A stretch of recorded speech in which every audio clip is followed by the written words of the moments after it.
Nothing can stop me walking down this path, bringing on the restless scenes back.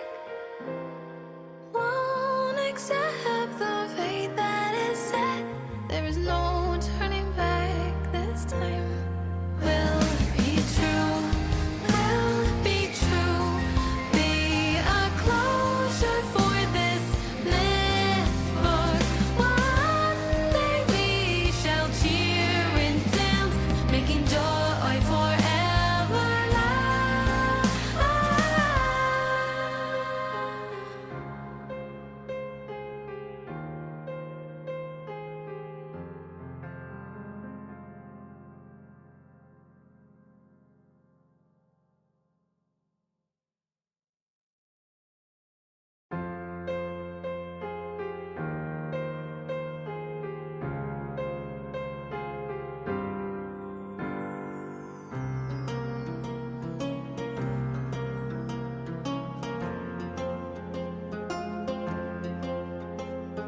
Could you spare a second? Slow your pace, listen to the story of Cardia.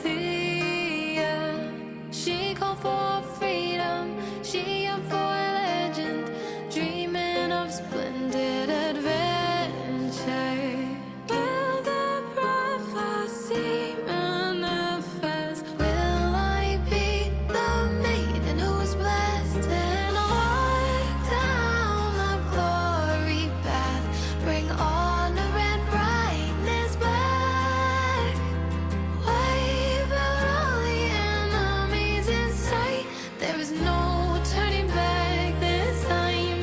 Will it realize? Will it realize? Will the laurel be placed on my head? One day we shall cheer and dance, making joy forever last.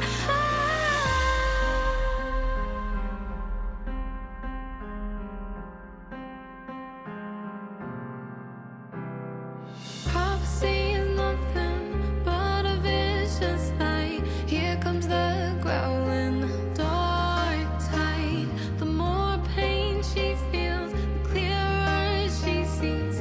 Halos of divine are fading.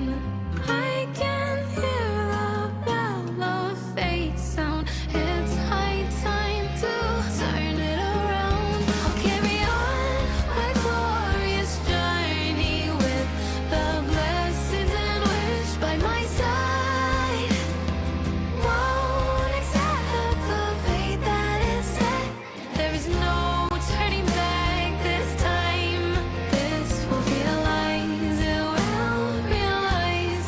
Truth in my heart never dies. I'll pierce through all the veils of lies with the silver sword in my hand. Divinity blindfolded me, wrap me in lies like ocean's mist. I'm still that girl, carry the hopes. I'll break the shackles, free the souls trapped in those dark wells.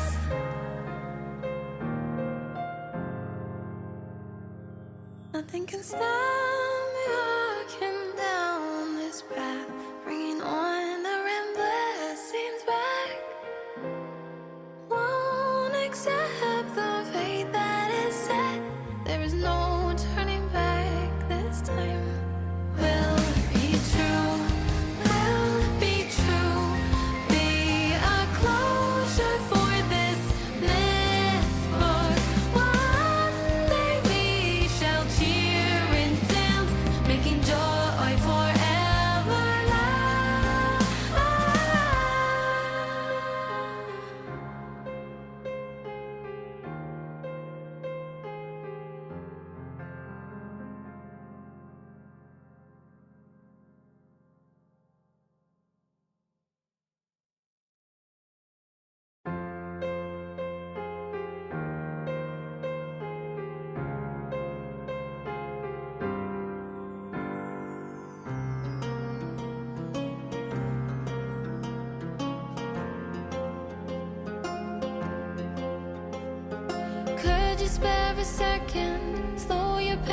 listen to the story of Cardia.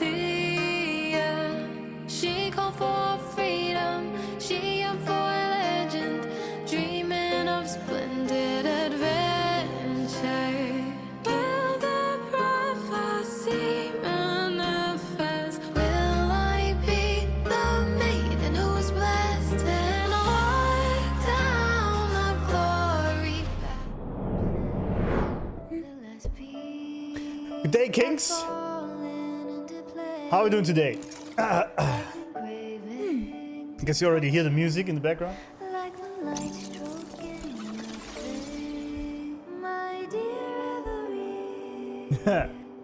Come home with you. Hope you're doing great today. Come dance with me in a rosy The music switch. Yeah. Yeah. Depressing music. Is it depressing or is it beautiful? Time for a recharge.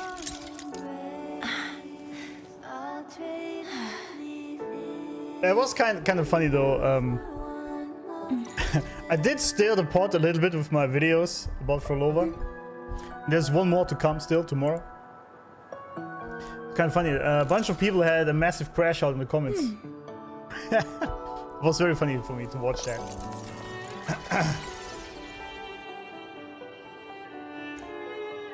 First time catching you live, call me. Thank you, man. Welcome. Or woman, I don't know. Tani could be both. Wallpaper engine, yeah. I have a bunch of good starting wallpapers, but for now it's Cardia, obviously.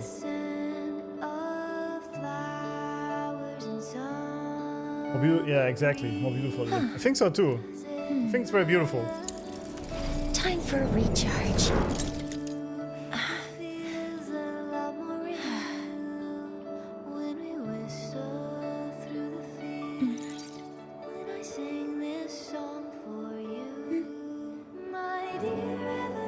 Tragically beautiful, yeah. And Porsche didn't arrive. I saw that video, by the way, of the misunderstood lyrics. I think that only works because Americans just don't know how to pronounce Porsche. It's not Porsche. The car manufacturer is called Porsche. There's an E at the end, friends. But most Americans get this completely wrong. For some reason, I can't pronounce that. I don't know why. It's Porsche. Anyway, because then it doesn't really make sense with the lyrics, but I get where it's coming from. Time for a recharge. Why must you hurt me like this? Still feel teary on this music? It is, yeah. I mean, let's be honest, right? I was shitting a lot on Frolova because she is, after all, the villain. But, or one of the villains, I should say. But it's also a very, very tragic story. And I think one of the best comparisons I can make is to Anakin's story in Star Wars. Because both were, while being raised differently, both were definitely pure souls once. That then turned to the dark side because of their delusion of what they want to achieve. Or the pain they want to avoid, rather. The pain they want to avoid, that's it. And in the end, they became evil because of it. So, kind of sad. Time for a recharge.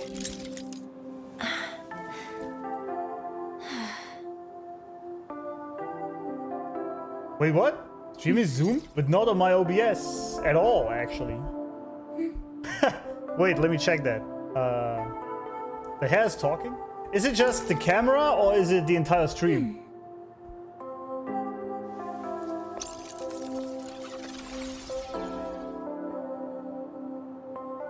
Let me check. All right. Wait, why is that? That's funny. Hello.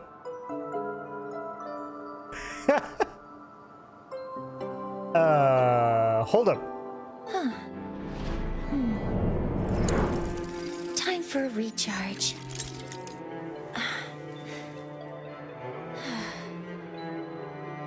Okay, that's weird. I don't understand this at all. How is that happening now? I mean, it wouldn't be a stream if there wouldn't be some technical issues, right?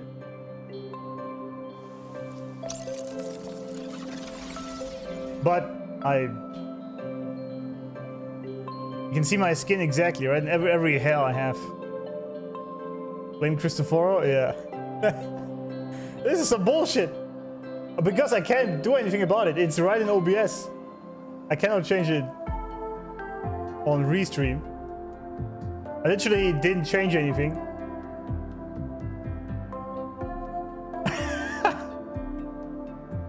Nice. Nice. Time for a recharge. Okay. What do we do about this? I don't know. Ah, that's not it. Let me try something here.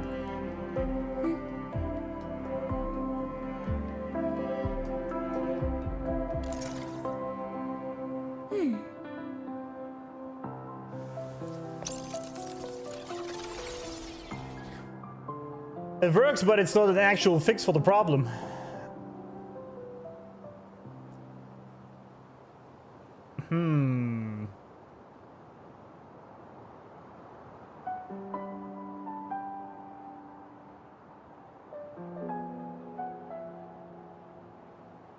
I don't understand how this is happening at all.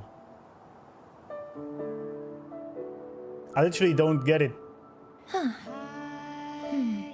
Because it says the resolution is correct. Time for a recharge. What the fuck is going on? Okay, I can't even change that. At least we have good music, don't we? Have fallen into place. I've been craving to touch you. Oh, wait, I think I might know why this is happening. My dear Every, come Hold up. Hold up. Come dance with me in a rosy Out of 4? No, that's not it. I have a theory. We have a theory. Stream. It's the wrong stream key it's using.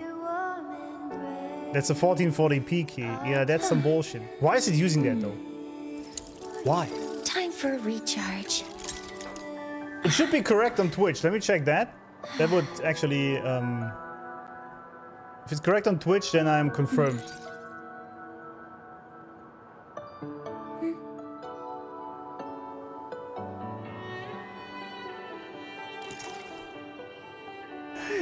Sorry guys. Blame Robo.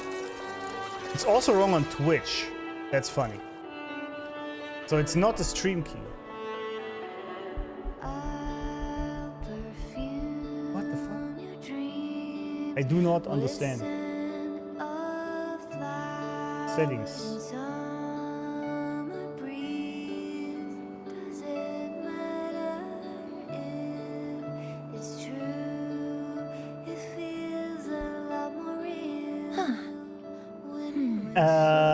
Yep. Time for a recharge. I literally can't set this up. It's correct in OBS. I don't know why Restream is doing that. I have no idea.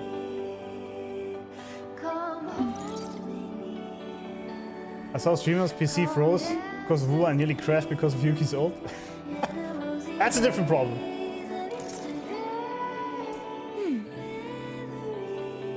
Well, that's great, isn't it? Let me try something. We're back. We back? Is it correct now? Finally. It looks like it is. Anyway.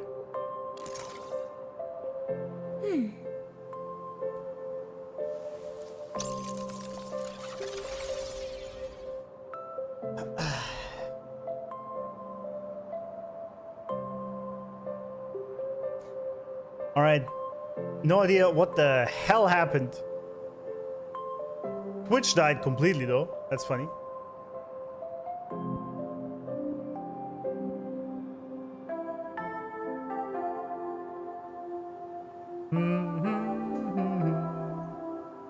Okay.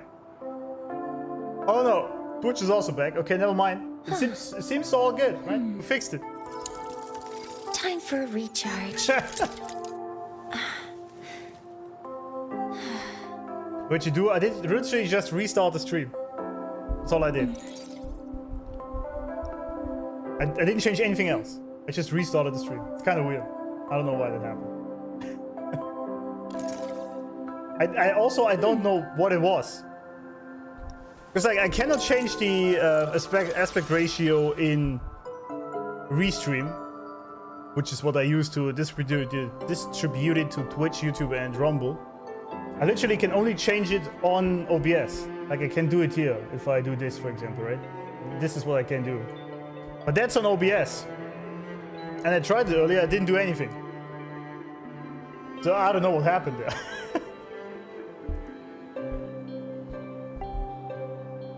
Yeah. Restart works, doesn't it? So let's see if this is now also correct. Time for a recharge.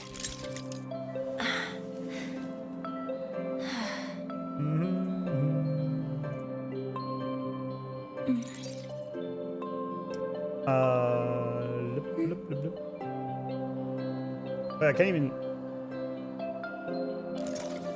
skip ahead here. What is this shit? Okay, whatever. Let's close it in. Right. Anyway, about that. Tomorrow is throw to run, last chance. Yep, we're definitely gonna pull Flova 100%. We also have Flova in the background now. Actually came in the mail today. You guys want to see it?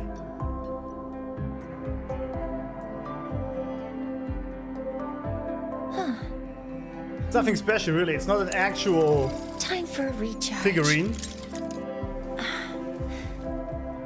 It's more like a 3D printed sort of little stand thingy. Yeah. Looks pretty cool though. It could use some lighting though. Like if it would be illuminated from the bottom or something like that. It's pretty cool, I like it.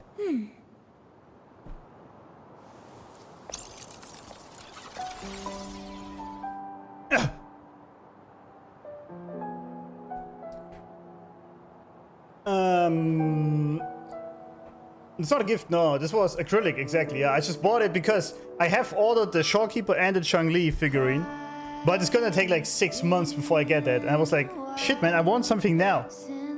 So I got this one because that was shipped immediately.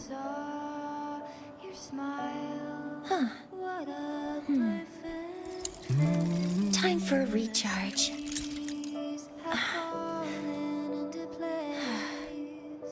So yeah.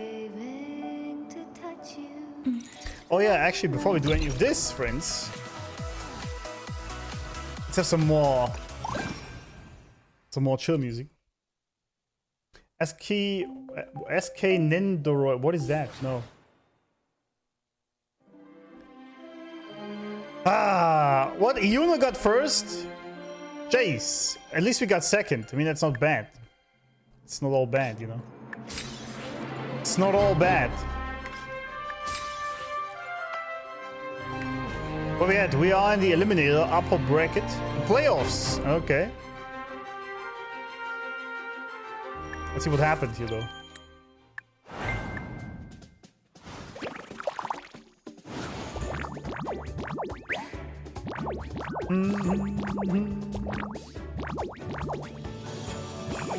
Bet everything on Luke and he lost. Well, that's your mistake for not betting on the waifus.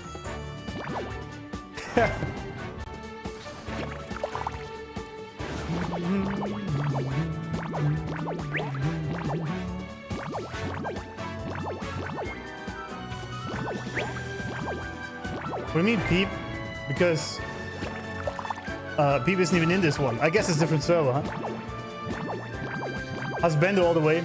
Oh, I assume you're a woman then. Okay, I guess that makes sense. Oh, I was the only guy to vote for.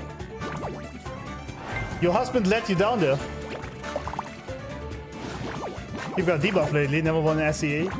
I see. It was bad. He was actually leading pretty hard. How did he fail? Oh, he was carried also. Damn, Shorekeeper carrying hard here.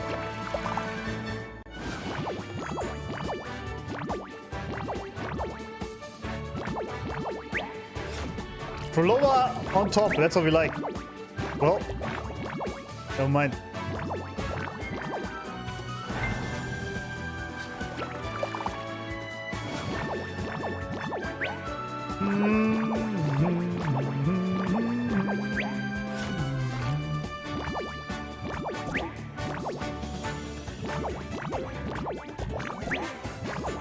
Wait, this was... Wait, I'm watching the wrong thing, am I not? This is a for lower one. Hold up. Yeah, I'm an idiot. This one was the last we played. There we go. I was gonna say, why is Carlotta not even in this? There we go. I was the wrong one. Smoky crack again. And nobody says anything. Like, wait, this all makes no sense. What is happening?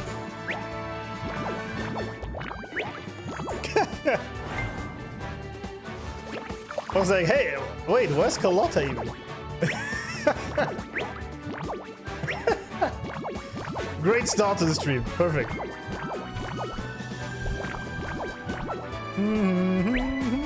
Alright, Yuno somehow won this from last place. I mean, she has this pretty sick ability, admittedly.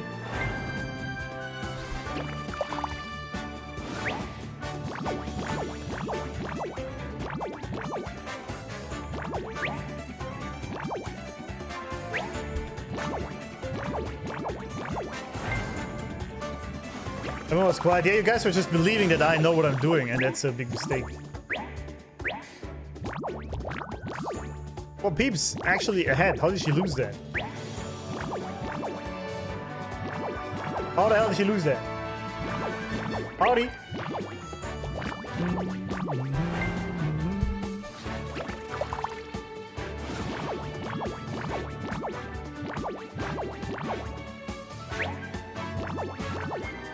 Okay, she was carrying hard there.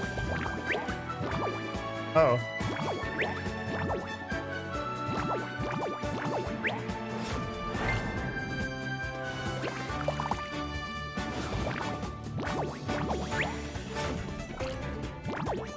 Wait, did the Bowser?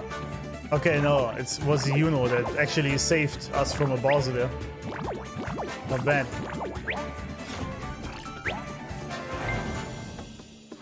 I still don't know if Yuno's ability is that good. It's not bad, but I don't know.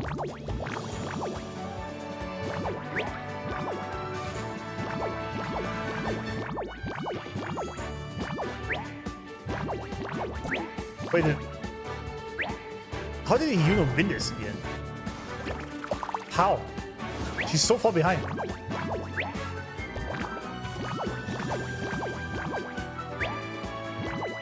Oh, she got carried. I see. Ha! Rip.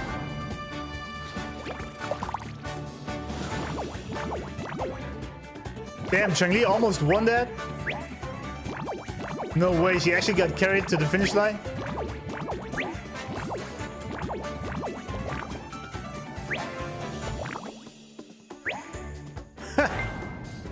Wait, how did Changli not win that? Oh, a Bowser. Lol.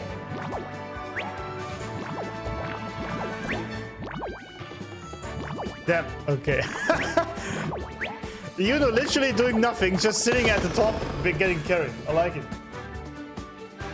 She literally was just sitting on top of everyone, getting carried. That's fitting, I guess. I guess that's fitting. Peep's so kind, she's having the opponents? Yeah, absolutely. How is she not last place? Doesn't she have the shortest set of legs? The slander is there again. Gamba is Gamba, yeah it is. Yuno really just getting hard carried out here. So who is it now? I actually haven't voted for Shorekeeper once. What is her skill? Dice will only roll a 2 or 3. What kind of bullshit is that?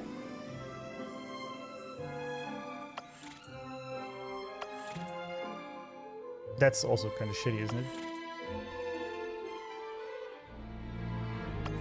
Carlotta's actually isn't that bad. 28% chance to advance twice with the rolled number.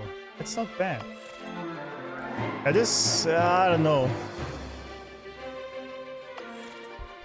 But a lot of people voted on Carlotta though. Nah, we go with Carlotta again. Easy. All in for Shorekeeper? Nah. Carlotta is gonna handle this. For sure. For sure. So, actually, before we do anything, we have a bunch of after stories and overtures and shit to do. And a bunch of side quests. Today's a chill stream, by the way. Montelli Quarter. Wait, where am I even? How do I even get here? Fabricatorium of the Deep. I already have 25%. It's not that big then, I guess. That's what she said. I see, that's how this works. Anima Cradle, I see, you have to, okay.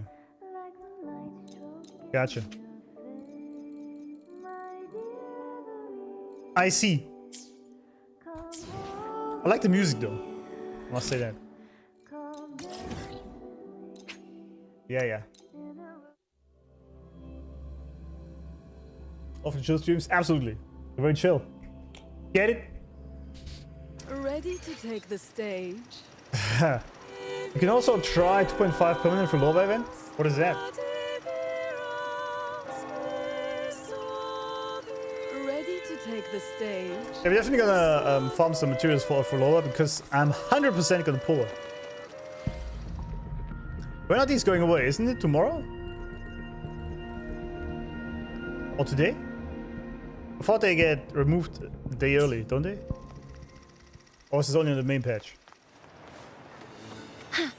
Ha! Yes, we have S1 Mornier out here. My very first S1 character is this beautiful lady. She's still on level 50, so... But still.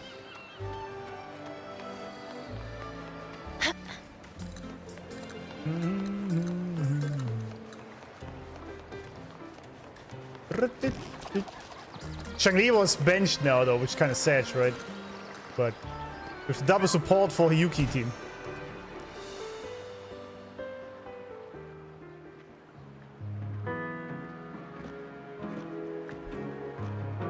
No one's been affected. Yes, no worries. Leave the rest to me. Alright, how's it going for the most overworked employee? Zani, why are you here?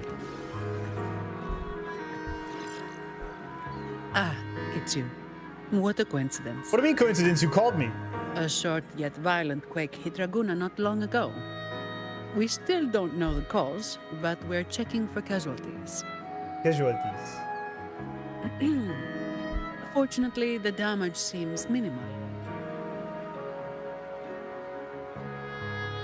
She's adorable and squishy? Absolutely, yeah. Tomorrow, okay.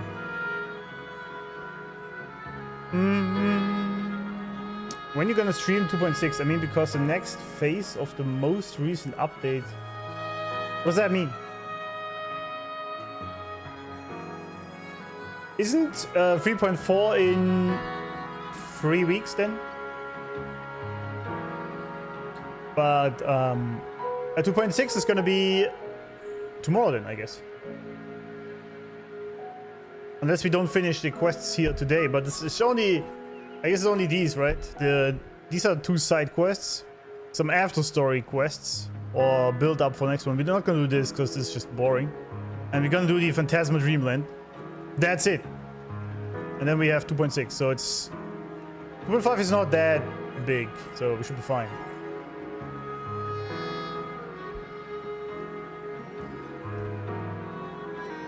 Oh, okay, thanks, Shukwa. Raguna.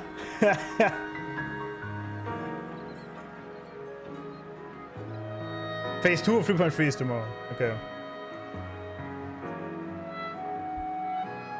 Also, this. Okay. Tell her everything. That explains the commotion. I didn't expect the Order to have a research facility hidden deep underwater. Well, Sounds like a whole mess to clean up there. I'll report everything to Miss Carlotta. With the common echoes involved, the families, the Order, no, the entire city will need to unite. true.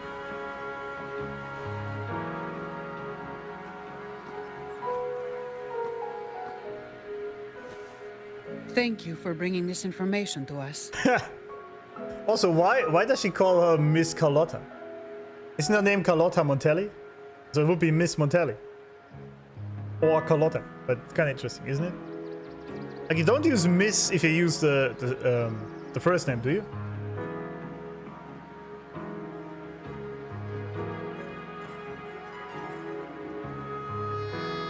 About adjoining paradise.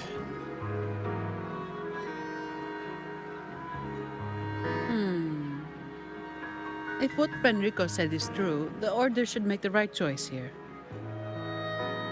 But that's not something I need to worry about at my pay grade. That's true. If the situation in Septimont is still unclear, you should go there first. Don't worry about us. Raguna will be fine.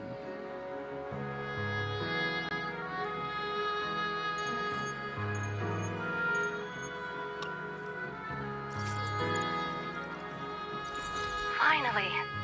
We've been trying to reach you, but we kept losing the connection. Oh, Cardi. Are you all right? What, you couldn't reach me?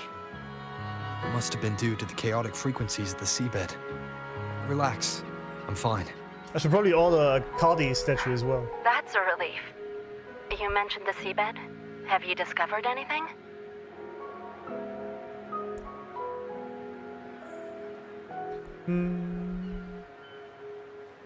Possible Zani would say Montini. Okay. Montini. The Carlotta slander doesn't stop. Just doesn't stop.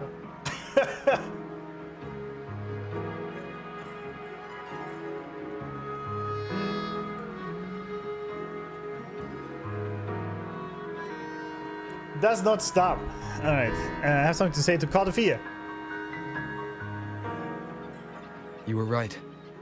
The Thenodian's power at the seabed came from Mia. It crystallized within a gem, luring Fenrico to open a rift for the dark tide to seep through. It tried to escape back into the tide to merge with the remaining Thenodian power to grow stronger. You mean the Thenodian's gem caused the dark tide? But we didn't detect any anomalous frequencies in Renacida.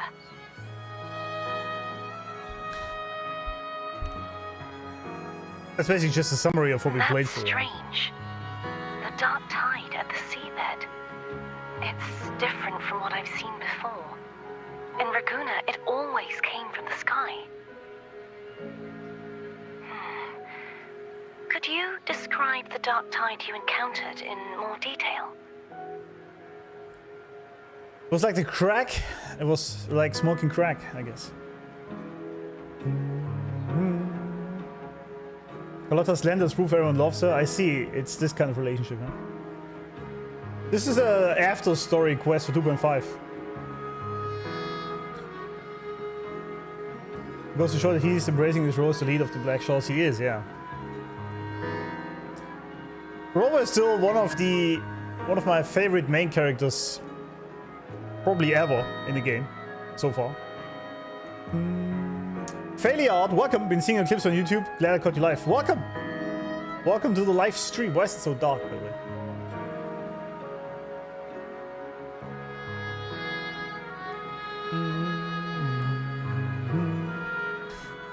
It was an interior space where light and dark converged. Swarms of tentacles emerged from it. Fenrico called it adjoining paradise. Yeah, I mean, that doesn't really have anything to do with what it looked like, right? Let's use this anyway. I see. I'll need some time to think it through. Sure. I'm heading to Septimont to follow the clues Fenrico left behind. Please take care of yourself. We'll keep you updated with any developments.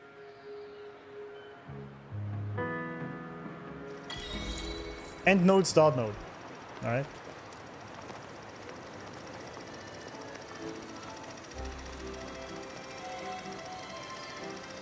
What the fuck is this thing doing?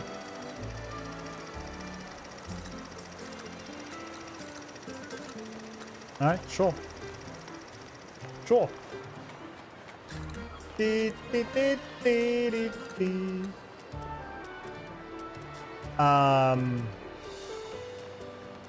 What's it gonna do? Oh yeah, right. So this was that after story quest.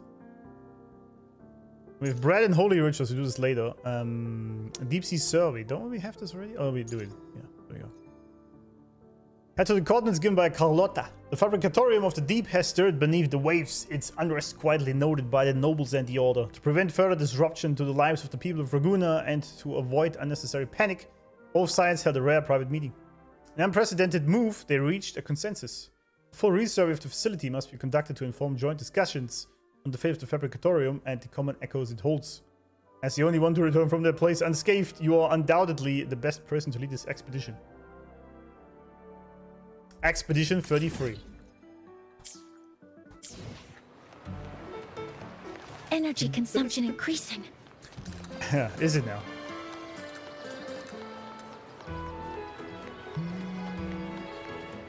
Yeah, I think it was Seymour's in camera mode, but what was he doing though? That's the question. And why? Safety measures. Check. Check.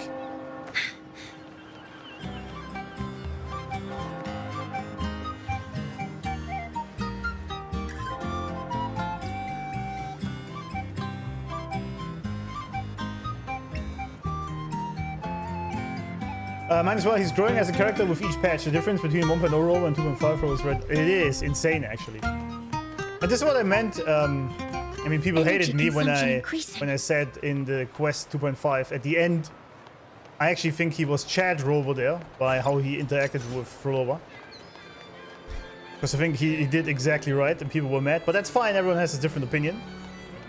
But the fact that he actually is not just a bystander, but a main character that actually has its own personality and is doing things to his belief, I think is actually good. Not just a guy that is mute all the time.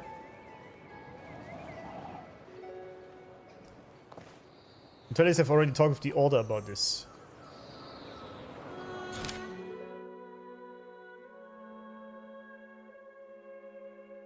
Bad hate to see Robo only as the wife gatherer when does so much. Absolutely, yeah. Yeah, I mean, it is gathering wives, right? That's literally the name of the game. And gathering titles. But, there's definitely much more to it. I mean, it's the same if you think about the female characters, right? They're not just hot, right? Even though they obviously are hot. But I think they carry a lot of femininity in them, not just the hotness.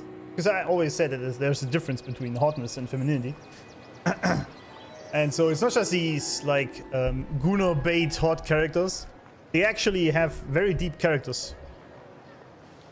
Deep in the sense of, like, their character. So, yeah.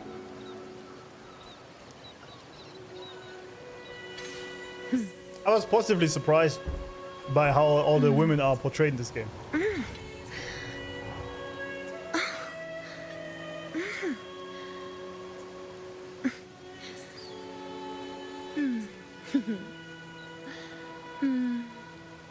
Perfect. Perfect.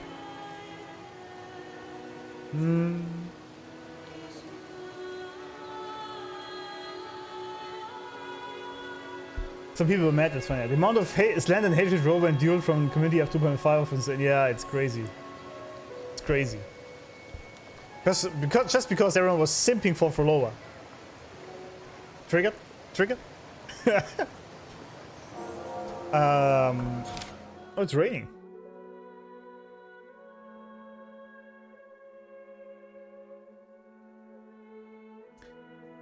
The nobles and the Order held a meeting about What the fuck happened in the... What's it called again? Fabricatorium. Fabricatorium. I cannot remember that name.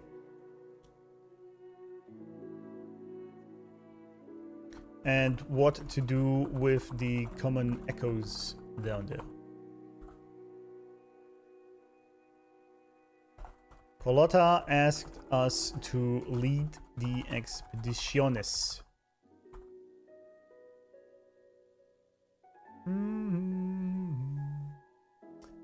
Wish more people understood that, Alex? Yeah, it's just what it is. What can I do, right? They all have complicated in a good way personality. Yeah, because they feel like real people. I think. Because they have traumas, they have emotional baggage from the past, right? Things they've been through, good things, bad things, and that just makes them very human and very relatable. Like, they're not perfect, even though they're visually, I guess, perfect, right? But the characters are very much human. Because I said before, there is really no... For you as a person, man or woman, it doesn't really matter. There is no point in trying to be perfect. Because if you are perfect, then you are like Teflon, and other people cannot hold on to you, right? Because your flaws are actually what make you interesting. Like your quirks, for example. As a straight woman, I love the female characters in WoWa and the way the writers portray each of them. Obviously, the pleasant appearance plays a role as well. Yeah. And that's the funny thing, and the studies also confirm this, right? Because they always say that women feel insecure when they play games like these, and then... But then... The studies actually say, if given the choice, women always choose the beautiful or hot characters over the ugly ones. Female or male, for that matter. So, that's just normal, right? It's the same for men, right? I want to play as the tall, hot, buff guy, right? The hero. I don't want to be the fat neckbeard in the game. It's just... it's just normal, right? And then, of course, when the characters also have humanity to them, that makes it even better. So you can relate to them. If Laura was ugly, no one would support her and her actions. How true for The Sims.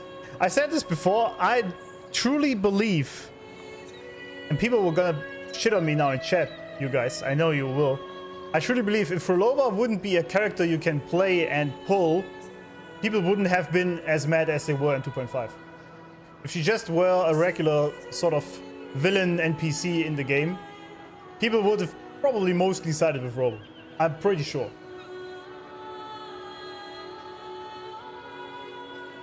Because there's a lot of waifu defending going on. I saw it earlier also in my YouTube comments.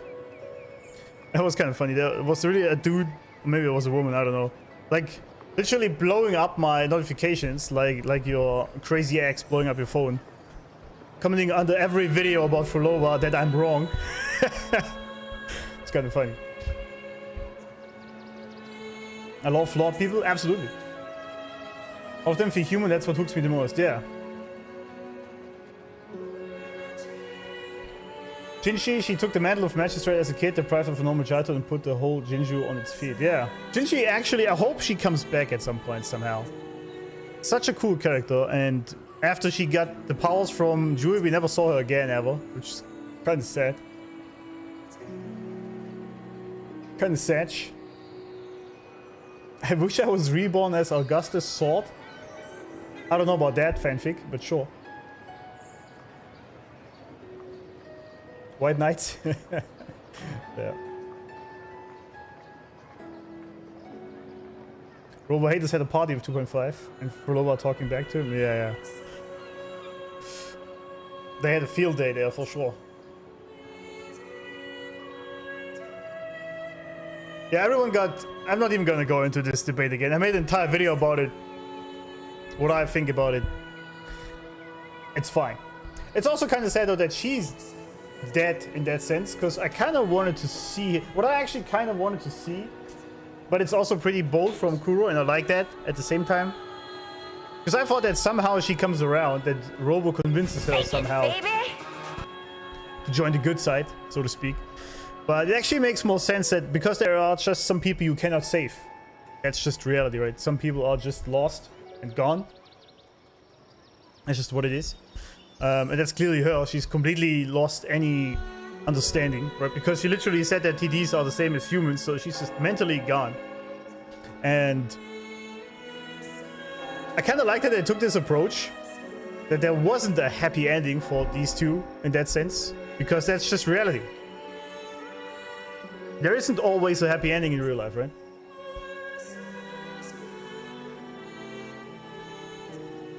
Regulars, welcome. Thanks for the membership on YouTube's. Welcome. Welcome. You can now use your fancy emotes.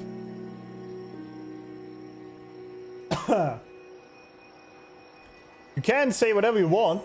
Also on YouTube, it might just get censored. It's fine. The debate was crazy when 2.5 released. Yeah, I believe so. Honestly, the best part of the patch was all the banter between them. I actually like this a lot. I really like the ending phase. I like not just the ending, but... And this is also the key thing. Robo, from the very beginning, wasn't really on her side. Because it was so weird to me when people said that he sort of switched last second. I was like, no, he was hesitant from the very beginning of the quest. Didn't trust her from the very beginning. And probably made up his mind already from the very first second. So, yeah. People die when they are killed? Yeah, that sucks. But Burr had a joke about what she talked about, where you argue the point and when she starts going rogue, you wonder. Yeah, I know. I actually saw that bit from Bill Burr. And he's correct. He's absolutely correct. Women will do this. Some of them, not all of them, but... My ex definitely would do that all the time. All the time. This is where I learned how to argue with women. And winning. You know? You learn from your mistakes. Love your takes, don't fall to pressure from Sims. I'm not, absolutely not. For Loba, how she was played in that quest really elicited a lot of the toxic female traits that many, many men fall for, and I have fallen for in the past as well. So, that was very easy for me to talk about this. Most people didn't like Robo being so aggressive, and most people don't remember the massacre Frolova did. Yeah, they really forgot what she did. Because they don't take notes, probably.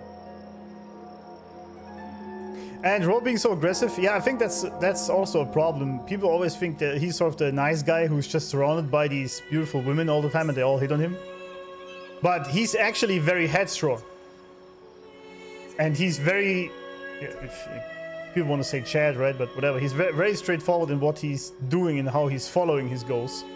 But he's a good person. And this is something people have a problem with, that you can be a good, kind and compassionate person, but also become very angry when people are threatening you or threatening livelihood of the people you love. I think this is actually something men have to incorporate more, these days especially. Because people, like, society paints it that as a man you can either be the nice guy or you can be the misogynistic asshole, right? That's sort of the two paths you have. But that's just not true. I think a real man is actually... And Jordan Peterson actually said it correctly. A good man has a lot of aggression, but he only uses it for good. Right? It's basically it's better to be a warrior in a garden, right, than a gardener in a war. And that's the idea. You absolutely need to have the capacity for violence and aggression, but you also have to have the restraint to only use it against evil. And Robo, I think, is a very good showcase of that. Because when it's necessary, he can become very angry. And that's good. She made the choice when she took GA's offer to join for Exodus. It was also her choice to commit all the atrocities. Yeah, exactly, yeah. After all, it is her choice, what she did. He specifically mentioned how the corporation hinged on her being weakened. Yeah. True, he said that actually, yeah. I still can't believe others see support for Loba. Anyways, hi Uncle Chat. Howdy, Shady Hades. Yeah, I think the reason is just waifu material, you know.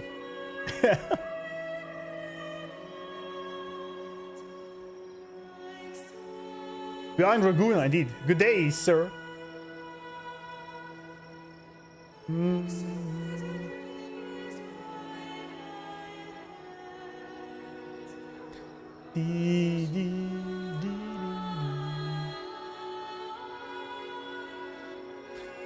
She realized that she was over Rover. Was it Rover? Since the start. And she didn't want anything from him either.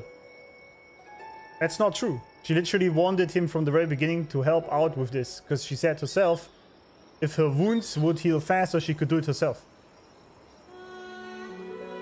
Also, this is what people bank on the entire time. That she literally just wanted him to be there in time. And he wasn't, basically breaking the promise. So she definitely wanted something from him. But always goes for the kill towards his enemies. Yeah. Plus he has zero memory, so he's basically reacting to how the world gives him information without context. Yeah. True. Yeah, I think he has his beliefs and he follows them pretty strongly, which I think is good. And so far I haven't really seen him do anything wrong, in my opinion. Maybe there was something risky. You could say that. But you gotta take risks.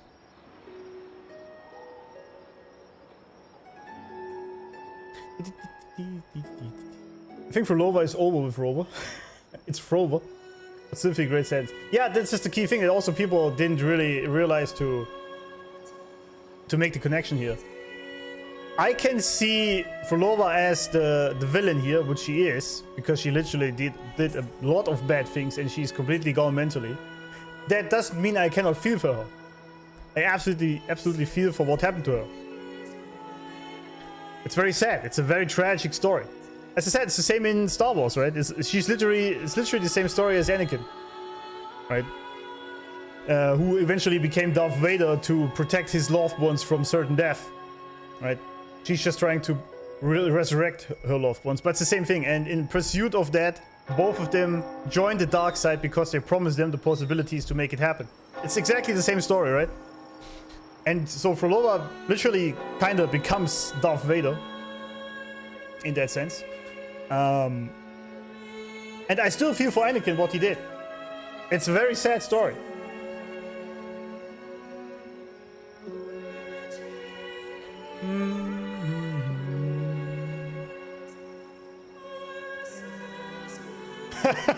That's a great way to phrase it, Ragorous, yeah.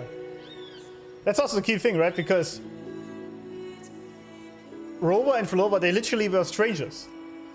In that play of hers, she met him for the first time. So some random stranger told her that he will be back at some time to her play.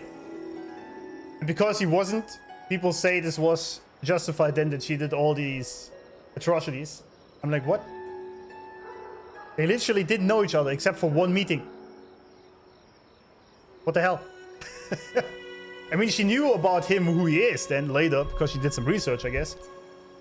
But before that, she didn't.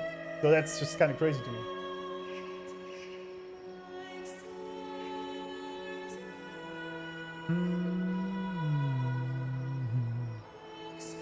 And finish this piece when you make peace with your grief and learn to honor the dead properly. Yeah, that's the key thing. This is all sort of the lesson of Frolova here, is that is acceptance. She literally never moved past the point of grief, which is acceptance. She never accepted that these people are dead. She tried everything to stop that from happening. So she just never got out of her grieving state. And that's just, yeah.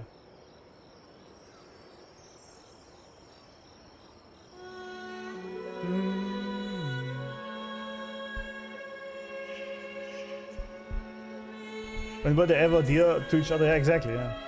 Compassion is a human trait, absolutely. It's not wrong to feel for her. Yeah, exactly. I do feel for her, absolutely. It's a very tragic story. This is also why I'm still gonna pull her. I mean, I have a thing of her here in the background, right? That statue. I love her. I love the character a lot. But let's not forget that she did very evil things. And Rover is still correct, in my eyes anyway. Now imagine that this talk we have now lasted for a whole month after the... I know, I just got to this and sort of stirred the pot yet again. Because the video had like 100 comments after 1 hour. It was kind of funny, actually. That was very funny.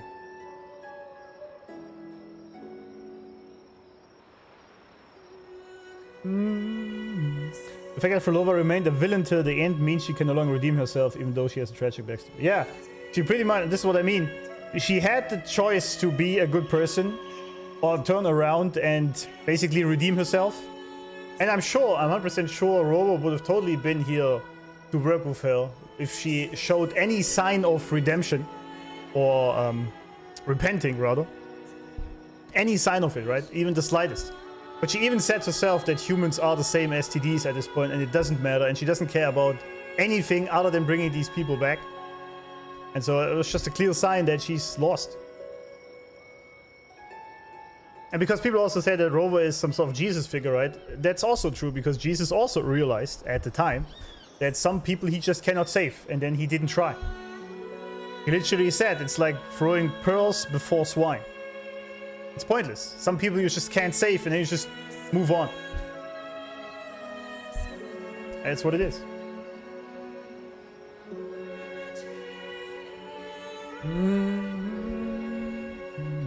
Robo was the only person who was not trying to use her all her powers. That's true, yeah. Yeah, it was very, very tragic, really. She was very, very much abused, misused, if you want. Just discovered who Frolova is. Just thinking why they used the red spider lily flower for her. You explained it nicely. Yeah, I mean, color theory is, by the way, also a big thing, right? I mean, have you ever wondered why all the bad guys in Star Wars are dressed in black and have red lightsabers, and the good guys have blue and green ones? Because we associate certain things with certain colors. And red is, for one, it is passion, for like sexual, for example, or love, but it's also anger and aggression, right? So for Lola being completely in red is very much telling. So the choice to make her as a red, passionate, angry character, if you want, oh, not angry, but passionate, is very, very fitting. I'm absolutely pulling for Lola, yeah, 100%. Tragic thing is, because she's immortal, she thought the villagers could be. Yeah. I mean, that's also a very shitty life, right? Because she's immortal, and she basically used that immortality to achieve something that doesn't really do anything in the end anyway, right? Even if she managed to bring these people back, then what? They would die eventually anyway. Unless she also finds a cure for human mortality. So it's just a shitty life, so she will eventually see them die anyway. I mean, unless I guess she turned them also into half TD like she is, I don't know, but like the whole reason to do this was just only driven by blind emotion and avoidance of negative emotions, and that's why it didn't make sense.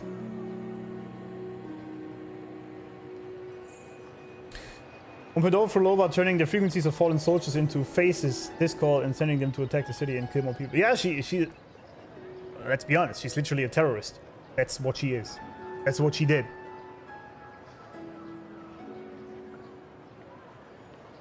It could be a misunderstood terrorist, but she definitely is a terrorist.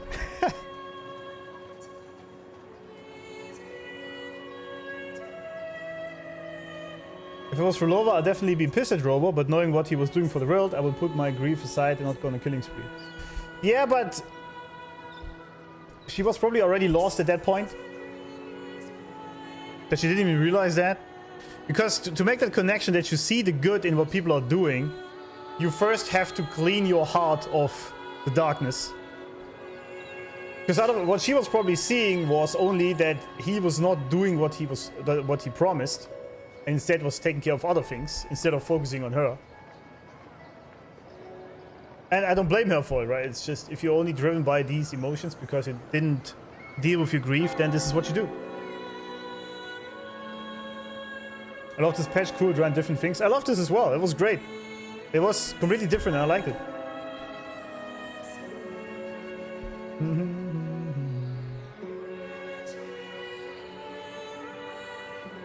The only correct conclusion here is fuck the Fraxidus. That is probably correct, yeah. That is true.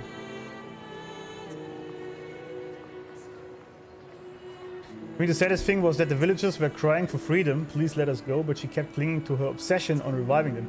I was actually wondering the same in between, because there was this scene, I know what you mean. And I was wondering, Do these people, like these soul frequencies, do they even want that? Is Frolova really acting in their best interest? And I mean, as a bystander, you know they're not, right? Because like when the soul dies, it usually from the afterlife, it knows that it's over and then that's it, right? So there's no point. But even then, did she not see that? Or did she just put a blind eye to it because it was already so deeply ingrained in her obsession?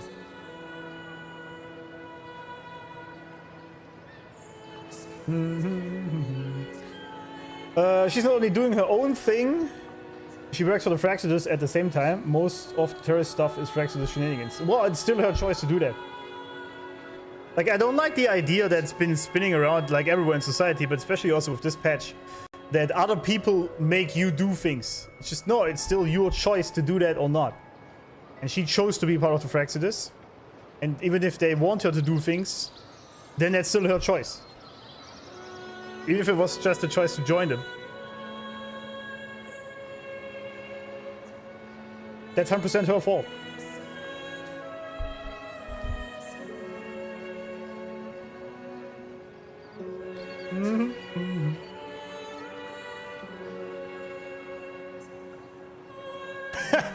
That's a bit rough, Diablo, but I get it.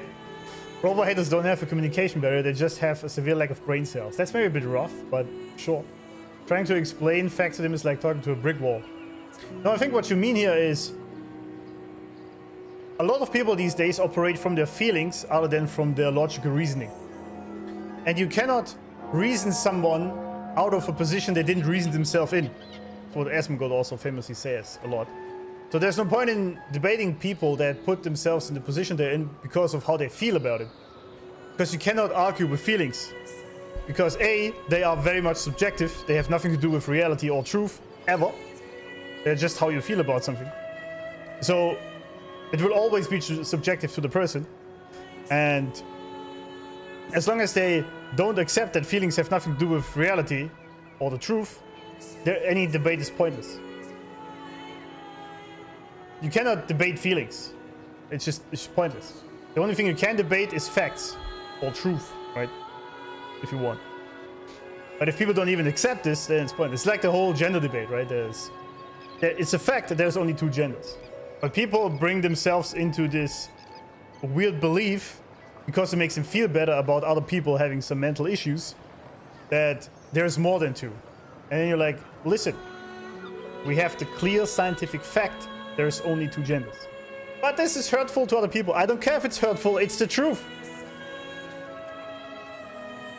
What do you want me to say? That's just the truth. So yeah, it's kind of pointless to debate this at all. And that's why I just don't do it. That's what I learned. When someone comes up with, or when I see someone posting some stupid shit on Twitter and I see pronouns in bio, I just block them right away. Because there's no point in debating that at all with these people. It's pointless. You just walk away. You won't get anywhere. It will just cost you life, force, and energy.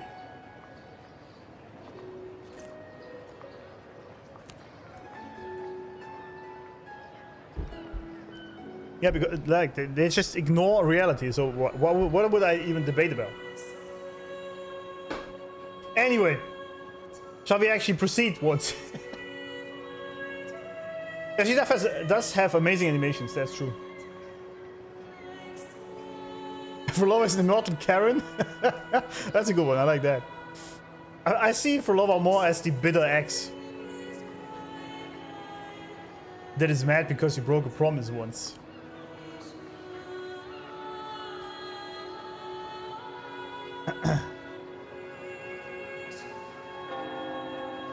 And now for you, whose playable character has the best story? Jeez, whoever played at this point. You mean playable from the ones that I have? Or the ones I encountered already in the story?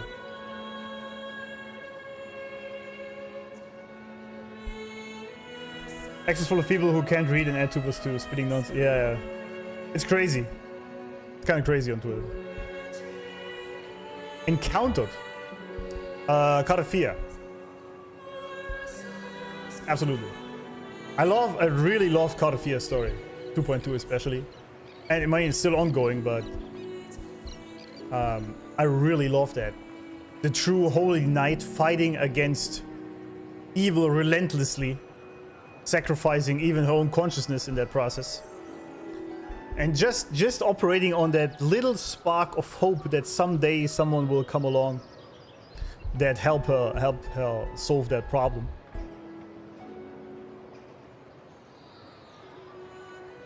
That was amazing.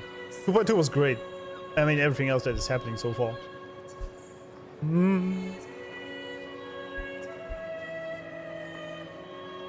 What a misogynist, sexist, racist, bigot, and other words I don't know how to use correctly or understand. Yeah, exactly.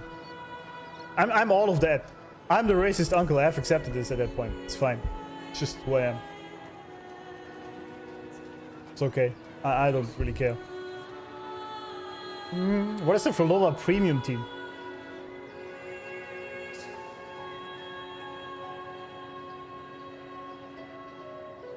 Reminds me of some of the banter you can have in Mass Effect if you break up with someone. Oh, really? I didn't really do this ever. Because in Mass Effect, when I played through it, I was only in a long-term relationship through all 3 games with Liara. Because I don't cheat. Cantarella and SK, well, I don't have either. I also don't have Ruchia. Oh, for now, we're just collecting waifus, and eventually we'll look into the team compositions. Eventually. But I really like the playstyle as well. I thought this was very cool. And I just love her design. It's just amazing. Just amazing. Anyway, let's finally proceed, eh? We got nothing so far. Nowhere, rather. Luthor. Ah, righteous one. You must be here for the deep. Oh, that's what she said.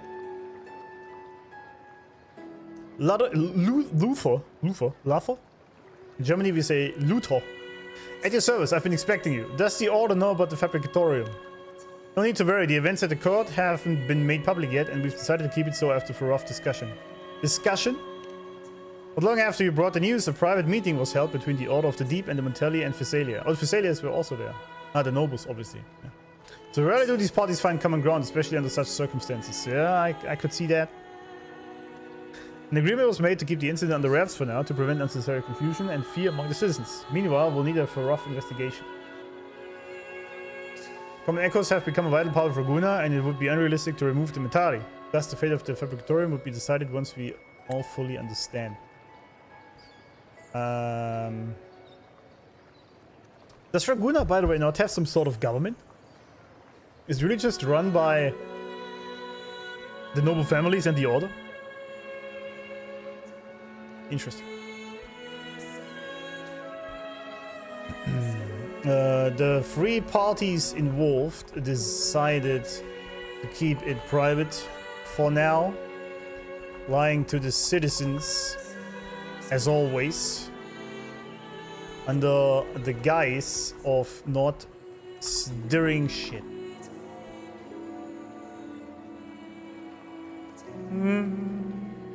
Lova, Kichuan, and Cantarella, okay.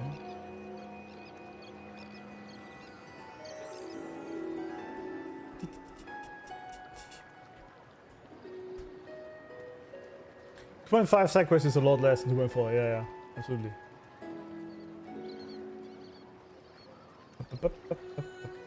I hated Liara, but eventually I ended up with Tali. From the Shadow Broker DLC, there were some spicy conversations. I see. Did no one date Miranda? Ass Effect? Because, like, you know?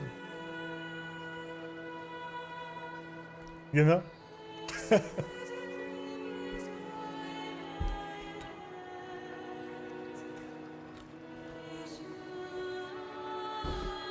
After you caught up to the ongoing story, do you have plans to play other games? I suggest you try JRPG like Xenoblade Chronicle, if you will. I have a lot of other games. Let me show you what other games we have to play. Let's check the Steam list. We have... Well, I gotta finish Pragmata. I might do this off stream, I'm not sure yet. We'll see. Then, I still haven't finished Mass Effect 3, sadly. This one is coming, friends. Near Replicant. I still have to play Final Fantasy VII Rebirth. This one is probably just gonna be one stream, but that's alright. I want to play this. I want to play Death Stranding eventually. If I ever get to it. What else do we have? Oh yeah, XCOM 1 and 2. And probably a bunch of other games. Command & Conquer, I'll probably do this off stream, so it doesn't really matter. I had also some other games that I forgot. What's on the wish list? Let's check. Yeah, a bunch of Final Fantasy games. I've never played any of these, by the way. Never. I wonder when this ever comes out. Probably not. I hope this comes out this year. Probably not. Is this any good? Disco Elysium? People said it's pretty good.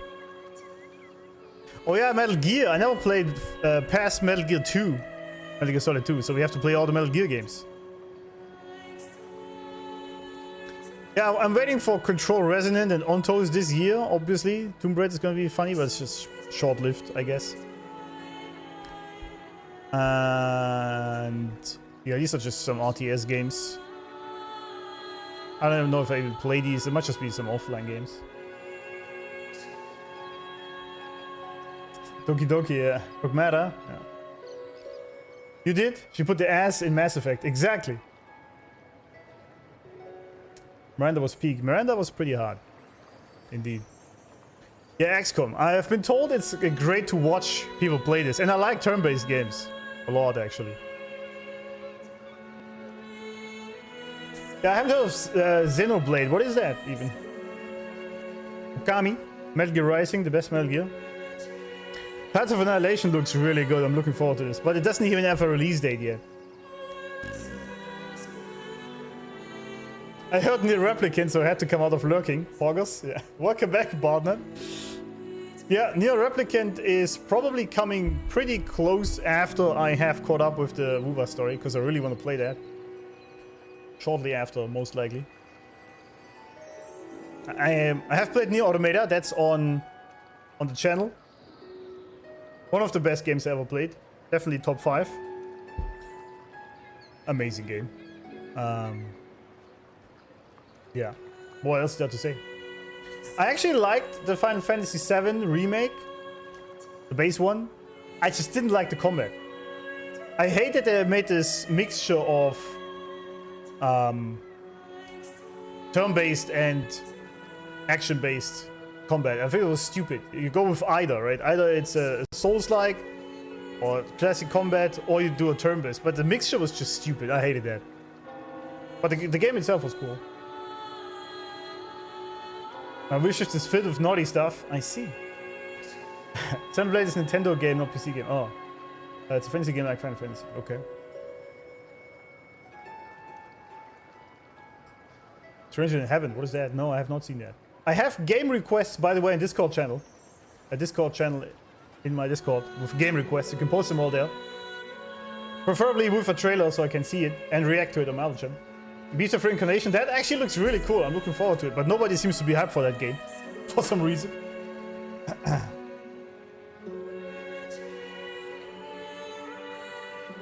If you try Pragmata, I've started it already. I have 2 episodes on YouTube, but then Wuva came along. I played Cyberpunk already, yes. Relink, I haven't heard of that. I saw Persona and Stevo and my other mods are pestering me all the time to play this game. I don't really like the design, to be honest. Like the style of it. It's really not hitting me. Maybe at some point, I don't know, but I don't know. FF16 was so much fun for me. Isn't that which one is the MMO? Is it 16? People tell me I should play FF10 all the time. Is there any way to post Discord links through Streamlabs? Streamlabs? What do you mean? I'm not using Streamlabs. But the bot should... Actually, can you try? Does it work? Let me check.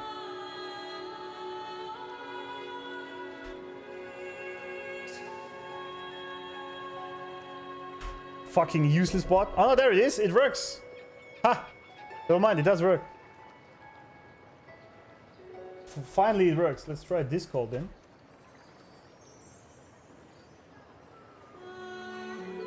Ah, look at that. The commands work. I know, I probably would really like the philosophy and the story of Persona, but for me, the visuals are also very important. 14 is the MMO, I see.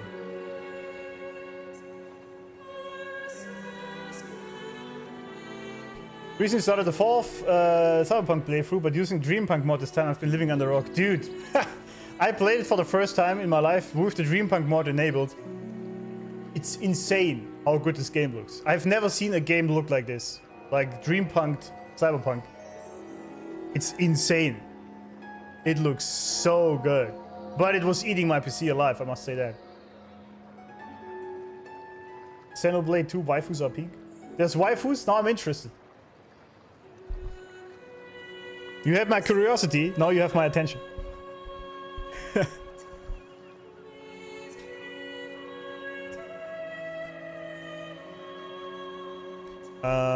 They haven't made a full decision yet because they don't fully understand what's going on. Probably a wise move. Huge tits, bro. There we go. See, you just have to tell me that and then we're in. I tried the mod after seeing a video today. I expected my FPS to tank, but it didn't. Oh, really? That's good. Maybe they actually improved the performance. Because my 5090 was sweating. But it was also playing it on 4K. But it does look really good, doesn't it? The Dreampunk mod is insane. The waifus are next level? Can't play Cyberpunk with my GTX 1080? That's true. That is true.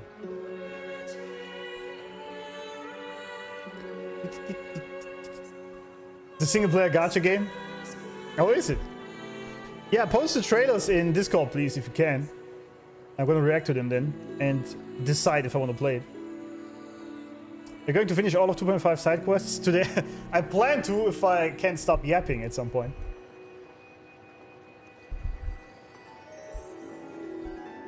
Main character in Xenoblade 2 is a Giga Chat, won't say more. It's getting more and more interesting. Giga Chat main character, hot waifus, I'm down.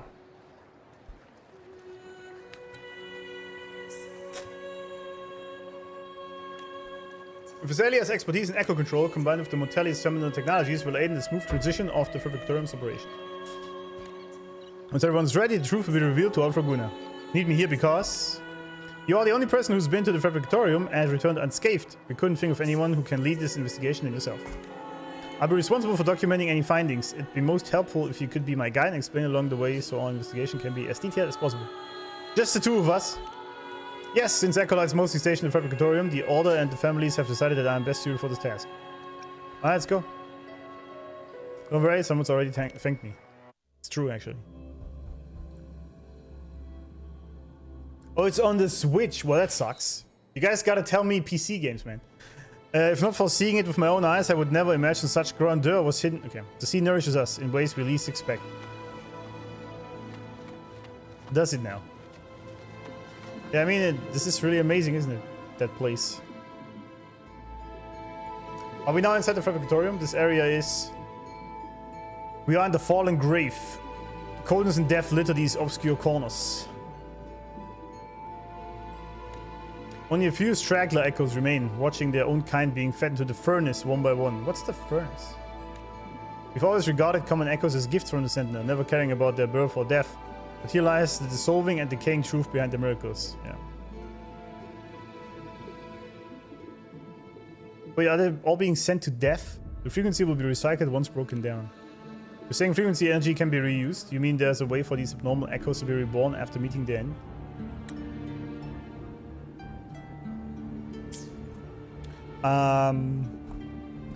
The Order was blind, as always, thinking the echoes just randomly appeared from the Sentinel. Truth is usually ugly. In this case, the Order secretly... What are we doing here? Secretly creating them.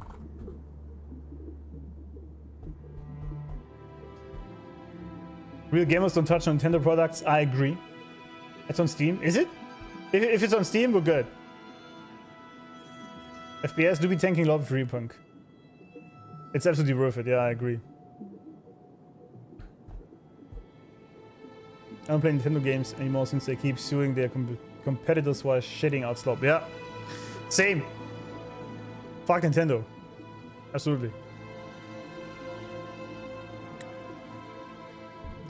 You know, our only Lord and Savior is Gaben. The only based person in gaming these days, it seems. Or in Kuro, I guess.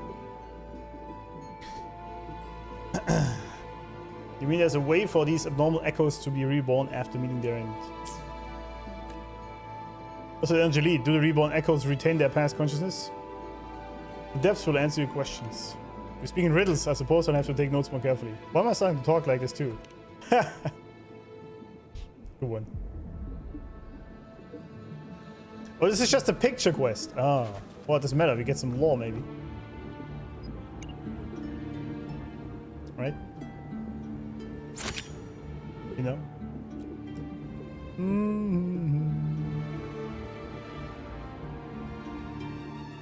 A place as intricate is difficult to fully comprehend in such a short time. You seem to know this place like the back of your hand.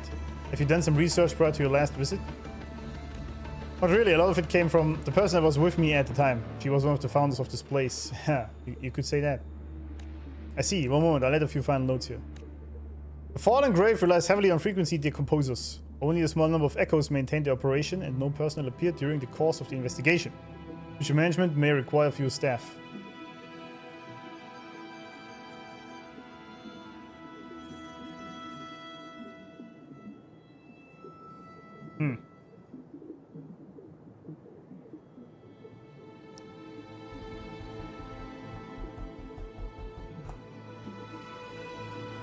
Echoes are being decomposed down here.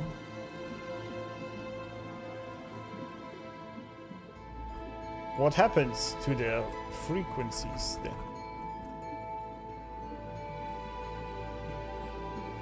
I did buy the money skin, yes. Did you know Kuru's making an MMO? Are they? What's it called? Miss good old JRPG, nothing like them anymore. Yeah, I kind of miss good turn-based games. This is why I was really happy for Expedition 33. I'm a big sucker for turn-based games. But it just kind of died off, really. Evaluating and handling anomalies in the common echoes requires further revision. Should be offered a choice rather than helplessly be sent on a conveyor belt for disassembly and smelting.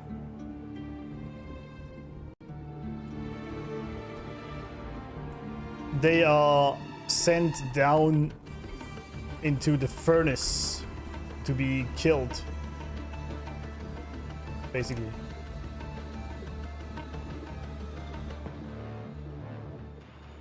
Project Nami.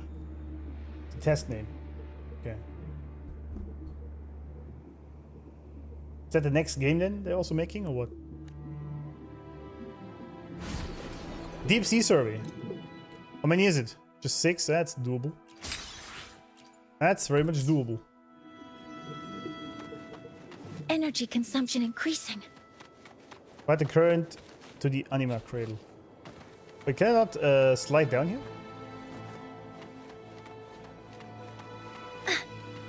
Oh, this thingy. Alright. I thought you can...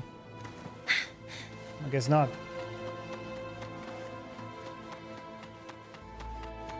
I guess not. We don't know much about Project Nami. We only know they're working on it. Okay. I see.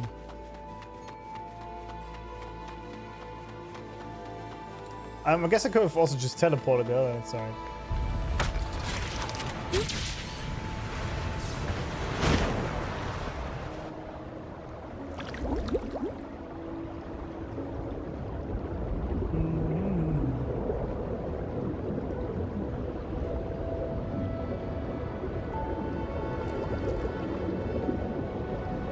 Oh.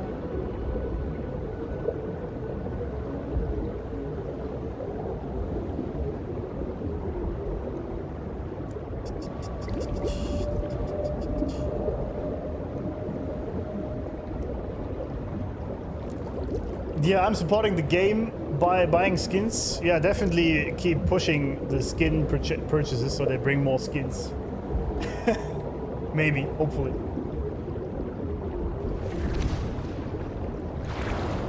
Persona's a good turn-based game. I know, but yeah, I didn't really like the art style. That is true. If you like JRPG turn-based, there's a game called Fell Seal Arbiter's Mark. Interesting name. What is that?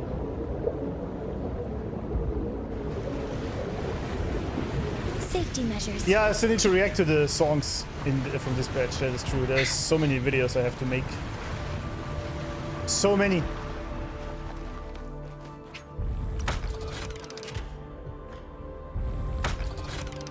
This area is so beautiful. As this cute little Monier. Monier. Alright, Lufa, what you got? I noticed something in the files earlier. This is the area where common echoes are brought to be incubated, isn't it? Those devices you see still running are echo brooders. Yeah. Hundreds, if not thousands, of echoes are being incubated.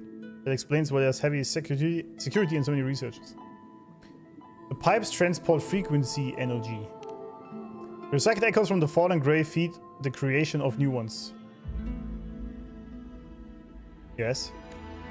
Pieced together from innumerable broken frequencies, these newborns bear no relation to the past. Do you know? There used to be a research of frequency studies. One look at the readings is enough to know that every trace of the old data is erased. Interesting. The echoes that were consistently recycled in the Fabricatorium bear no resemblance to their original frequencies anymore. It's just an overlap of multiple hundreds of, that's not a sentence, it doesn't matter, of different frequencies, erasing any remnants of a soul, so to speak. He's in concern. Years in the lab can numb one's mind. Eventually you stop seeing the subjects as living individuals. That's true. I keep reminding myself not to go down that path, but here it feels like everyone sees the echoes as expendable tools, not living beings. Yeah, true. Everyone involved in the fabrication forgot the echoes were sentient beings, and she's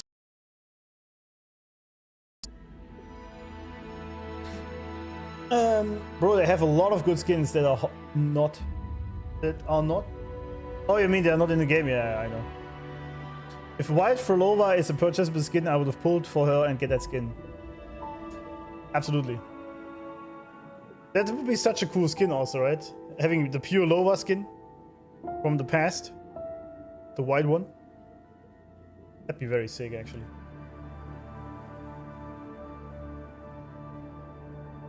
Kuro's industry leading in reverse edging. Yeah, that's true.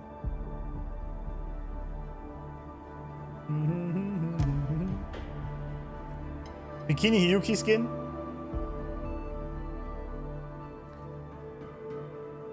I mean, yeah. That's so funny to me. Bikini skins are the most obvious money printing thing for a game like this, but they just don't want to do it. Just, I don't know. I got a Bikini Hiyuki mod. Yeah, I know there's cool mods, but there isn't really an official statement from Kuro, is there, if you're allowed to use them or not. Even the ones that don't actually change game files. I know they're the ones that just overlay another layer basically on your game. I know that, but even then, for me as a content creator, it's just too dangerous to do that.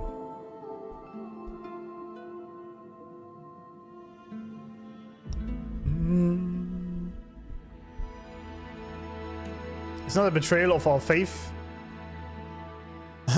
It is. I've heard the phrase differently before. What is it? Someone once told me it's vibrancy in the ruin, an opus of eternal life. You mean the cycle is the immortal, unbroken unity of life? No, that is a fallacy. Our unity must never be built upon the sacrifice of self-awareness. I like that. This guy is based. I like him. Like these poor echoes.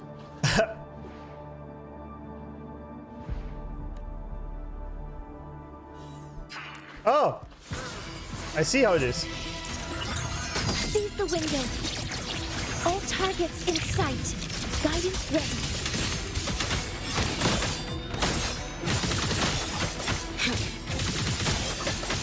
You should have run. You should have run. Heed the song.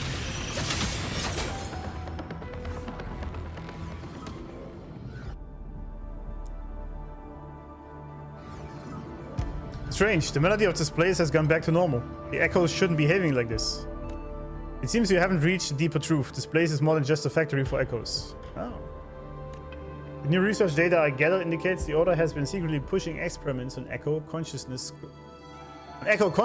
control in the facility. Okay, hold up. We were attacked by echoes. So Luthor is implying it's way more than just a factory of echoes.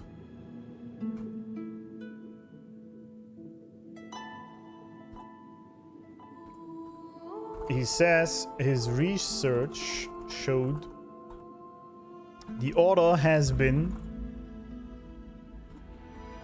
secretly doing experiments on echo consciousness control. That's interesting.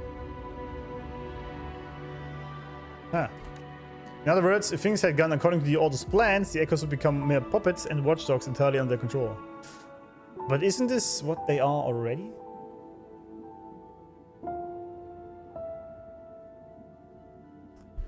Mods are only good when not streaming, only way to be safe, yeah. They can report someone if the user ID was spotted. Yeah, it's exactly, that's why I'm not using them. Yeah, PGR apparently has a lot of skins, but they just refuse to do that in Vua for some reason. It's weird. Very weird.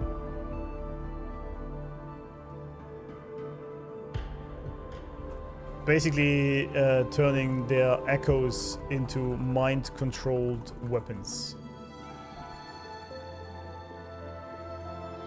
Not evil at all, eh? But we should have led with faith, not attempting control through force. Exactly. If all we have is sand slipping through our fingers, no matter how tightly we grasp, nothing would have mattered. Why, Primus Fenrico? Why must you do this? Apologies, I tend to talk to myself sometimes. Let's move on and document this place. Yeah.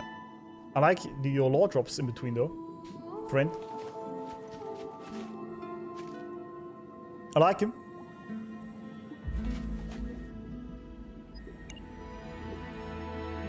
Like him. The Anima Cradle.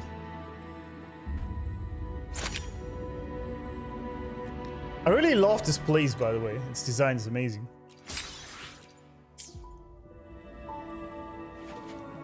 Amazing.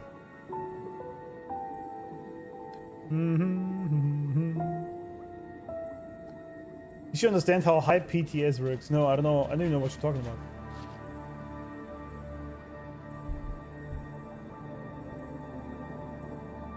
I do not know. Alright, I've gathered enough information. Shall we move on to the next area? Let's go. Oh, the high point. Yeah, but I don't know where or what or how or... Yeah. This area is truly beautiful. That's a huge whale, isn't it? Even as Tacit Mark. Also, it looks like. Yeah. Let's get moving. You need to document this place too, right? Let's take some pictures ahead. Yes, please. Why can't I use it?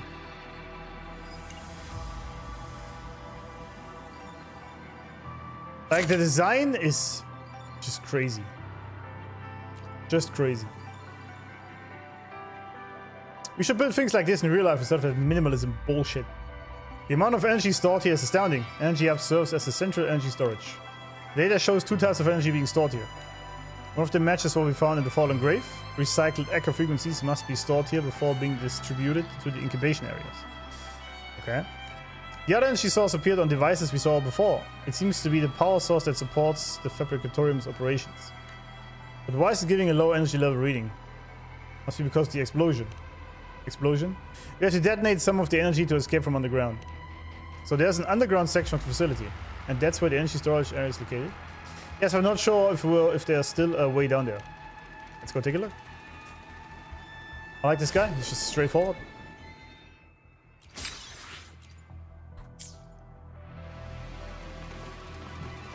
Oh, this thing. Can we do it?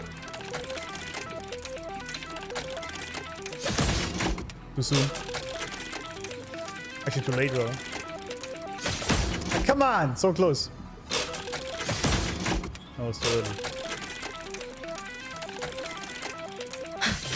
Easy game.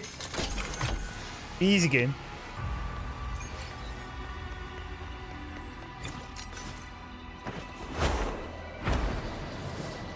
This looks just so cool.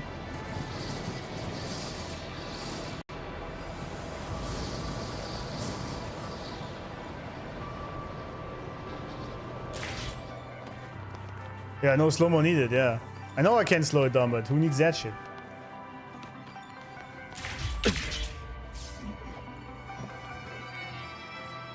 What the hell is that? High points is new feature by YouTube. Only selected countries have this. I haven't seen that at all. What's this? Oh, I see. Okay. I was gonna say, what the hell's happening here?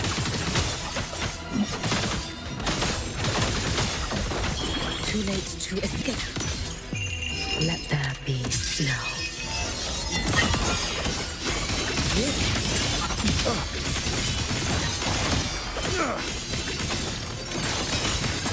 Rest now.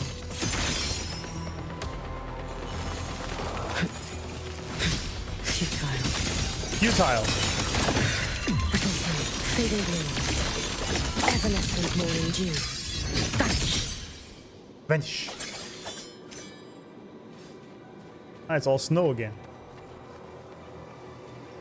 Let's get moving. It's in India. Okay. No, I haven't seen that at all. The fish over there. Are gonna pull for Dania? Absolutely. It's for Lova and Dania. This patch. For me. Maybe Cheezer, but I don't know. I don't know. Looks like the path is sealed. We'll need someone to repair the underground levels first.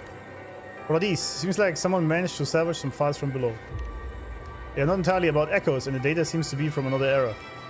No, wait, given the age of these records, the conclusions about the waveform phenomenon were far ahead of their time.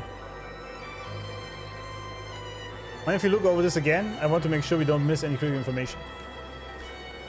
Yeah.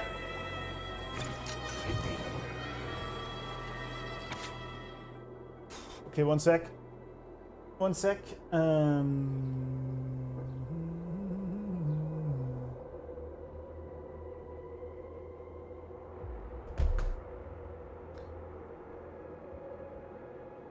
Hyuki's Badlands are pure orgasm. Yeah, Hyuki's amazing. Really amazing character they made.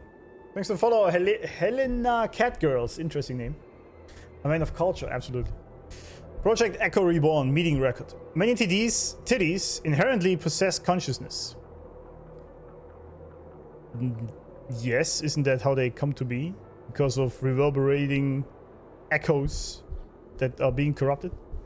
Even after being cut and bridged, their chaotic consciousness persists. That means they still tend to evolve by absorbing reverberations after being stabilized into common echoes. While we've managed to suppress their absorption instinct post-frequency cutting, preventing their chaotic evolution, but to fully eliminate their consciousness.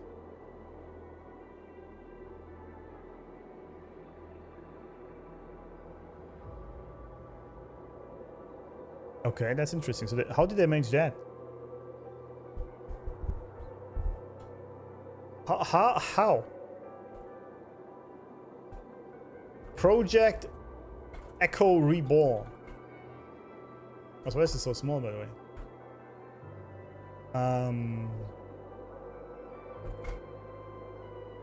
Researchers of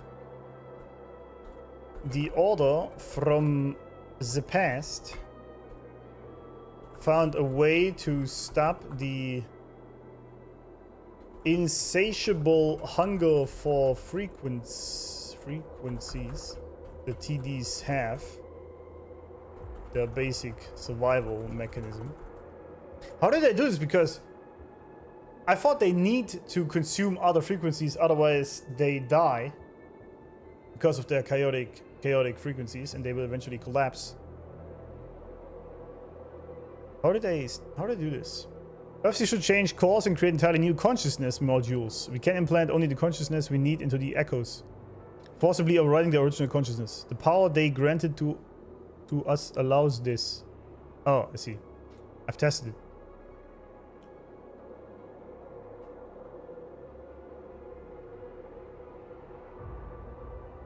They even had the ability for consciousness modules already.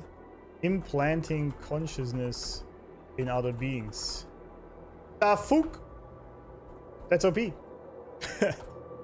Overriding their consciousness will only further destabilize the common echoes and disrupt the established methods for their creation. Of their creation.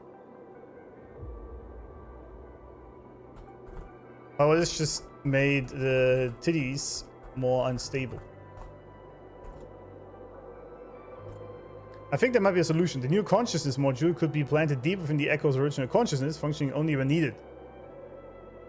In the meantime, we can continue researching how to improve the stability of consciousness transformation. But there's one thing, if the deeper consciousness is activated, it would be irreversible.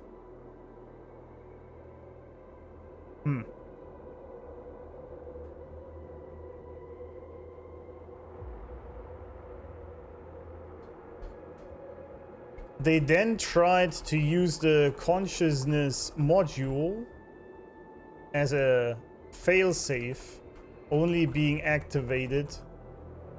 Wait, was it that way or the other way around? Yeah. If needed. Interesting. Big titties, exactly. So big titties out here. So every time I say say big TDs, suddenly chat is awake.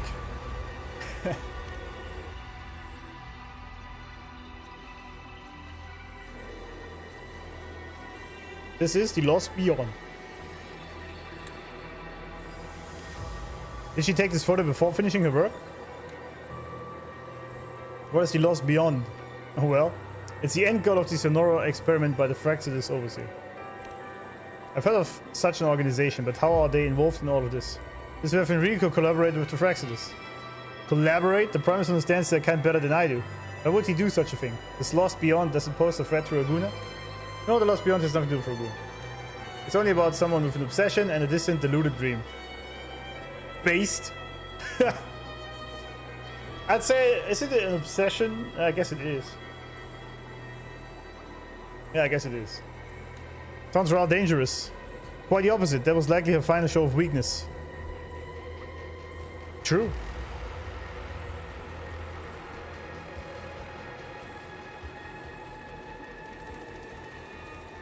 True. The Lost Beyond is no longer here, don't worry. It won't interfere with the Fabricatorium's operations. That's not true, we can still go there. Noticing your expression, Lufa paused for a moment and handed you the photo. Very well, the family's placed their trust in you, and I have no reason to doubt. Here, you should take this photo. If I'm not mistaken, you must know the person related to this photo. It seems more fitting for you to have it. Sure. Let me see here. We've completed data collection, which confirms the echo experiments we mentioned earlier. As of now, the energy devices are nearly automated. We just need people to monitor them. Alright, done. Let's move on. Okay. Deep sea service. 2 more, eh? Is everything set? Shall we? Yes. Proceed. W Robo. Absolutely. What is going on here? Wait, is it bugged? Oh no, there's literally tiles underneath there. I was like, what the hell? Yeah. Isn't that where all the where we had to learn how to be part of the cult?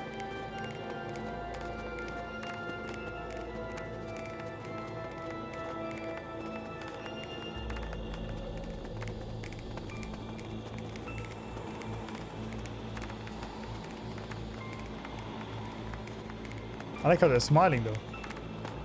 She's like really happy.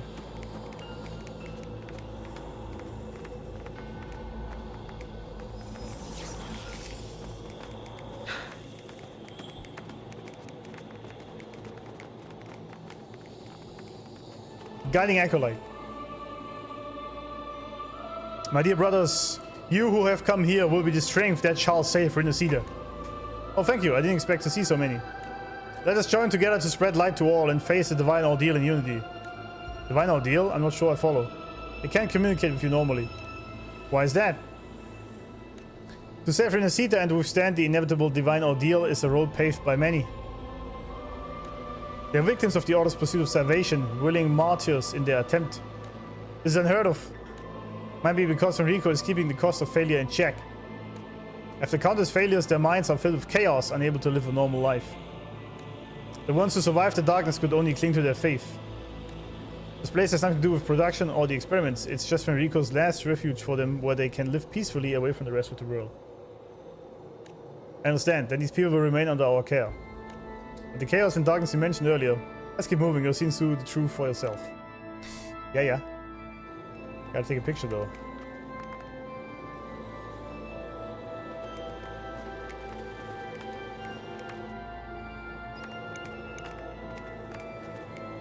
The Sanctuary of Faith. These guys. Is that Gospel Party? Yeah. Progressive Church. True.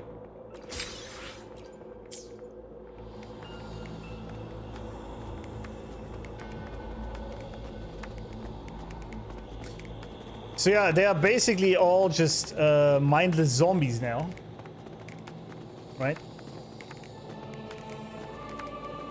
And so they don't disturb other people. They are now able to just worship this thing here forever. Great. Congratulations, I guess.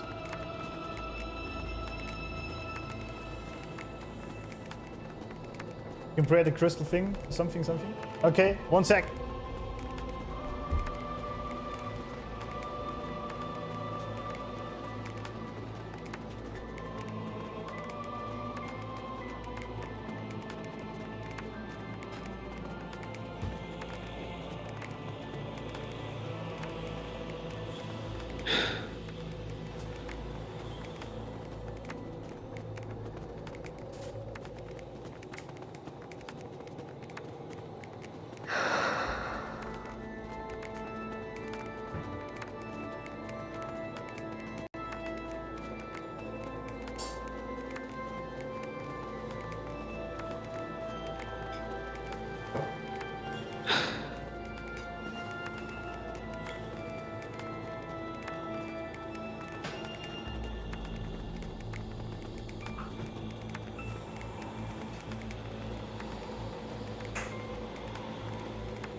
Do we need a cherry mode, by the way? Right? Cherry mode and maybe a... Someone said we need a damn counter. Whenever I say damn, we gotta get a counter up. Because apparently I said this a lot. I mean, actually, it's probably not a bad idea. Just funny. And cherry mode. We'll see if we get anything. Any other emote ideas we need? I mean, you were graced by the beautiful Hiyuki out here, showing off her skills. Let's get moving.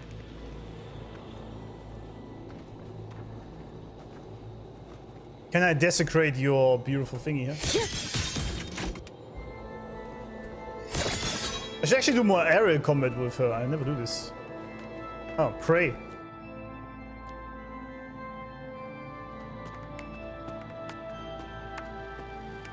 These guys.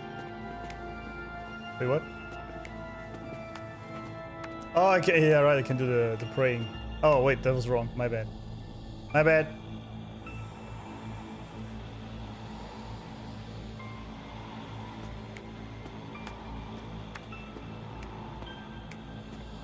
That was it? What did I gain from that? Nothing? Sure. Sniper SK mode? And the rip emote from Discord. Yeah, I mean, the problem is I still need more slots, obviously.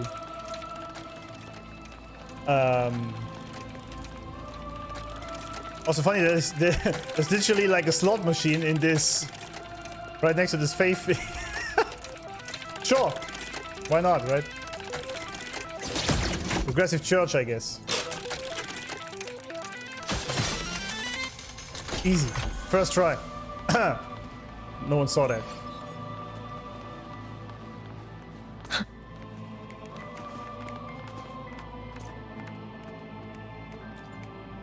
Wait, there's a chest in the middle. Did I miss that? Let's get moving. Oh yeah, I literally missed that. You keep it. Nice. I did not see that. Is there a sniper SK mode? Does that exist? Let's go, buddy.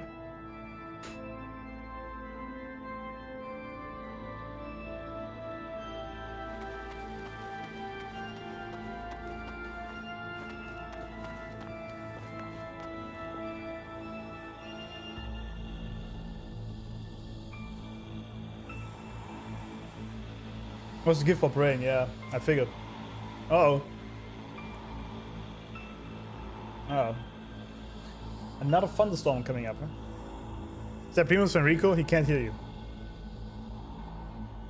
I beg of you, tell me everything that's happened. Do you know about the false divinity? Yes, soon after I was chosen for the Fabricatorium's investigation, I received a letter from the Thessalians revealing the truth about the Sender and the Phenomenon. Damn! And that did not send you on a year-long questioning of your faith?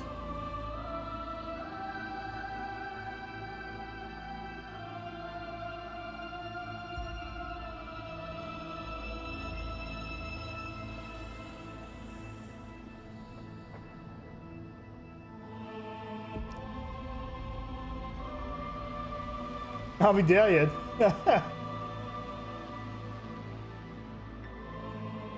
No, you know, on this stream we take a while for our quests. I'm curious if I collect that chest. Well, the game does look amazing, yeah. Yeah, this is your ray tracing for you. With these reflections. And of course I'm playing in 4K and it's down sampled to 1080p. That probably adds some sharpness to it. But yeah, dynamic reflections. It looks really good. It does indeed.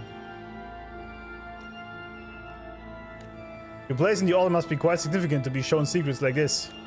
Enrico must have known about this earlier than we ever expected. Right, true.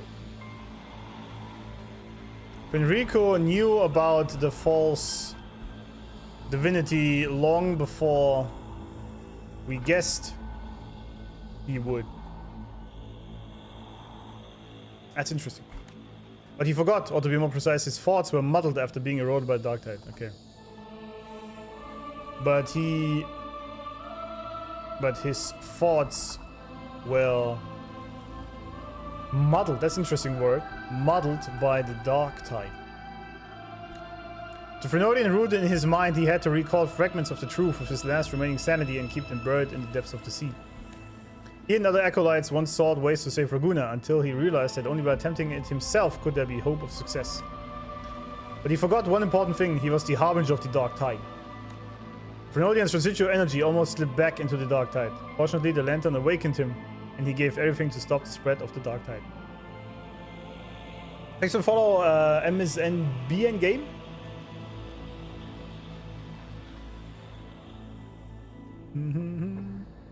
Uber in 4K is gorgeous. It looks amazing, yeah.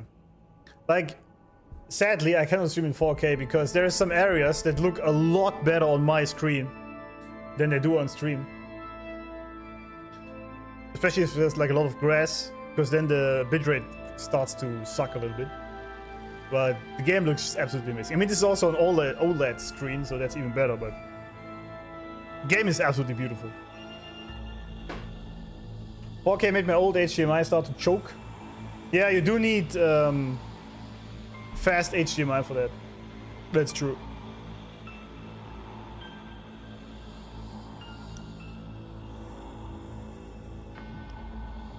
I kind of missed writing this down about Fenrico also.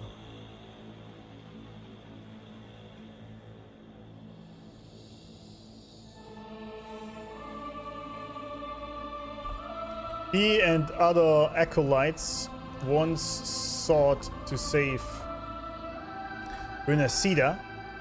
He said Raguna, I guess all of it. Until he realized only he himself can probably gain success in this. But still, he was the harbinger of the dark tide. So the Frenodians' residual energy almost slipped back into the dark tide. But the lantern awakened Fenrico. Is it the same lantern that Nopoli had? I think it was. And then he gave everything and his life to stop the dark tide. Fenrico actually redeemed himself in the end.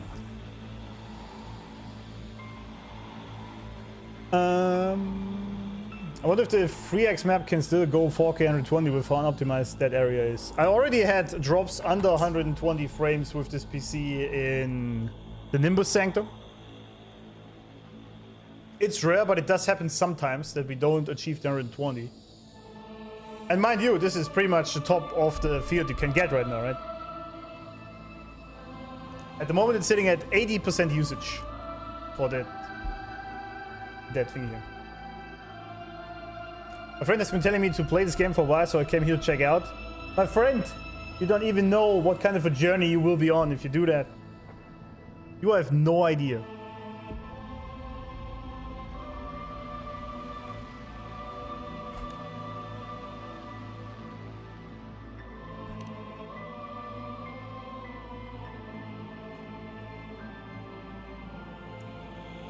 Former private counselor.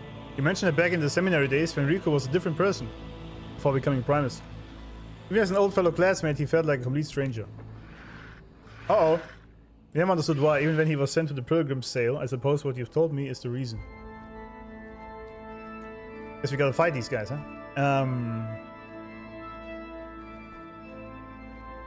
He was corrupted as soon as he became Primus, it seems. Okay, what? Authorizing maximum output. Maximum output.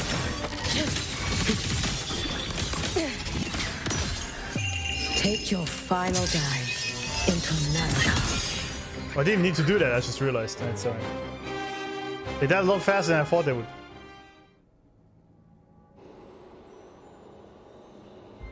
These echoes have less stable consciousness than ordinary common echoes.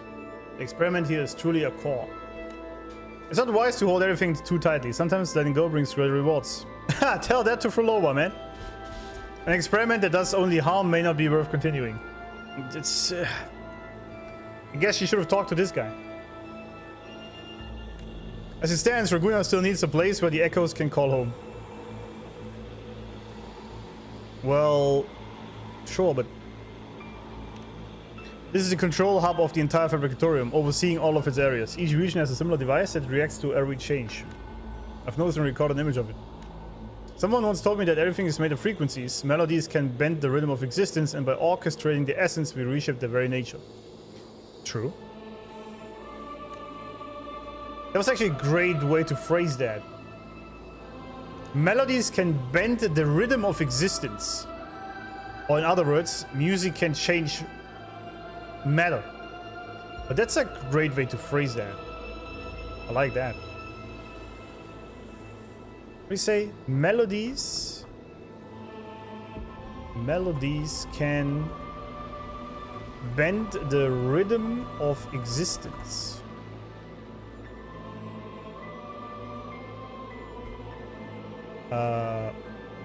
Sound can change matter.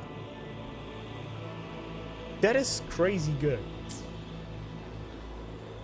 Keep this melody, make sure it plays well, and the Fabricatorium will remain stable. If you want to make a change here, you'll have to adjust the melody. No way around it. You remember the melody? Huh. I do. You hum the melody softly and soon echoes throughout the tower. Fro would have heeded him? Absolutely, yeah. She would have. That's true.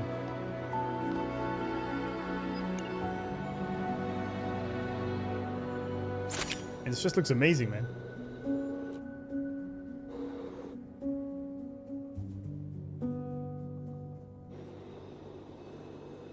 A beautiful song, as if I can almost hear a story from it. Well, yes. I have it recorded. Seeing how focused you are, I took the liberty of capturing your image. It's fine as long as it helps you. The guidance has been essential to my understanding of this place. Trust me, we'll make this place better. The Age of Lies is behind us now. Now that the shadow over the Order has lifted, I'm sure the brighter days will come. Why are you looking at me like that? There's ambition in your eyes. Isn't that good? Ambition, or you might call it a desire for the better. The Order of the Deep needs change. Raguna deserves a better future, but who will lead that change, I'm not sure. Lufa gave you a calm and meaningful smile before bowing deeply in gratitude. Nice. That was actually pretty cool for a photo quest. Had some lore in it. I like it.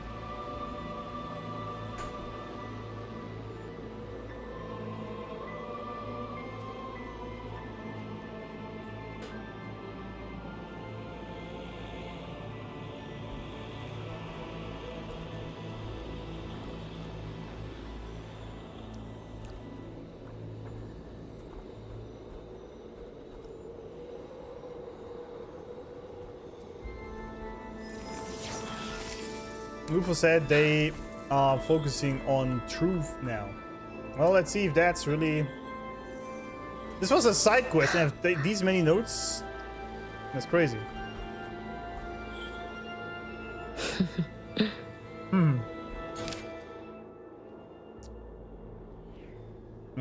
Bread and holy rituals. Butler, the steward, seems troubled about taking care of the acolytes in the Fabricatorium of the Deep. Talk to him and learn what's swaying his mind. Alright. Oh, pay attention to Lover's verse after all, it seems like it.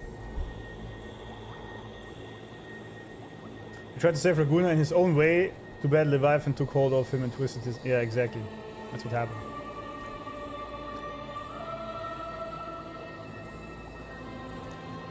Do you all need more people like Phoebe and Lufa? Absolutely. Well, maybe they get there now. Photo quests are very good, yeah.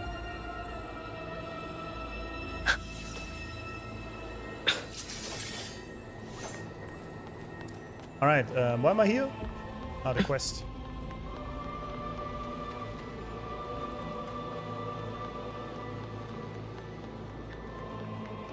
Talk to the Acolyte.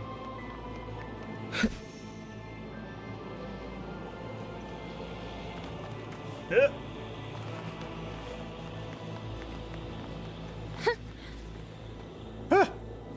Keep up! Keep up! Can you keep up?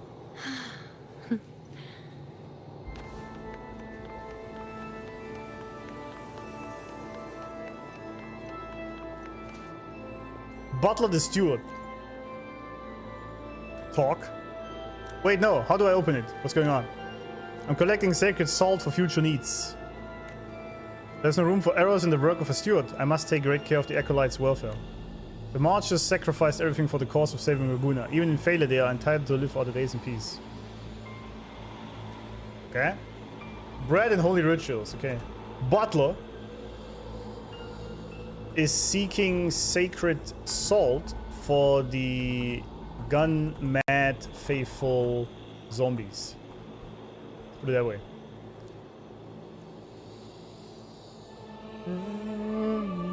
So the sacred salt is for them.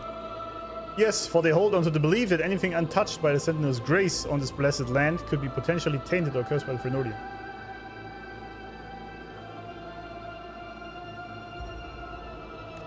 That's why I would perform cleansing and consecration rites with sacred salt and other provisions before their eyes. To lead them into thinking they're taking the divinity's nurturing meal, drinking holy blood. So he's talking about the communion here. They have no reason to refuse. I see.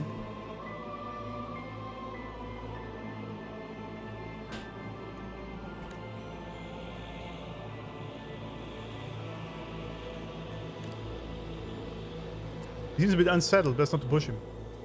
Did you all anticipate this situation? Ah yes, we set aside some sacred salt in the Fabricatorium for times like this. If you happen to upon any, bring it to me. I'll offer you plenty in return. It's a deal! Oh! That's just one of these quests. Okay. Keep up! That's not an actual lore quest. I want something. Yeah, I take the asteroids, I guess. Sure. It's not actually a quest then. Okay. What else? Fantasma Dreamland. Shall we do that? I think we do.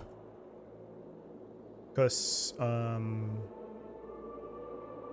this one is then the segue to the next one. I assume that's here somewhere. Oh, there it is. Fantasma Dreamland. Leisure.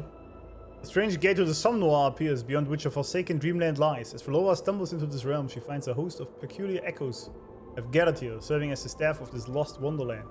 The conductor chooses to linger to help restore its former glory, while silently awaiting the unfolding of the stream. 300?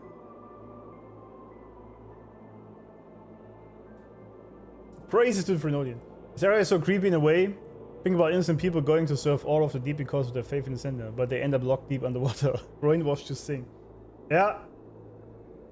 Kind of backfired.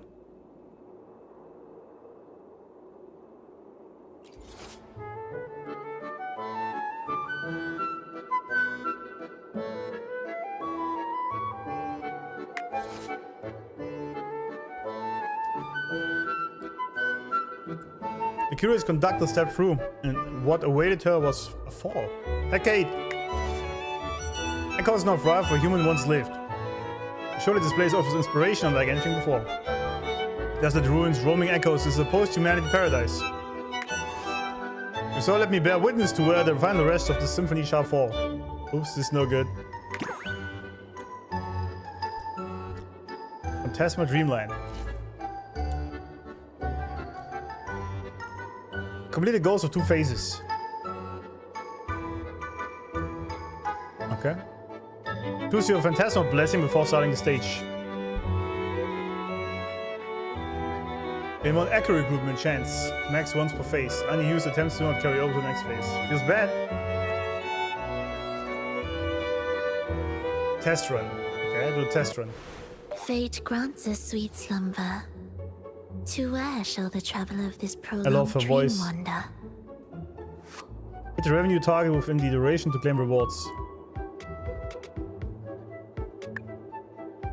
You must meet the corresponding goal by the end of each phase.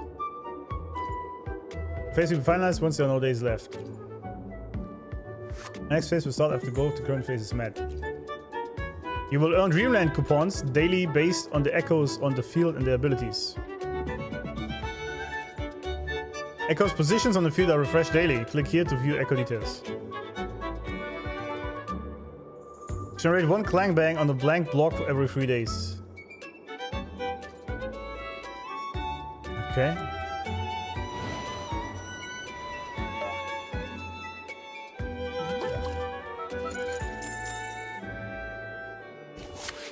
So that's like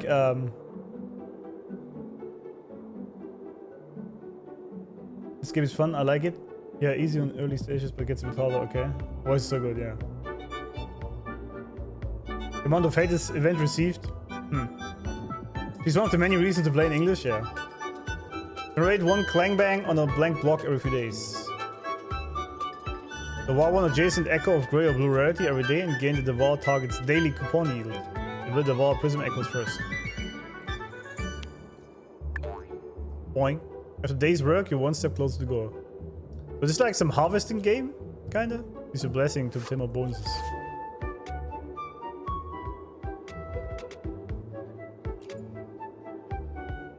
The rift between worlds shall reveal itself within dreams.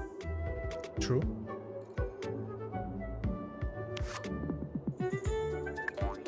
Boing. Why would I speed this up? You guys can't even see it properly, right? Because my face in the way. It's alright.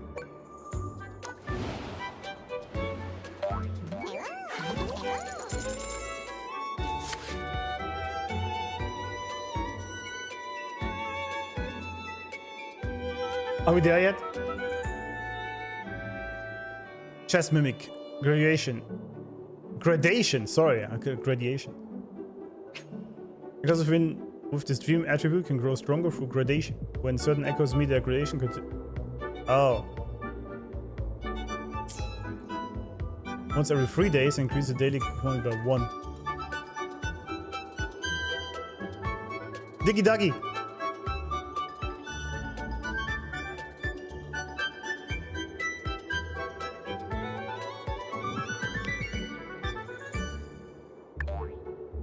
Boing. I be honest, I don't know exactly what I'm doing here.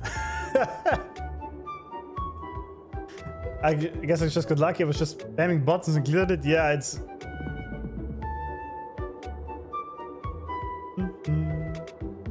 I remember failing a couple times in later stages. Okay. I mean, I can't do anything really other than proceed to the next day, can I?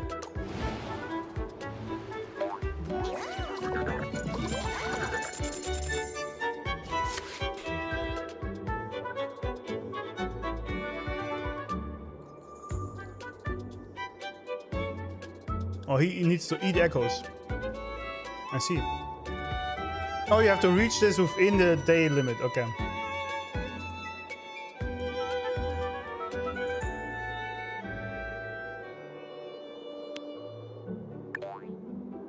Oh, that's a bad one. Can I move him? I cannot move these, right? What does this even do? Why would I speed up? What does that do?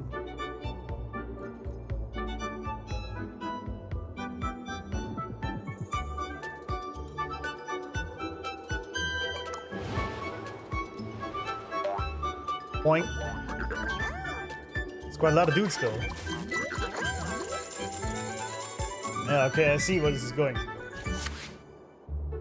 don't really need these anymore, do I? 8? Dream of devouring.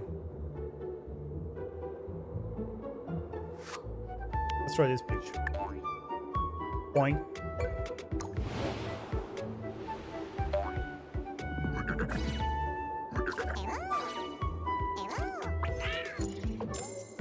I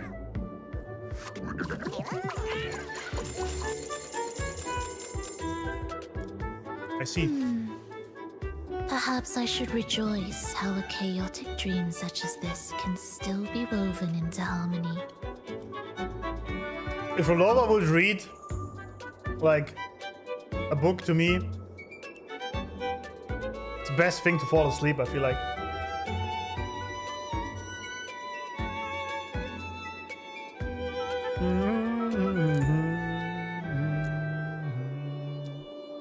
Just finished this event today? Really?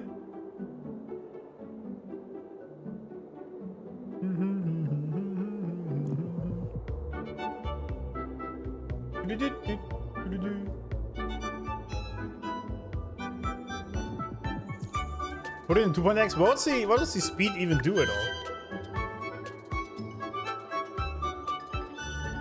Okay, I get these as rewards, I see. We can buy things. Glacier Prism. I see. Okay, that's how this works. Take some time to get the hang of it. It's an interesting mini game, and there are some fun strategies once you have more freedom. Okay, or you just click things, like our friend did, and do it like this. How many do I have? Oh, there's 5.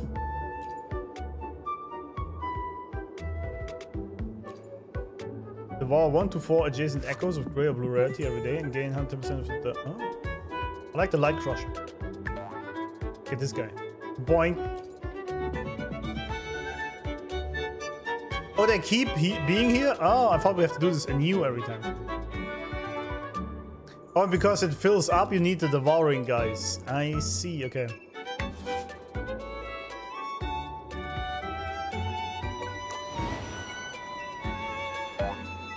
Point.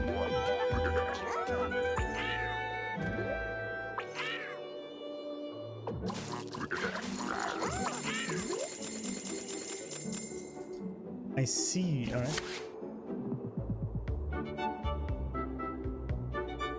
There's a chance to generate 1 random prism echo on a blank block. I like the fusion.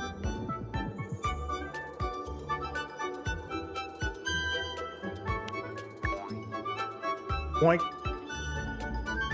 I wish you could move them, it would be helpful, but I guess that would be too easy then. At least for this moment, it's a shared performance. At least for this moment, huh? Focus, focus. Point. That crush is so cute in this form. That's true, yeah. That's true. The more echoes, the more currency you get, but it depends on the actor. Yeah, of course. Point.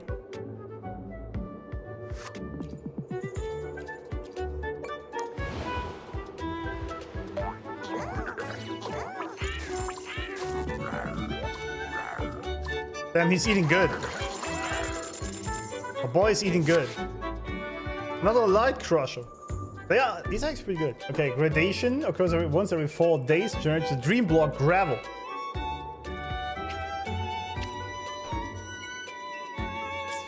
Alright.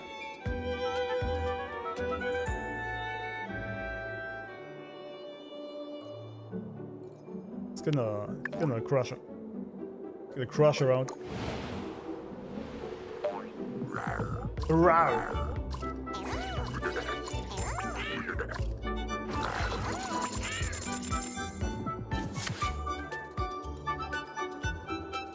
Easy game.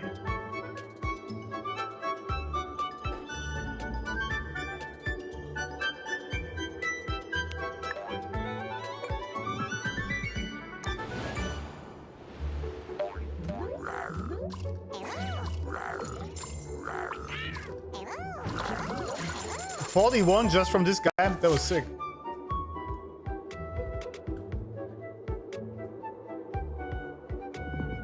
Kinda like this because there's a chance to generate another one. Because we have a bunch of Devourers out now. I mean, it doesn't really matter, I'm stacked already. Rawr. The boy is eating good. This is the future you chose.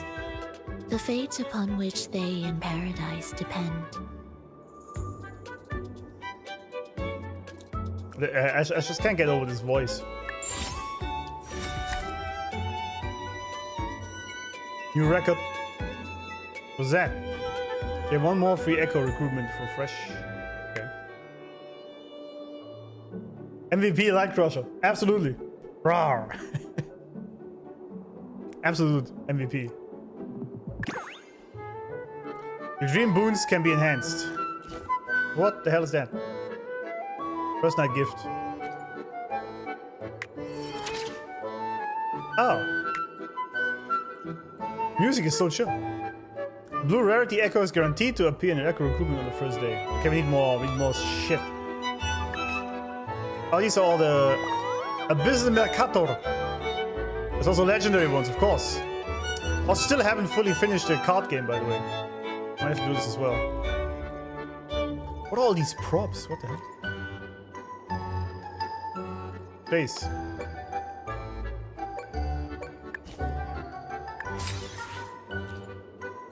Celestial Stairway, any difficulty. Oh, there's difficulties.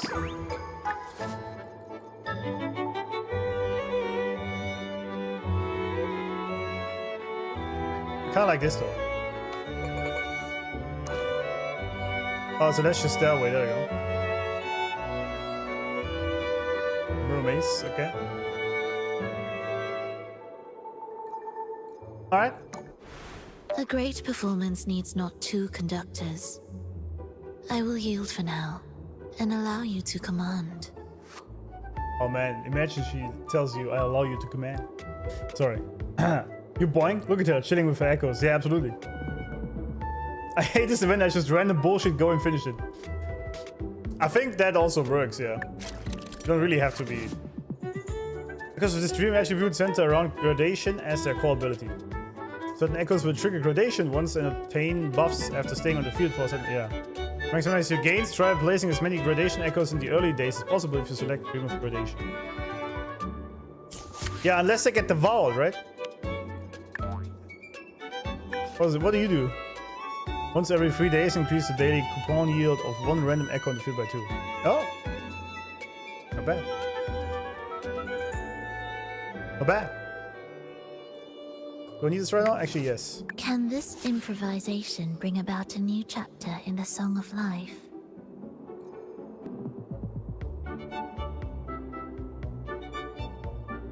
I like this. Get the mimic out. Yeah, this is a very chill event. I feel like. Yeah, we don't really want to devour them, do we? But he gives us 8.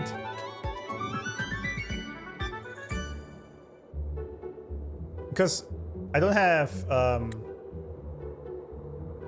clang bangs out, so it's kind of useless.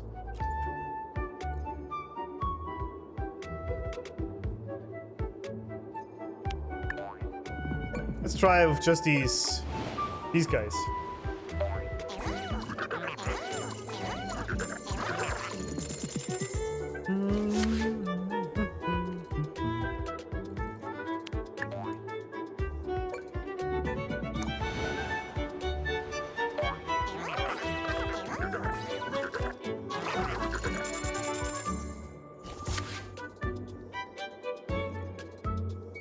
Oh, Nimble's rev is actually pretty good. I don't really need it, we already won that, but...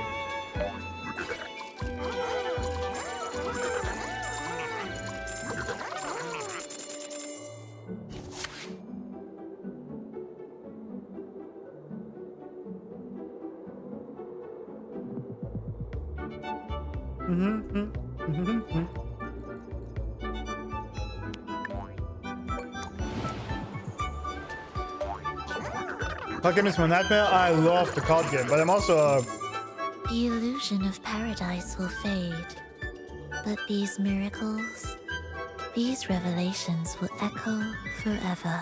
Who's the voice actress for this, by the way? She's amazing. But I'm also a big fan of card games in general, so that was an easy game for me. I really enjoyed that. So what terrorist activist does? Yeah, it seems like it. It's what she does in her free time. I don't want to buy anything here, actually. Oh, it says 3 phases. Now I understand this. Okay. I get it. Now we can technically start devouring some dudes. At least for this moment, it's a shared performance. Abyssal Gladius. Gradation occurs once every 3 days and increases the daily component by 10. Pretty good. Point.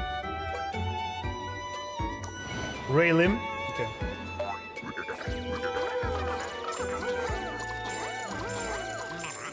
Is this her actual normal voice, or is she basically acting that voice? Gradation occurs once every 3 days. Increase. Yeah, we know this. I guess we get a lot lost out.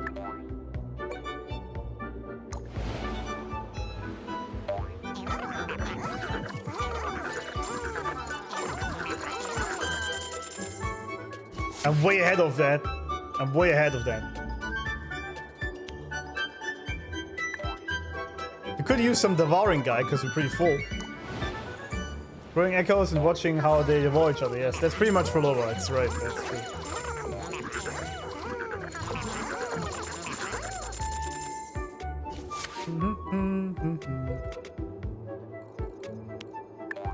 Running out of space here.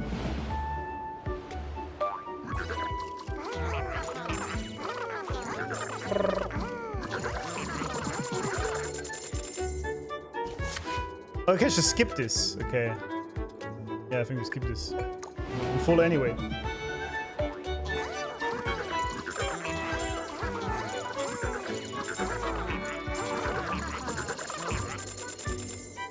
This is the future you chose. The fate upon which they in paradise depend. Yeah, it seems like a lot of people hate this event.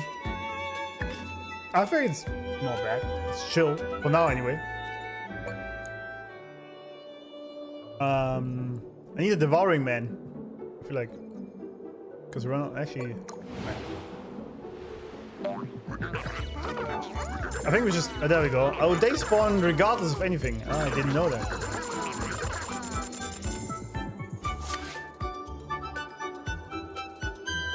Well, I have no space to do anything.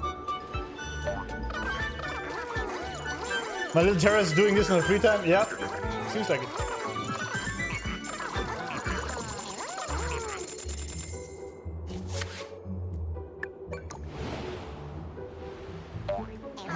I already won this last phase. I see you can just fast forward this.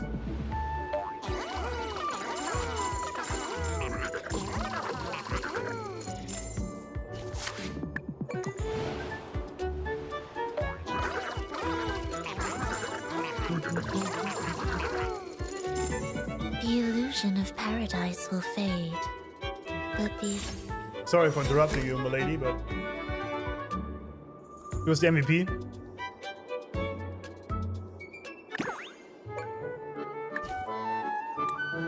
Blue Rarity Echo is guaranteed to appear in Echo Recruitment on the first day.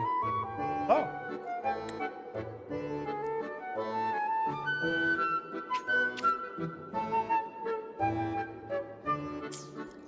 Starting funds. These are both pretty good. I like this.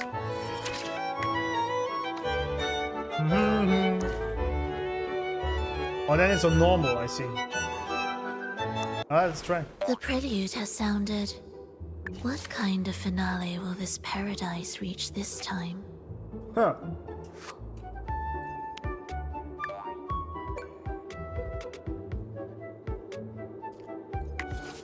The rift between worlds shall reveal itself within dreams. Yeah, yeah.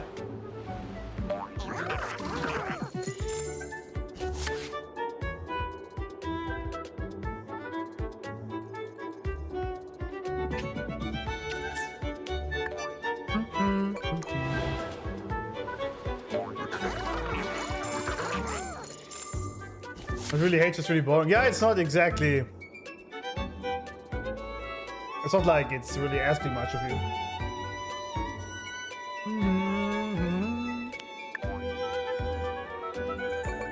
I've seen a video about PGR. Do you want to make more of PGR content or not?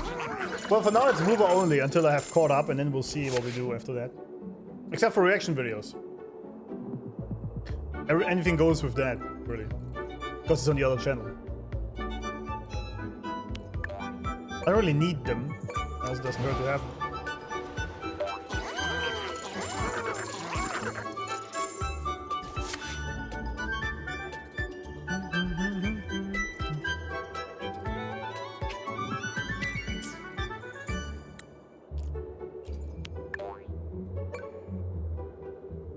What's this do?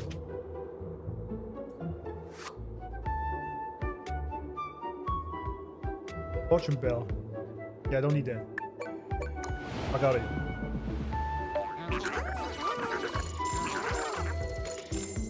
This is the future you chose. The fate.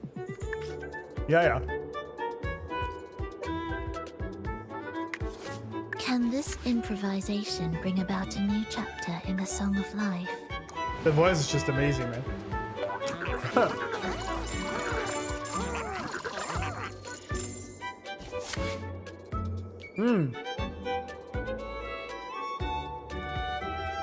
We want to do this?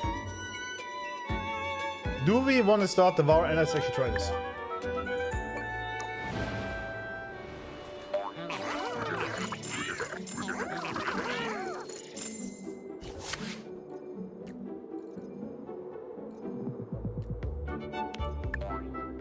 Boink.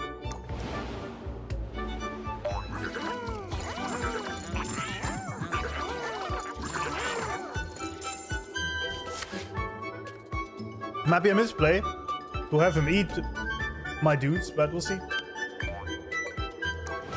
We'll see.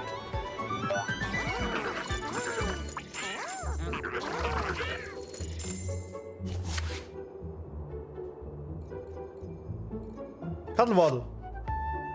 Increase the daily coupon yield of echoes in the same row by 2. Cool. Everyone enjoyed Dreaming Deep. What is that? Oh, I do PGR alt reaction. Well, I posted in Discord. We got the tower defense event. I still have to do this, right? This is the future you chose. The fate upon which they inherit. But wasn't that...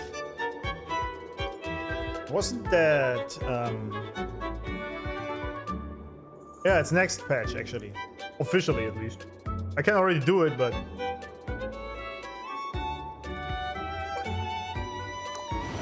Ah, shit, I forgot my blessing. Mistakes I made.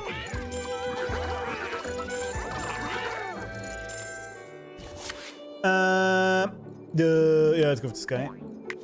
At least for this moment, it's a shared performance. Is it now?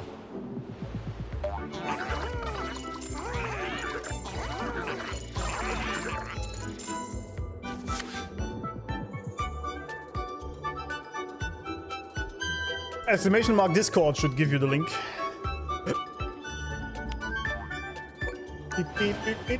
I'm still behind though on the videos I have to react to, but eventually I'll get there. Because I think someone already posted the PGR link, I believe.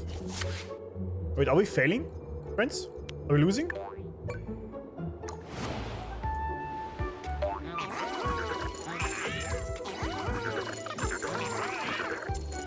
Oh no, we got 49 from this guy. That was pretty sick, actually. I think we're good. I was actually closer than I thought it would be.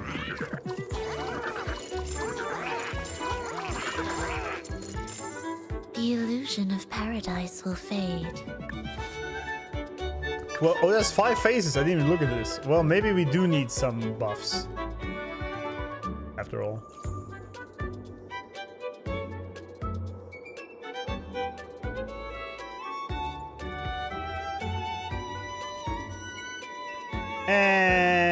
I don't know. We really need that. Let's try it again. I think we're good. The rift between worlds shall reveal itself within dreams. I want to try this. Nah, he's too far from it. This bad.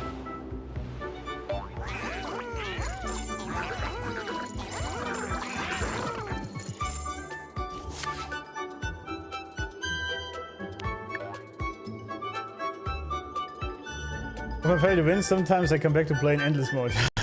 See, some people really like it. I guess it's a love and hate kind of event. But I actually like these because it means some really enjoy it, some absolutely hate it. But it means there's always something for someone. Actually, I have enough of these. That's alright. I might not actually do it. Oh, it's not enough, is it? Ask my husband to play tower defense for me.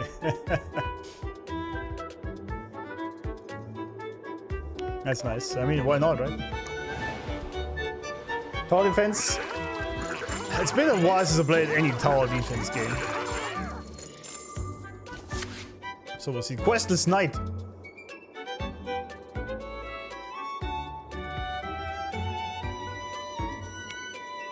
He just gets devoured, doesn't he? Oh, he might just... I just fucking failed, didn't I?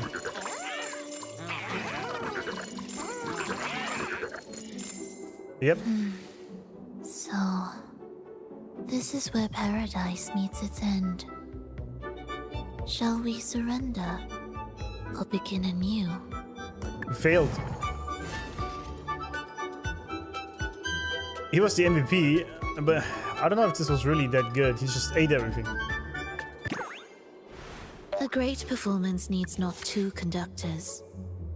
I will yield for now and allow you to Can this improvisation bring about a new chapter in the Song of Life? Chapter.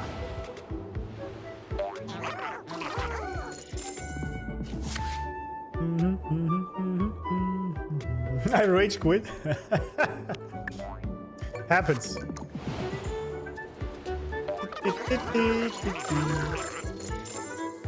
Exactly where everyone hated this event? Yeah, I see.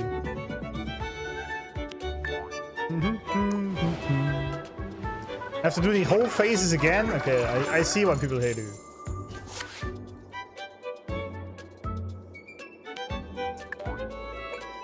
We need a devouring man.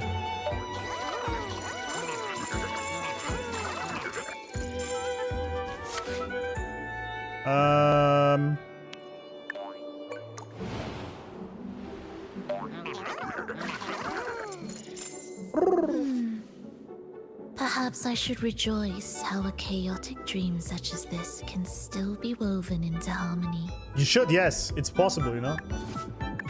It's possible to not be evil, lady. Sorry.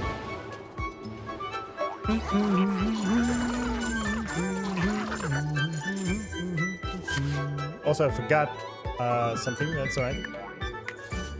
At least for this moment, Yeah, yeah. it's a shared performance. This.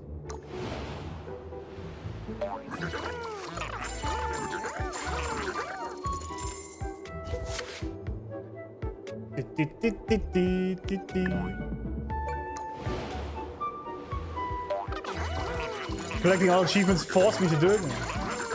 Cuddlebear is rich indeed. Cuddle. Yeah, I'm probably not going to finish this on stream because I think it's also kind of boring to watch. Because just click through the things. We still need to finish the card game. That's at least more fun to watch.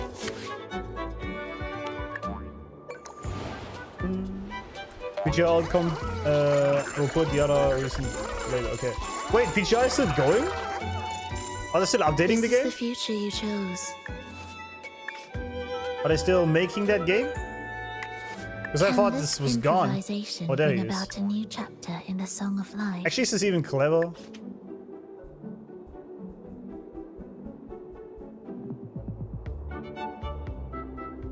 I don't know if this is even good. Because he's just eating them. So they don't get the yield going.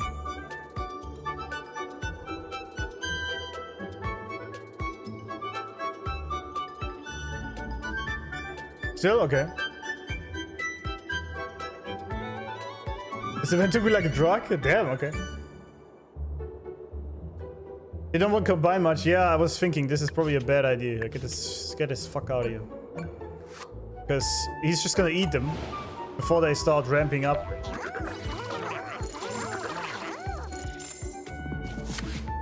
Oh, I don't have space for any of them, do I? But they can also sit on these? Okay, never mind. Oh yeah, really? Ah.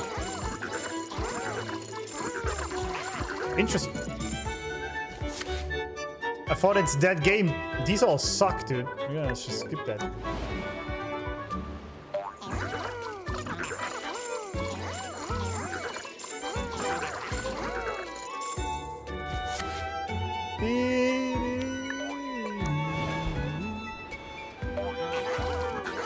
Playing the stage per day. Yeah, I'm not gonna play the whole thing, so it's just every now and then I think it's kind of fine.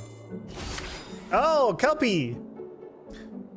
Gradation occurs once every 8 days and increases the daily coupon yield by the number of occurred gradation. Each gradation on the field itself also increases. Oh, hell yeah! Damn, he's big. That's what she said.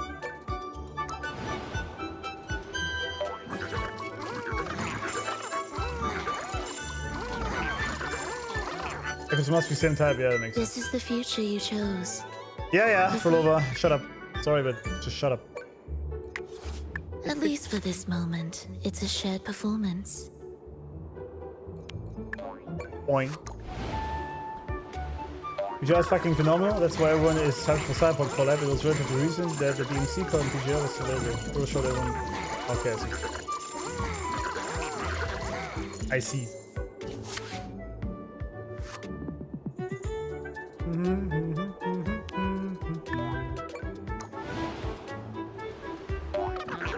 Now we're pretty much full out here, aren't we?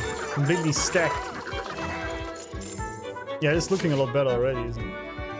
I have no space. What happens if I do this? Ah. Randomly. Okay, I see. Alright, okay.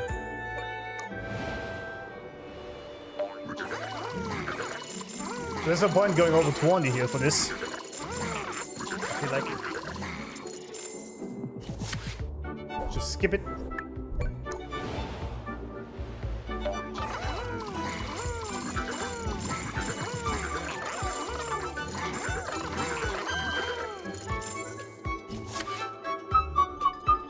Like Crusher. Yeah, he's cool, but we can't use him here.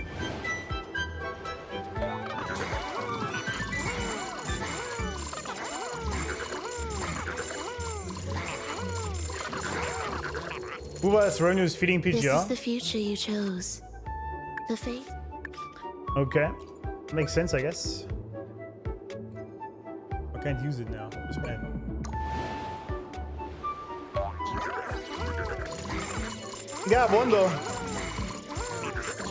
I think I saw a little bit of gameplay once about PGR. That's pretty good, actually.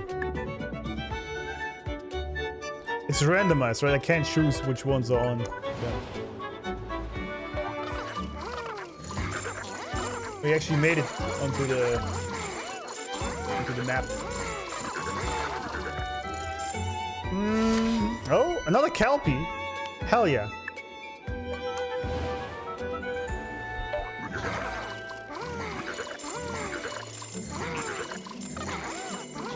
But it doesn't have the visuals of Wuva, does it? It's an older game, is it not? Or did they also improve the graphics?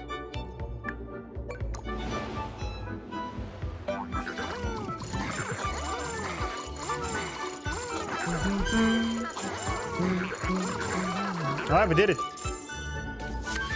I don't need any of these.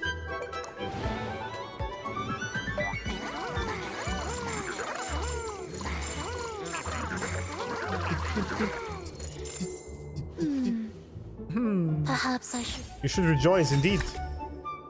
MVP Kelpie. MVP.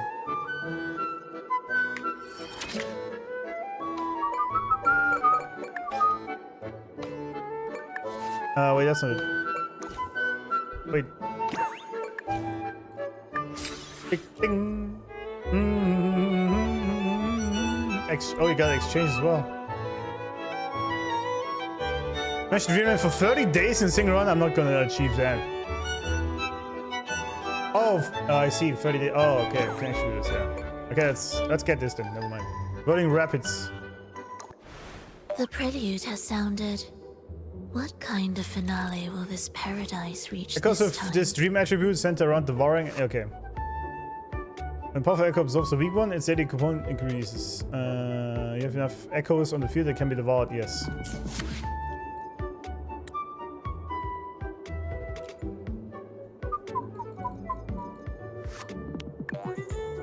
We need Devour Man. At least for this moment, it's a shared performance. Point.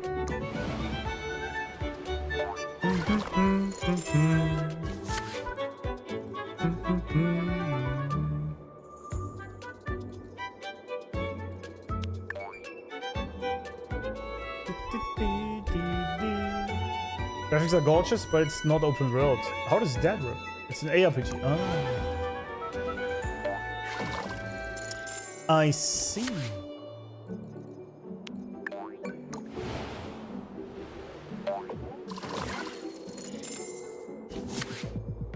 But to play on mobile?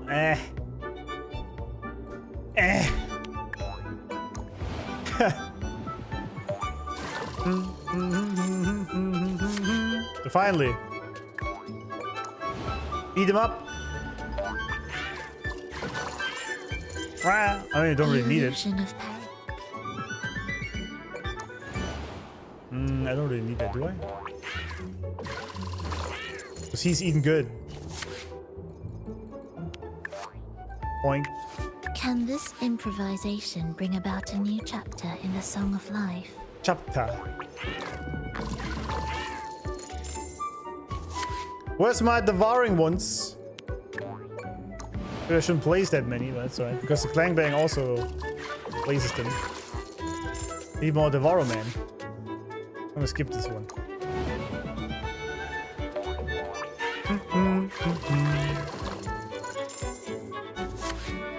Chase!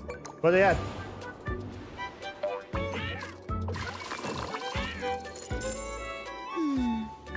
That face was very easy.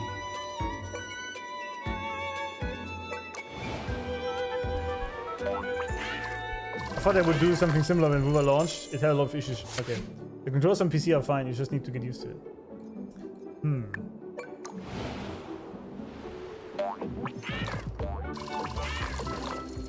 I mean... There we go. Ah shit, it's too many. It's bad. Too many Clangbangs. Once I have caught up, I might just try it out. Rawr! Finally, it's eating good.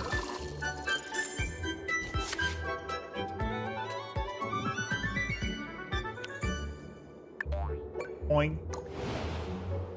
Boing. Rawr!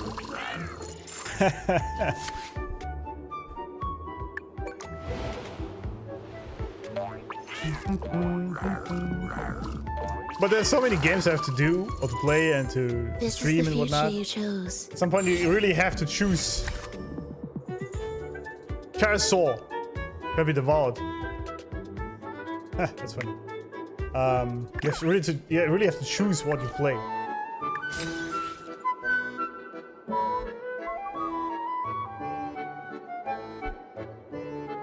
I was at 26, I thought I did more than that. Also, I thought. Let's try the normal, and then we proceed with the A great quest. performance needs not two conductors. Don't want to have him right away. And allow you to command. I mean, sure, why not? I mean, if it doesn't devour anything, it doesn't really hurt, does it? Improvisation bring about a new chapter in the Song of Life. Would they devour each other? Let's see, I guess.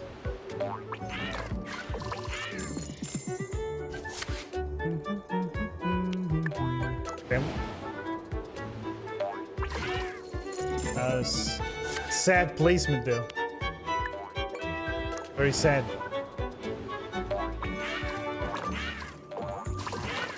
Bong. He came back. What's this? Echoes devour has a chance to generate its basic form on the blank block. The green conductor. Keep it for now, I don't really need it.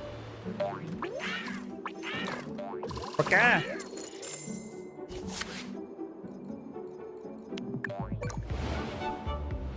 We have 5 phases, so we really gotta build this one up.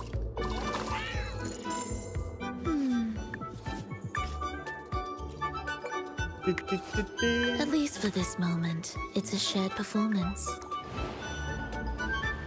Yeah, it's not the most sophisticated event. That's true. Basically, just click yourself through these slides, so to speak. Paka.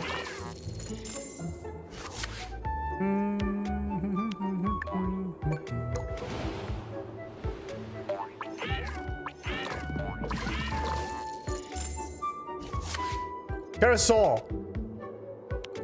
Nice. Oh, look at this guy. Damn. Damn.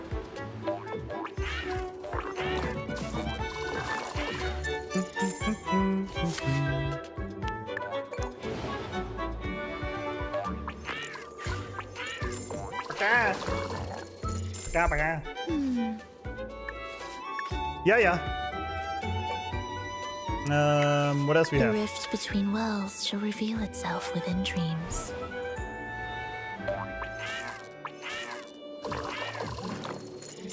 Why do I only have flangbangs here? Where's my prisms? Where's the prisms at? I just spawned right away. That was nice. I guess you don't have space for it. You just gotta eat them, battle friends. There you go. And these clangbangs eventually spam your entire map, don't they?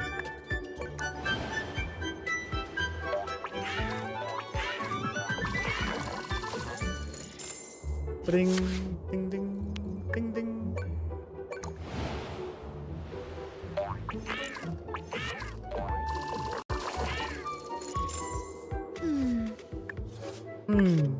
Yeah, I don't really... Do you ever need anything from the shop? At all? Can this improvisation Give me bring another one. about a new chapter in the Song of Life?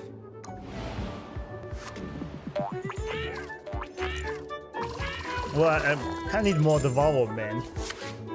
We're just not getting them. Ah, there we go. Both of them. Ah, see?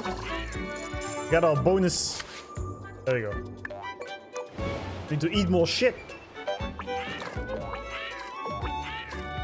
Spawned right away. That was nice.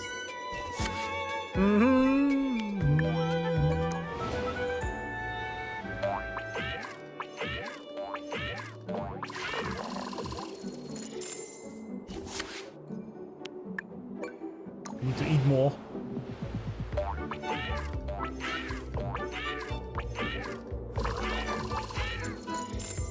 This is the future you chose.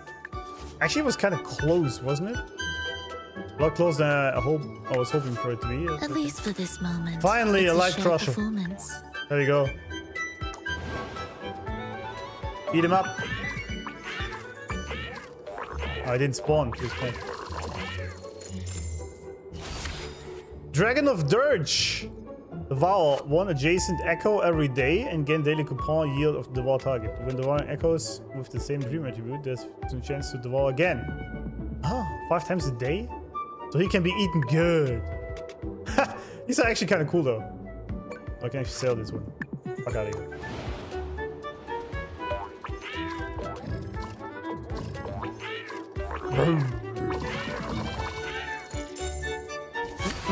Another one. Nom nom nom, yeah. Let's get another dragon out. Well. Wait, did it just eat my light crusher? Oh, I see what the problem here is. Okay, never mind. I see. It can also eat the crushers, so maybe that was a mistake. Damn, he was eating a lot there. Alright, we don't win this, do we?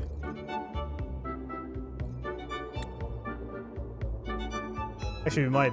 Just ever so slightly.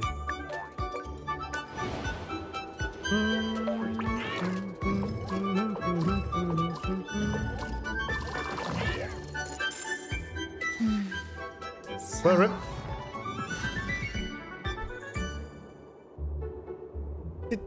Why are you selling the passive? I thought I don't need it. Did I need it? Was very close, but there we are.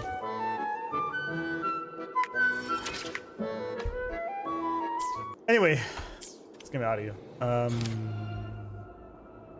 Yeah, what's left is these two. And then we might play some... Maybe do some holograms later. Yeah, we're almost there. Thanks for being here, Tani. Have a good time. Rest, salt, and the sun. Overture. Let's see what that is about. Well, I kind of have to finish the card game as well. Yeah, this quest is alright, or this mini game, it's alright, but it's not really good for streams. A bit boring indeed. Indeed. Keep up! Keep up!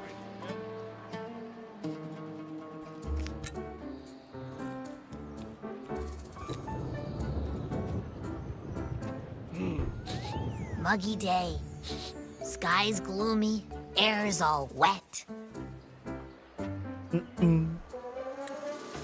Oh! Oh, man! At least let me finish my sentence.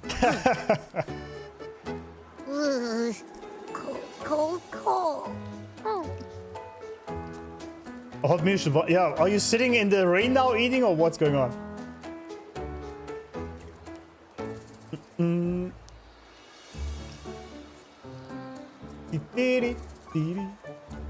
It's a prelude, yeah, it's the main story quest prelude for you.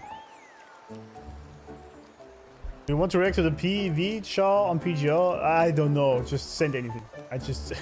I really don't know. I know nothing about the game, so I can't answer that. Hot beer should warm you right up. All right, I'm famished. We barely had a bite sprinting all the way here from Ragusa. Why do waitresses not look like this around where I live?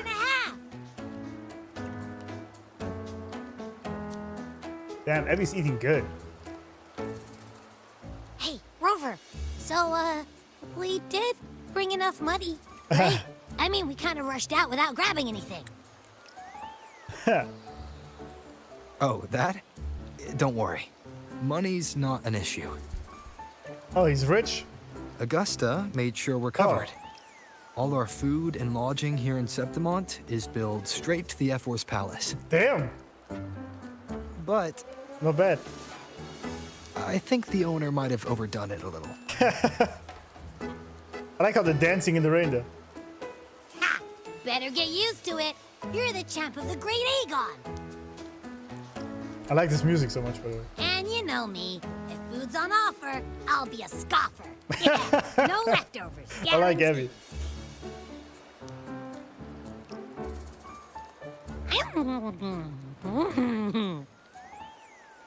Free stay, free meal.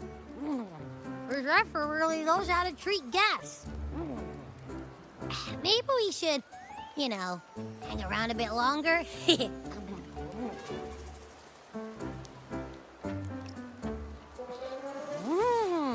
This smells amazing. But after being a freeloader, impossible, yeah. Abby, what do you think Imperator wants me to find? If Cardia is right, oh, music changed. The last clue should be somewhere on the Sanguis Plateaus. Wait, what?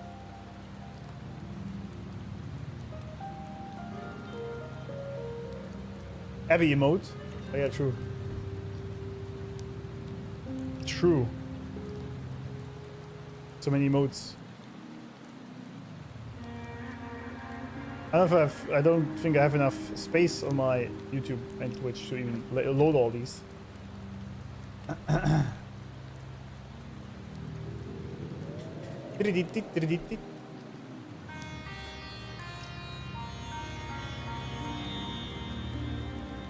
That food looked way too high resolution for my stomach.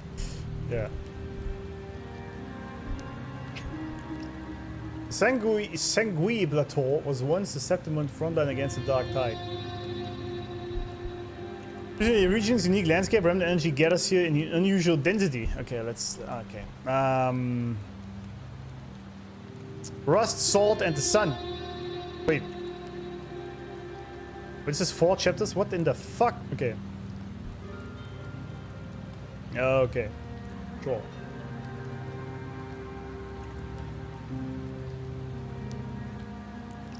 Oh yeah, this is where Imperator sent us. Right. Imperator left a direction for us. In the central hub.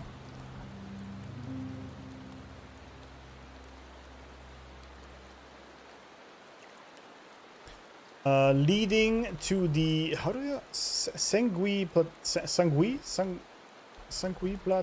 Plateau? I don't know.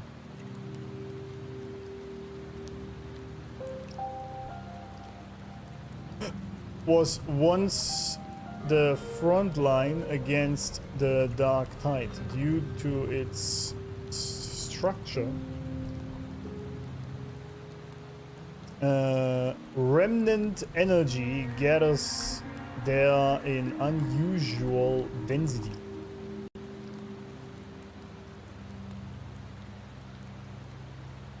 Along with a blight cloud constantly looming overhead. Interesting.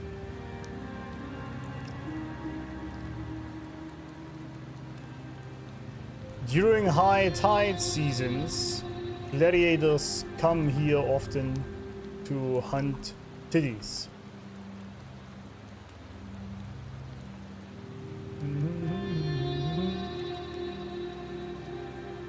Yeah, I thought this was just some sort of after story thing, not this actual second part of 2.5.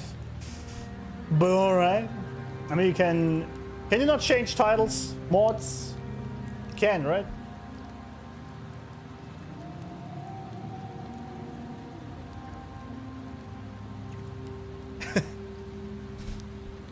Alright. We're so close to the finish line. Just one step away. But our pace is slowed. Relax. We're already back in Septimon. What's the rush? I remember Lupa said there's this weird blight cloud hanging over the Sanguis Plateaus. Sanguis Plateaus, okay. Sanguis. And when the high tide, or whatever, rolls around, all the gladiators go there to hunt tacit discords. Yes. Wait, is the high tide coming up soon? The Aphra's invite did say something about a big hunt. True, it did. Huh, that reminds me. Aren't we supposed to meet her today? Oh. A messenger came this morning. Augusta is dealing with an emergency, so our meeting's postponed.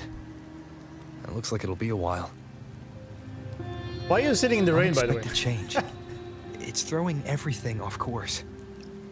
I don't like the feel of it. And why me for this hunt? If it's about the great Aegon, the messenger said none of the other gladiators were invited. Hmm.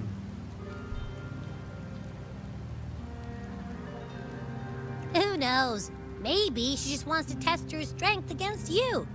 Typical Septimontian, right? Right. Yeah. Okay, so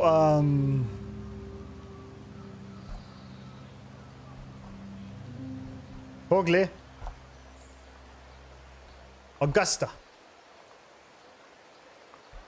She wanted us to be part of the hunt in the high tide, but then an emergency happened,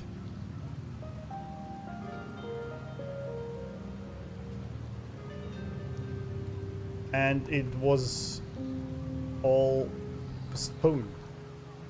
I didn't think this is as big of a quest as you guys make it out to be, so let's actually change. Why can't you even not change that, by the way? That's bullshit. Let me do this thing. 2.5 part 2. Okay. Main story part 2. Ah! Basic. Just click. Right.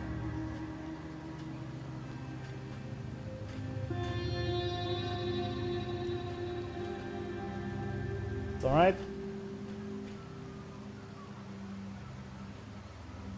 Oh snap! One second.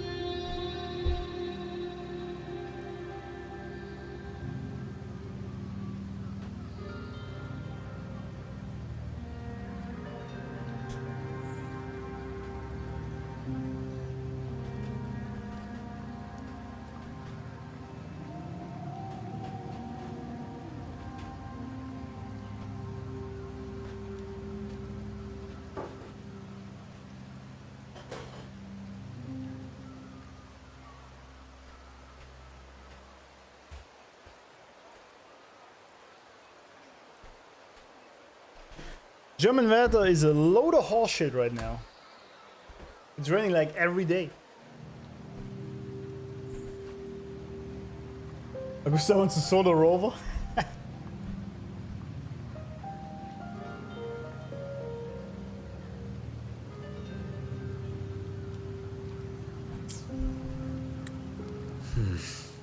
You think so?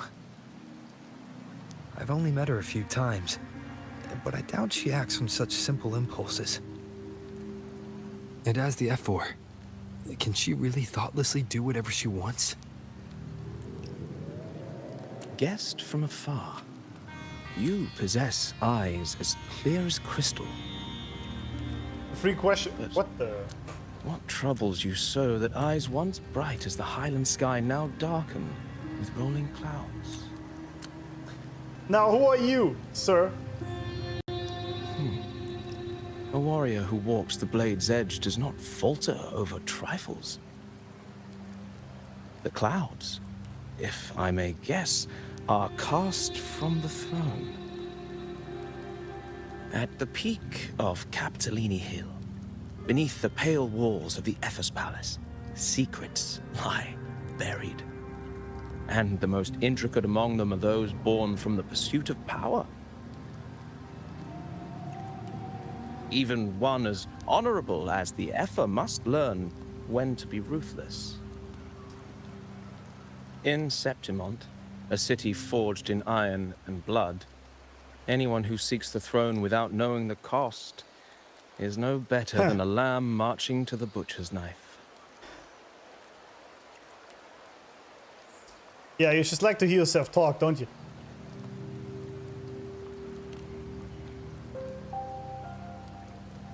I am Nestor, a traveling poet. A traveling poet. Okay. Sure. The rains in Septimont never seem eager to leave this season. So then.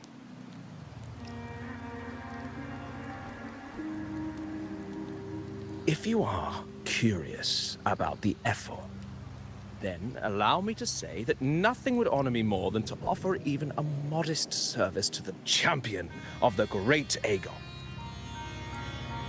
Wait, how do you know he's the champion? And all that stuff about the F4 too? Huh? Your eyes. Were we talking too loud? To see and to hear are but two of the many ways to perceive. Trusting the senses is a habit, a natural expedience, but not the only option.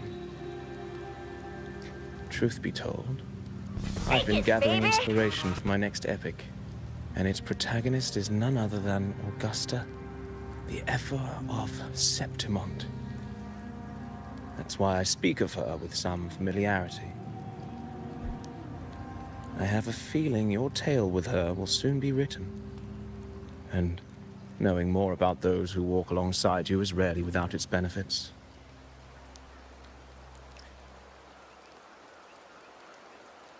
All right. Savitar, go, welcome. Thanks for the sub on YouTube, membership joining thing. You know what I mean? Thank you. Welcome. He's got great Septimonian drip minds to help him. Yeah, I mean, there's also a lot of blood coming from his eyes. but sure.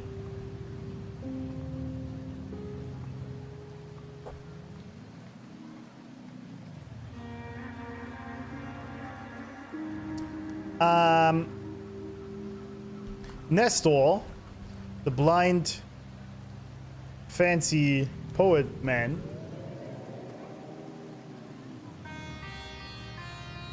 is writing a tale about the F4 Augusta. Tell me about... Yeah, tell me about it. Let's go ahead then. Augusta. Damn. A girl of humble birth. A resonator of modest talent. Modest? A commoner without noble patronage. And yet, from the den of wolves that is Septimont City, she rose and eventually claimed her place. Just like the burning sun was once a cloud of dust. Nice.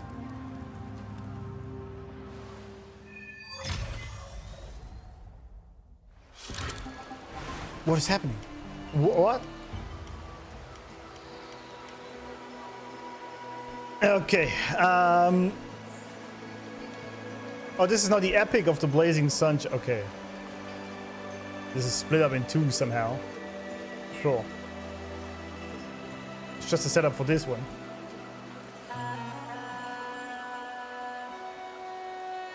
Dear guests from afar, do follow me into the near forgotten stories of Augusta, but simply telling it might be a bit dull. Yeah, one sec. He said she was pretty much a nobody. Pretty much born a nobody with some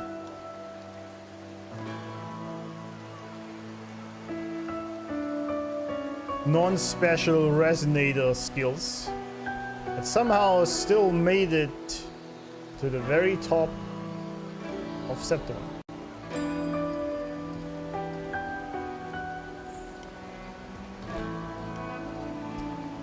Simply saying it might be a bit dumb. What are you trying to do? What methods do you have in mind? Perhaps having a listener become the protagonist of such stories might be a good option. This should add a more immersive touch to the sounds and images you've yet to hear and see. Okay. Is Bianca overclock? Maybe. At this moment, you are Augusta. You shall relive her past, face the same choices she once made. Thus, please forget your name for now. Okay, I'm ready. Of course, Augusta's story is already written. No matter what choices you'd make, they will not alter our reality. Yet be wary. Fate is fickle, and a misstep can lead to a swift end. Weigh your choices carefully. I understand.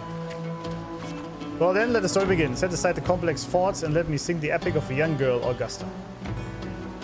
I'm Augusta, I'm Augusta. Shit. One sec.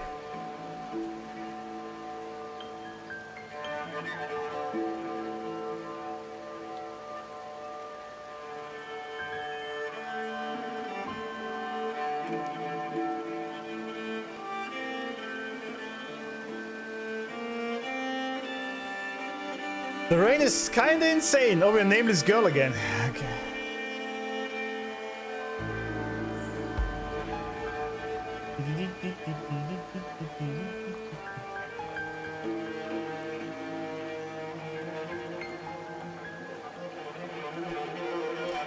A gentle warm light begins to blur your vision, and you slowly close your eyes. When it clears, a small frightened girl clutching a sword stands amidst the ruins. A group of solemn Septimontian gladiators stands guard around her.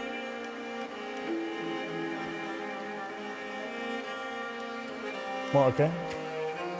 Hey kid, are you alone? Don't be afraid, we know what the dark tide did to your home, and we're here to help. We boldly observe him. Different choices will change the corresponding stats value.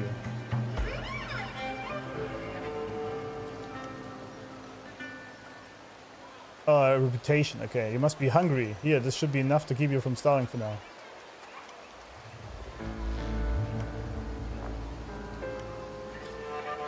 Okay, so...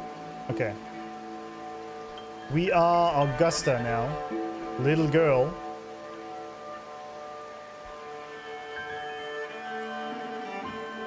Met some gladiators. Offering us help.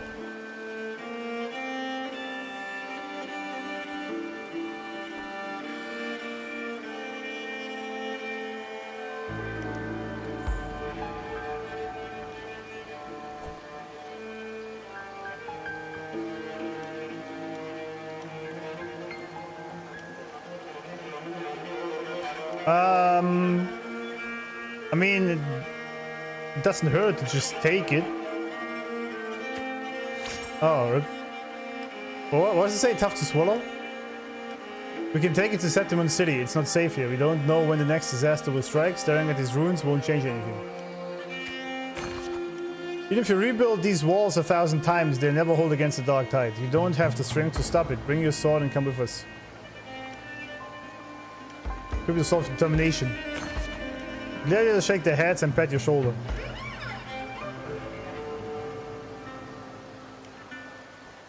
Follow them. Remember to maintain a stats balance. The story ends if a stat drops to 0. Oh, okay. Oh, these are different ones. Story chapter is complete once the corresponding goals are met. It doesn't say what this is. Okay. In the end, you chose to leave the village. The gladiators' words revealed a bitter truth. You lack the strength to protect the home you are leaving behind. In your travels, you engage with the gladiators. Okay, I see. We just have to be the strong girl. We tried to protect a village, but didn't have the strength to do so. So we go with the gladiators.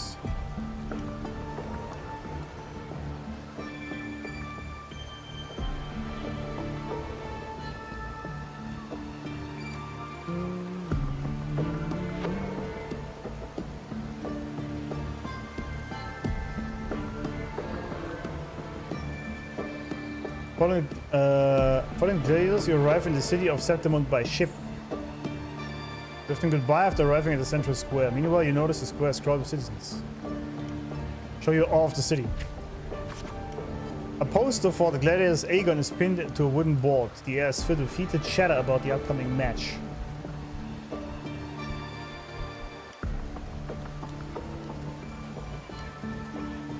Draw closer to the crowd. You must know Septimon reverses strength. Reverse strength, sorry, not reverse it. Here, only the victor reigns. That is law and order. I can't read. That is a law older than the city itself. Yeah, Septimon onlookers.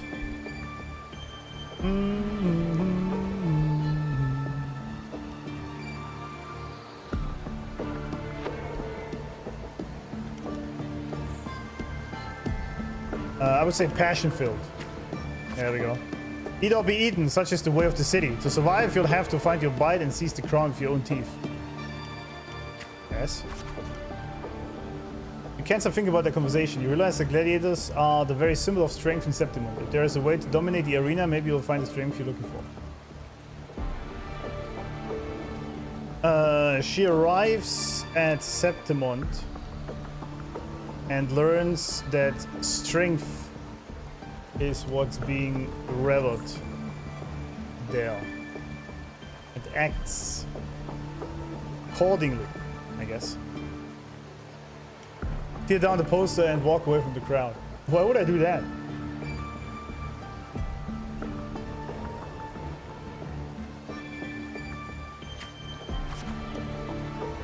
Oh, we can also have the heart, but okay, so it's not just strength, you also need heart.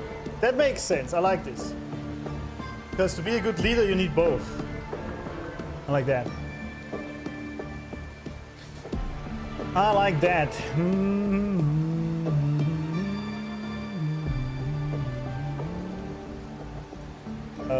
Wait, I missed.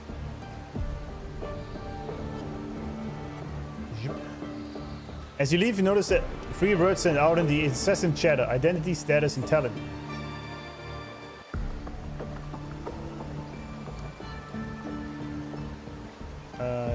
To be a good leader, we need to focus on strength and kindness. Being bold, but compassion.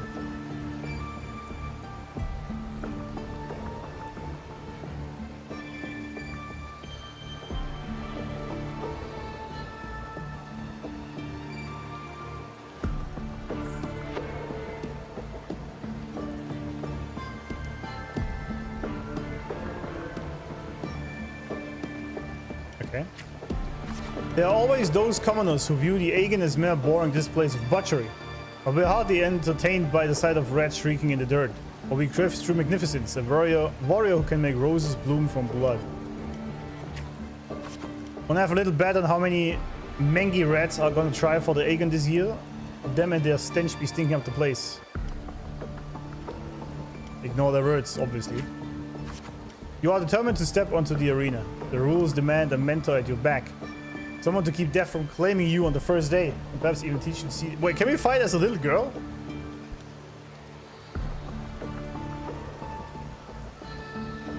Okay. If things ever dead ends, you eventually come across Kato. Kato is a retired gladiator star, but takes on a few prodigies. So you want to join the Aegon, you say. Why don't you start by telling me a little about yourself? We meet Kato, who takes on prodigies to train for the Aegon, which is where we want to go to. Someone got bombed.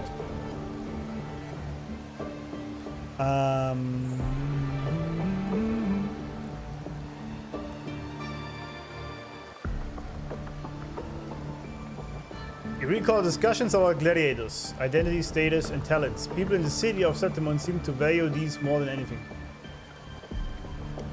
Choose to speak honestly about your past. Of course. Accepting fate, yeah. The dark tide took you home and you came to Septimon seeking strength, is that so? From the dark tide. Got some metal, but that's not gonna cut it here. Go home. People like you always show up with nothing but fancy dreams, only to see them crushed and trampled. I've seen enough of idiots like you.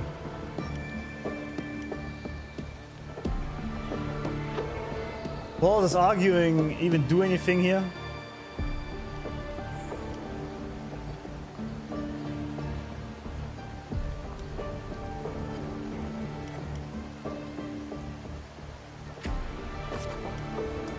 This was what I was thinking. It's strength, but it's not kingship. I see, there you go. But now, still here, are you? You think your stubbornness will change my mind? Pathetic.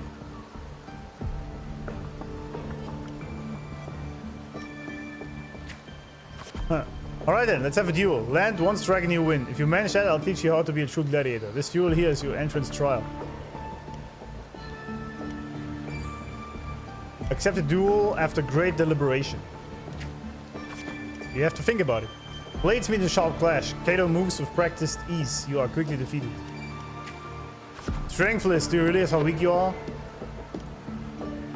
Which is why I want to become... Yeah, we don't seek power. Power is for losers. Which is why I want to become a gladiator. There we go. Ha! You really know who you're fighting against? Can you really best me? You can't. Now, how do you plan to end this? Yeah, challenge him again. Back for round 2, are we? Country rats like you sure are pestering, as the city folks say, are you? Attack! Oh, I missed the heart thingy. Okay, we have to be careful of that. My bad. Just like the last time, you aren't much of a challenge with Kato. You are swiftly beaten once again. Go back, that's not your path. Continue the challenge on the 3rd day. Too slow, too weak. Your foolish swings only bring smiles to your enemies. Then I'll be faster. Is that your best? How naive. Well, I guess a rat that lives in the dark is never meant for the sun. Checkmate, you've lost. Challenge him again on the 4th day. So ready to give up? Why don't you sell your sword? I'll get you some food at least. Why would you ever give up? You stand before Kato again, dragging your exhausted body nearly at your limit. I can still fight. Is that her? Young Augusta? Yeah, I like this. I really enjoy this storytelling. It's good, yeah. Because it's interactive. You have to basically do it yourself. That's pretty cool. Crew was trying new ways. I like that they try new ways to do things, yeah. Little Augusta built different, yeah. We try multiple days to show our resolve to him. I guess it's some sort of a test for him. To see if you have the guts to keep going. I can still fight. The wind swept up by the blade. Oh, whispers past and you're suddenly home. Soft sunlight cascades on the great oak's leaves and you hear your friend's laughter, your parents' gentle calls. Oh, I guess we fainted. But in the very next breath, a bone-deep chill engulfs you. That touch, you know it all too well. Thoughts race across your mind and your hand instinctively gripped the sword hilt. I won't surrender. You seized the opportunity and land a hit on Kato. Oh, it was her forte. Okay, I see. I see. Kato hands you his sword and turns to leave.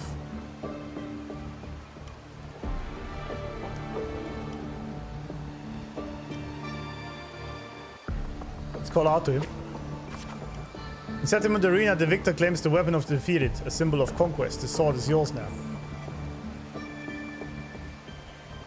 In the end, with our forte resonator power, we defeated him.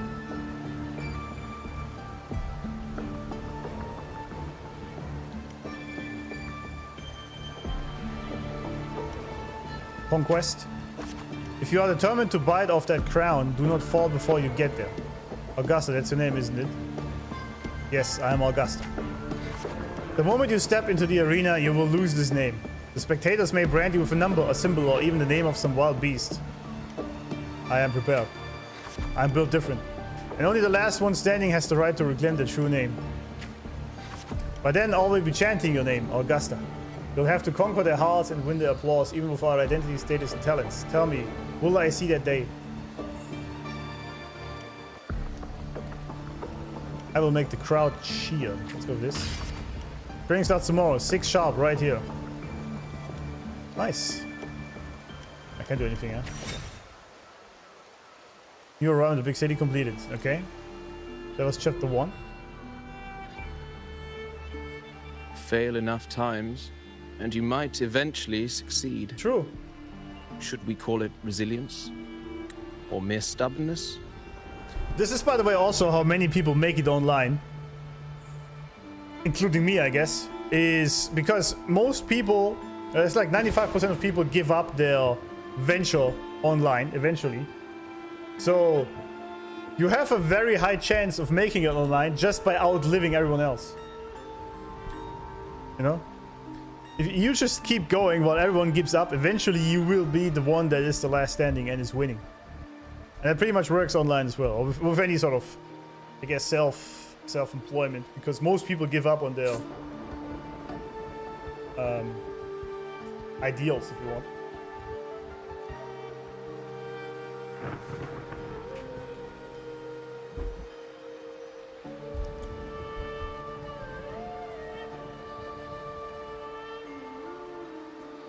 I would use a different word here, and that is perseverance.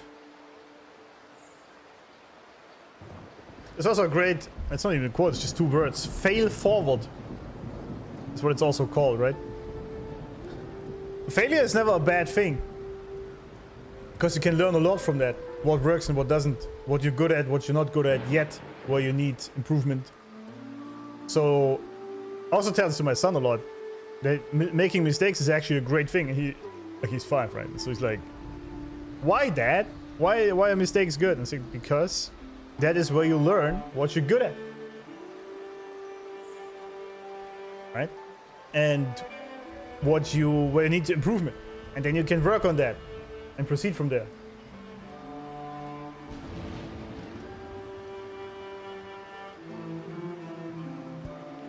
So I think it's very important. By the way, I only get 77 frames here in this scene for some reason.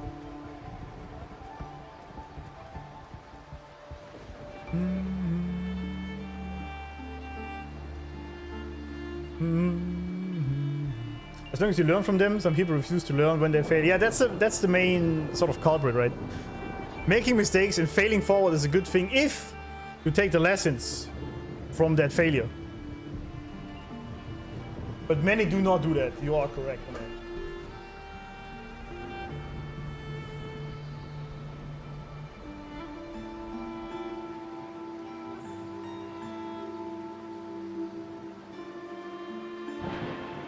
Fucking weather is pissing me off, man. Can it decide if it's gonna rain like crazy or not? So I can choose if I close the window or not.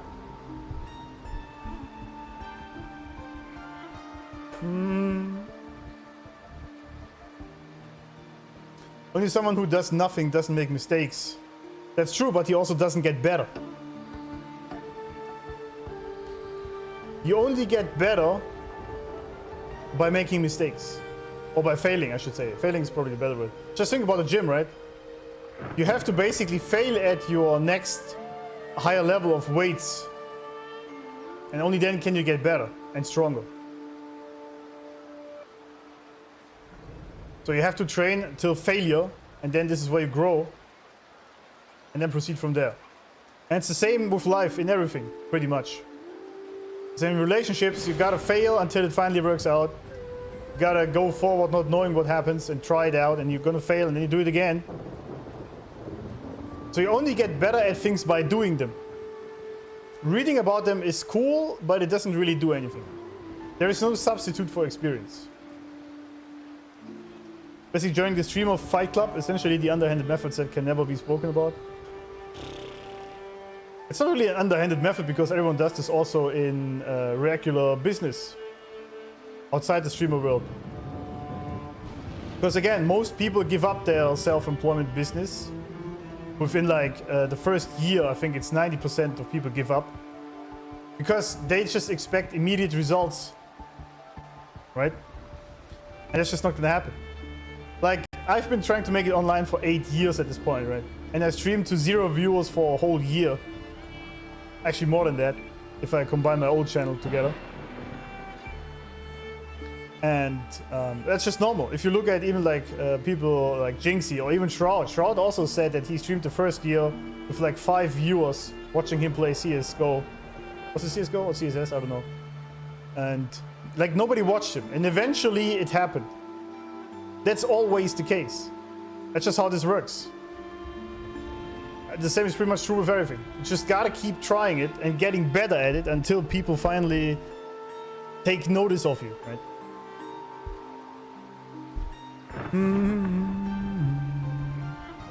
You miss 100% of the time if you don't take a shot. Exactly, yeah.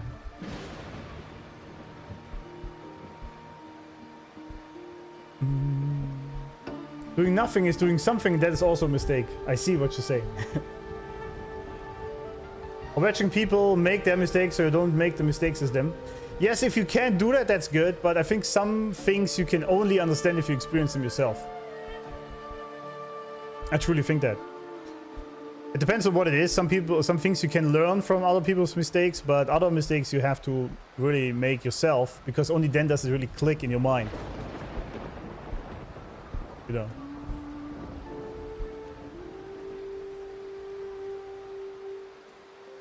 So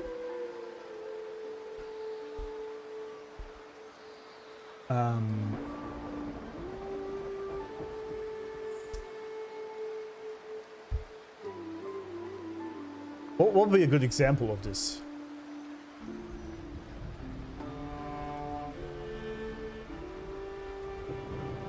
Yeah, for example, I mean, this is the one that I can use the most myself, right? Is basically making it in streaming. Now, by no means am I famous or successful at this point, but I'm doing quite well, I think. I'm already in the top 4% of content creators, funnily enough.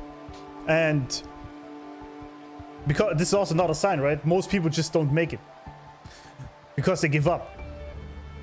And what I've noticed is, because people have said this years before I even started this, so yeah, in the beginning you stream to no one, you just have to keep going, right? And I was like, yeah, sure, I'm gonna be different, right? I'm built different, so it's gonna work right away. And this is something I had to learn the hard way myself, because I didn't believe other people's mistakes. And so I did give up some other things before that. that definitely made money already and were successful, but it didn't have the success I wanted right away, so I gave up on it. Not streaming. But, and this is where I learned, okay, these people were actually right in what they said, but I needed to have this experience myself before I truly understood it. You know? So some things, even if you know that they're true, you can really only apply them once you have experienced it yourself. I think.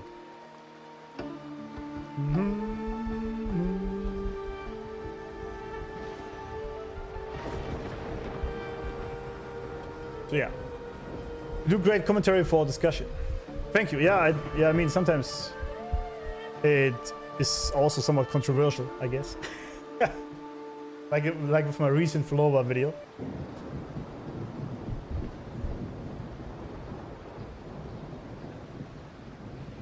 But yeah, there's also some other things, right? I didn't believe. That's a great example I can actually show you guys. Just briefly, then we move on, right? If I, for example, go to my channel.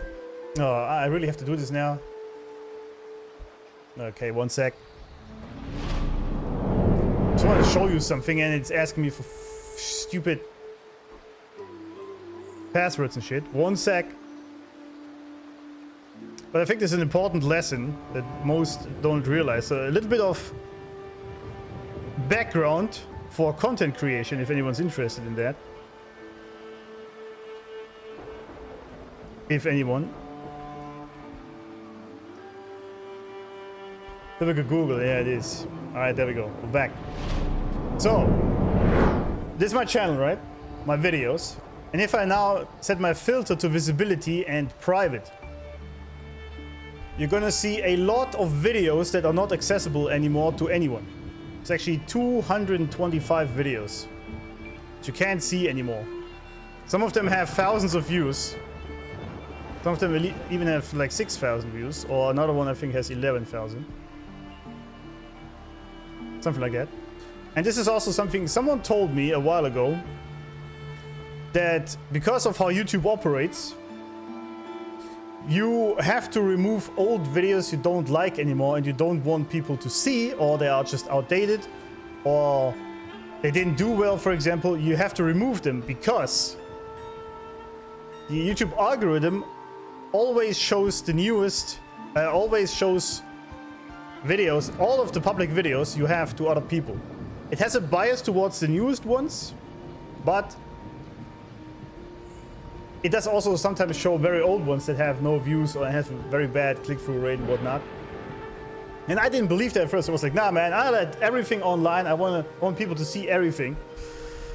But I've noticed, people have told me that they were shown ages old videos. I think Lord Arvik actually was it. That you saw my old Marvel Snap videos. And I was like, I don't really want people to see those, right? You can also see the next two videos coming in. Right? I don't really want people to see those videos because it has nothing to do with my current content at all, and it doesn't really fit the content I'm making right now. And the problem is, if you do this, it will show people that video. They likely won't click on it, which means it ruins the click-through rate, which is how many people actually click that, which means the algorithm will show less of your videos. So you have to do that, otherwise you will ruin your own growth. And I just didn't believe that, right? Until I actually did myself. So it was another thing where I thought I know better than other people that learn from their mistakes. So I was like, okay, that kind of sucks. And it was kind of painful to unlist a video with 11,000 views. It was my old guide for Last Epoch. But I don't do these guides anymore, so there is no point in showing it to people, because then they, even if someone clicks on the video and they see this guide and they like the video, then they go to my channel, expect more of that content, but they don't get that. And so then they leave again. And this is just very bad for the algorithm, right? And so this is another showcase of not listening to or not taking the lesson from other people's mistakes. Even though they even told you, like in my case, people told me, you have to unlist your old videos because they will actually hurt your growth. They will hurt your reach on YouTube. I was like, nah, man, I kind of want to have this archive of old videos. And it's like, nah, you have to stop that. That's bad. I didn't believe him until I learned it myself the hard way, right? Yeah. That's just the YouTube game. That's just what it is. Old videos are such a good portal to the past. It's a pity to lose them. I agree. It's actually kind of funny to watch some of the old videos. And I was thinking of making some of them unlisted, so you can. But this means you can still see them if you have the link, but they won't be shown on YouTube. Maybe I do some of my very first ones. I give them to you in Discord just for fun. But I mean, they're still online, right? So they're not lost. But that's the game. That's just the game. Maybe move the old videos to a war channel. But then it would be uploading old videos. One thing I really learned is that the YouTube game is pretty much, or the streaming game for that matter also, is depending on the current Zeitgeist, like the Germans say, right? And so you kind of have to go with the times and what it is, and you kind of have to follow how the algorithm is set up. I randomly got a recommended for a video from 15 years ago. Yeah, stuff like that. And that's pointless because you're not going to click on it. That ruins your reach because the algorithm... Anytime someone doesn't click on the video of mine, the algorithm will show you less videos of mine. It's also why you got to be careful with the videos you put out. If you put... That's why I stopped, for example, doing the duplicate content. You know, before I was having my streams, and I would cut them into WODs, like shorter episodes, and upload them. But it actually would ruin my reach on YouTube because you guys, if you watch the stream already, you wouldn't click on the video because you saw it already. And so it was shown to you, but you didn't click. And for the algorithm, that means you don't want to see these videos, so it's going to show you less. That's literally how the algorithm works. It doesn't mean it stops them completely, but it is going to show you less of those videos. That's just how it is. And so I stopped doing this, and now I do only my streams and do highlights of the streams. And that works a lot better.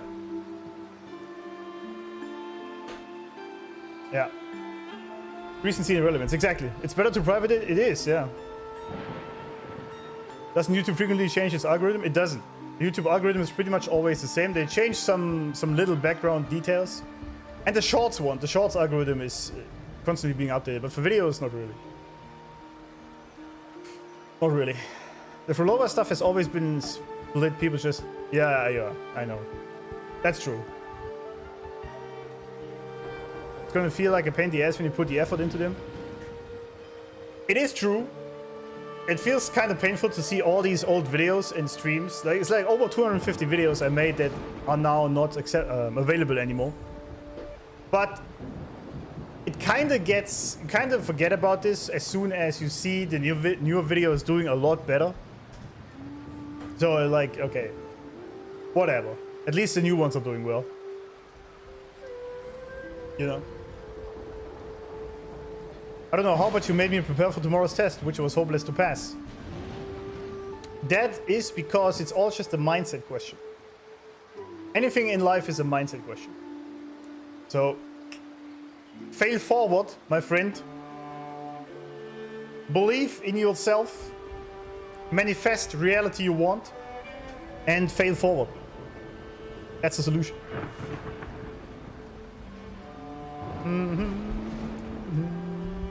Would you regret your efforts if the result wasn't there or hate it for not trying? I would absolutely hate it for not trying. Absolutely. Absolutely. Because on your deathbed, you only ever regret the things you never did. You never regret things you... Nah, it's not true. You might regret some things you did, but you way more regret the things you didn't do. Right? The things you didn't try because you were afraid of it or because you didn't feel like it or whatnot. And so this is what I always try to aim for, is making sure I did the things I was afraid to do regardless, because then I won't regret them. And so effort isn't really so much a problem because I had fun doing them.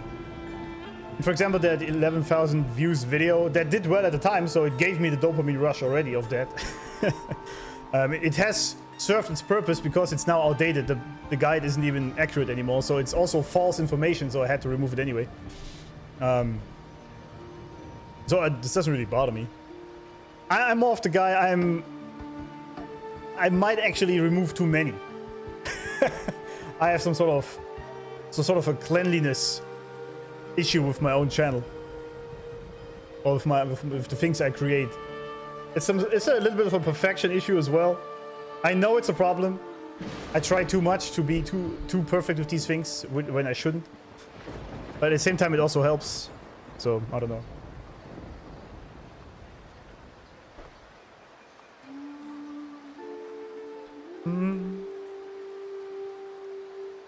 Specifically asked me about one of your videos in the YouTube app. Obviously, I did highly recommend. Thank you, man. Funny that you mentioned. That's interesting. Yeah, the algorithm, that's actually something they added. That's true. Sometimes they ask you about the videos to get a better understanding of what the algorithm should show you. Nice to see another person that doesn't just hyper-focus on the promised red herring of Frodo Nut. That's a nice way to phrase that. Yeah. I understand why people do it, but yeah. Yeah, great success. May applause find you, Ahmed, on your test tomorrow. Anyway, yeah, I like to show also some background in these things. For example, I have, then we finally proceed, right? But it's just so fitting also for the Septimontians. I have two friends, right? They also wanted to make it on streaming, and they actually started before me doing that back in the days on Twitch. And it's so funny because every now and then they ask me, well, how are you doing? What are you doing and whatnot? And I always tell them the same.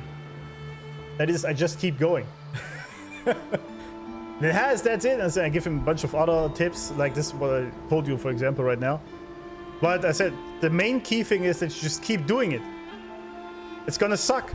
You have to embrace the suck. It's gonna be complete ass in the beginning when no one watches your videos. When I started, my videos literally had 1 view.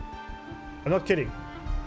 It's not available anymore, but my very first playthrough on YouTube was Halo 1 to 6. Each video had 1, maybe 3 views on YouTube. And it absolutely sucks if you see that. Right? Absolutely sucks. Like you put 2 hours into that video of editing it and making it, and then 3 people watch it. But that's the game. You have to go through that pain. And it's so funny because they ask me all the time, and I keep saying the same things, and the problem is they do not apply that basic understanding that I keep telling them, because they always seek the easy out. That's what people do. Like, I give them the answer, they don't like the answer, and then they try to make up a different reality in which it could somehow work faster. I'm like, no, you have to go through this. There is no other way. That's just how it works. And then try to make something else up in their mind because they don't like the answer. That's what people do a lot, actually. That's just what it is. Main story, yes. You must be an expert in sucks. Yeah, I went through a lot of shit. That's true. That's true, absolutely. Instant gratification, that's the problem, yeah. That is the problem in our society these days. People want their videos to go viral instantly. As I said, this was a whole year of 0 views on any video I made. That's just what it is. That's the game.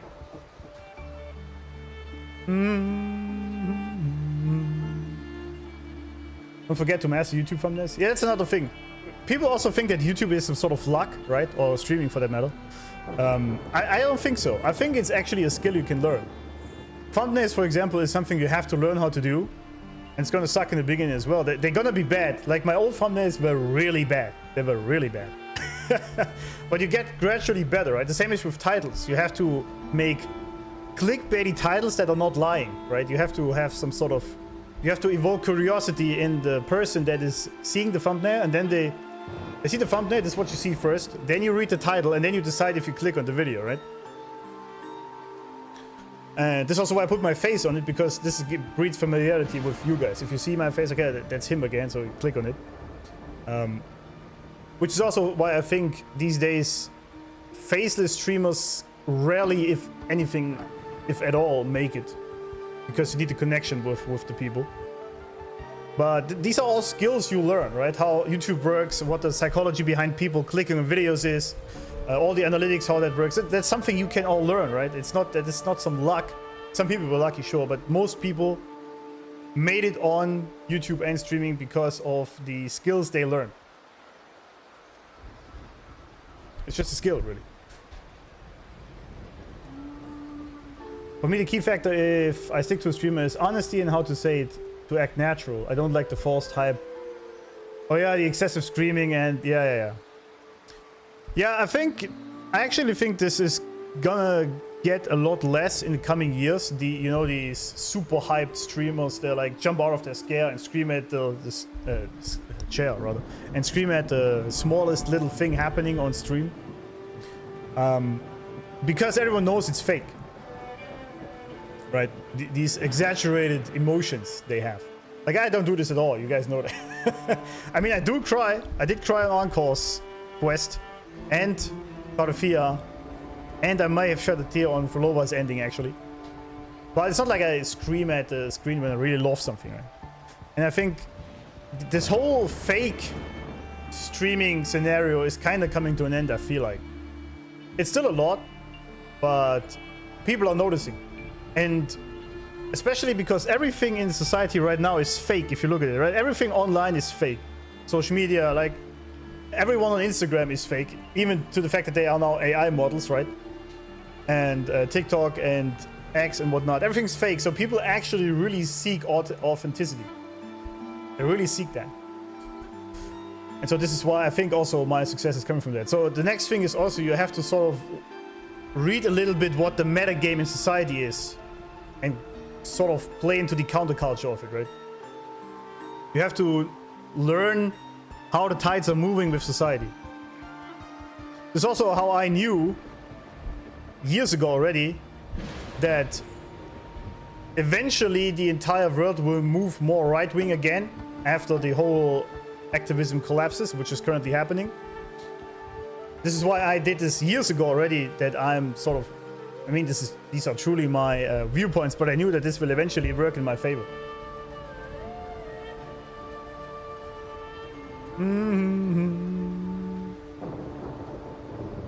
YouTube algorithm checks how consistent improving you are before pushing you. Yeah, that's true. There are some things also.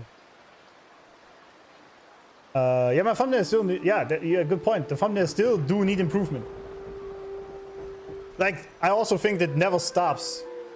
That you really learn to improve. Like, I never stop to change the things I do on the thumbnails or on the titles. I always kind of work on it.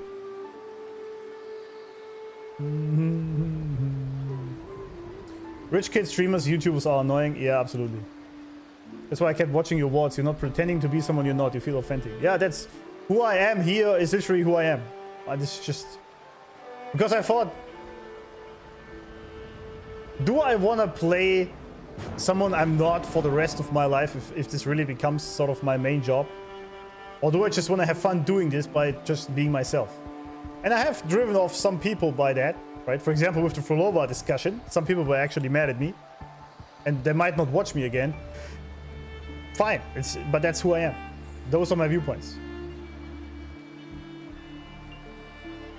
Just be yourself, yeah. Authenticity is hard to come by in YouTube. Yeah, these days, absolutely. I mean, I hate when YouTube keeps shoving this AI bullshit down my throat. I just hate it. That's why I started watching this channel. I can't stand the fake screaming, overreacting. Yeah, same. If you love devotion to content, I think many people are attracted. Yeah, that's also a thing.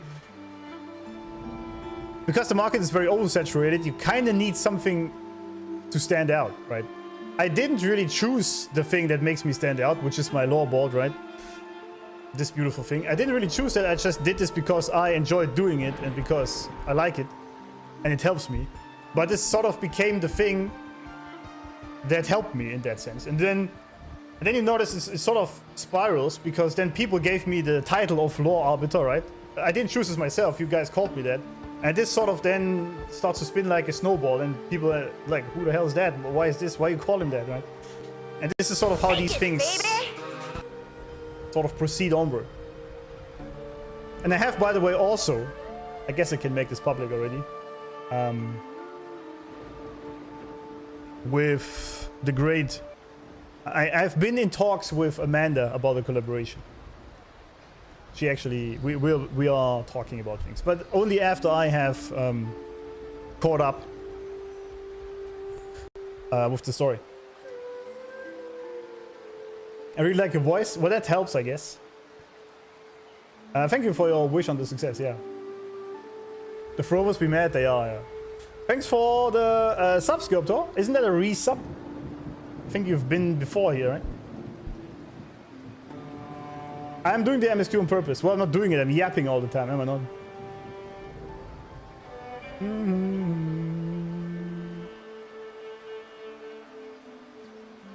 She did agree, yes.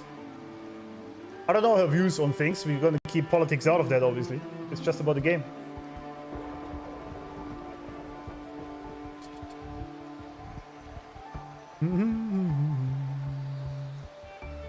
Don't worry about the throw stuff. No one will stop watching you over that. Some people surely did, but it's also fine. Right? It's a very small potion. What even is that 710? I hear this a lot about that patch. I ruined his reputation after the lower patch.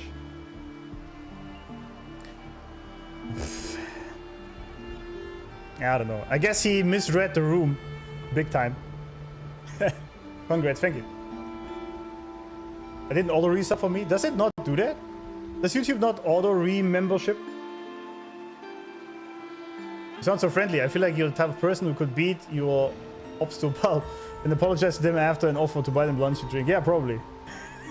That's probably how it would go down.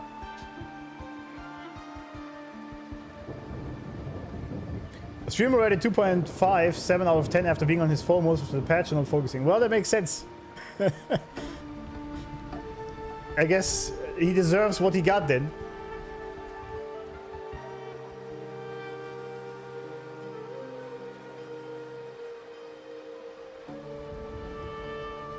I guess that makes sense, yeah. Basically, the story is convoluted and the wording so flowery it's impossible to understand. Okay. That's literally Frolova's main character design, but sure. It's too flowery. That's funny. That's funny.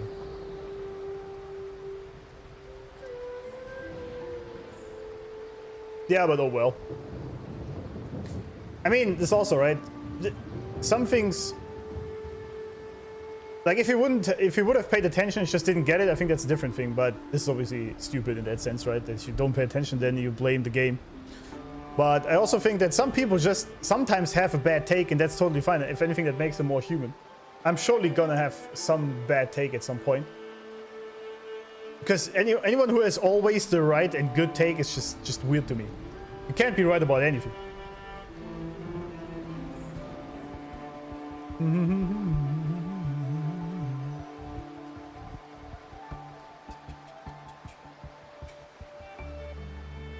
Mr. 710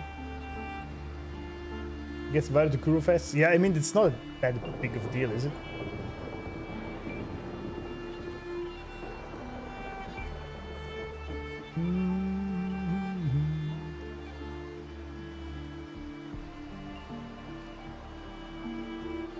Anyway, I hope you liked a little bit of backstage insight into content creation.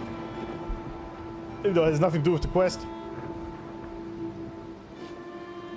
But yeah. Well, I also think that Kuro probably doesn't really want to take sides because this is always a losing bet for a company. Well, it's not true. It worked very well with Marvel Rivals. It depends on... Yeah, it depends on the current meta gaming society. But I think it's probably tough for Kuro to judge this correctly overseas. Because I wouldn't know how to judge what the Chinese are doing, so it's probably tough for them to judge over here what is correct. You love the app, that's good.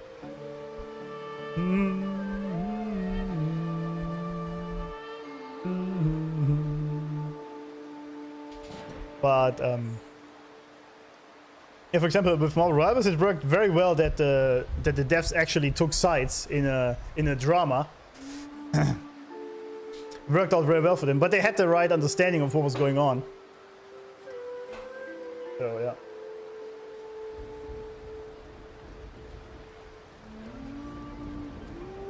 yeah. Yeah, I see why people say MOBA has a bad story in 1.0, I guess. It's not a bad story, it's just very slowly paced. But I see why some people just don't like that.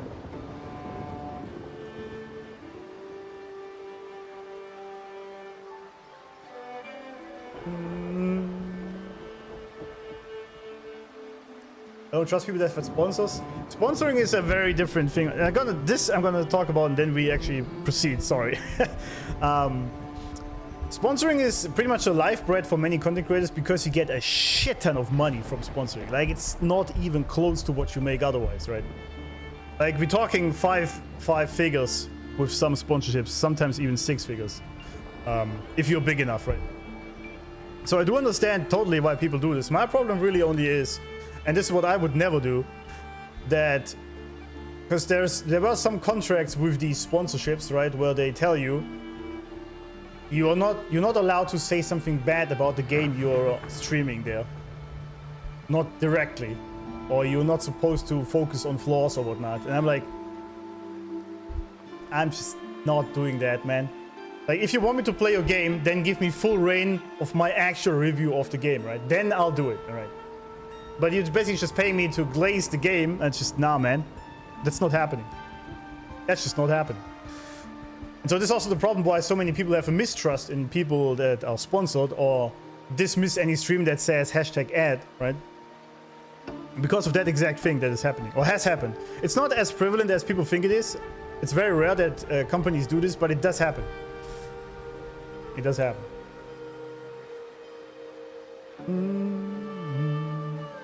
I liked 1.0 a lot as well. I really liked it. I thought it was pretty good. It was a lot of world building, but the world building was great.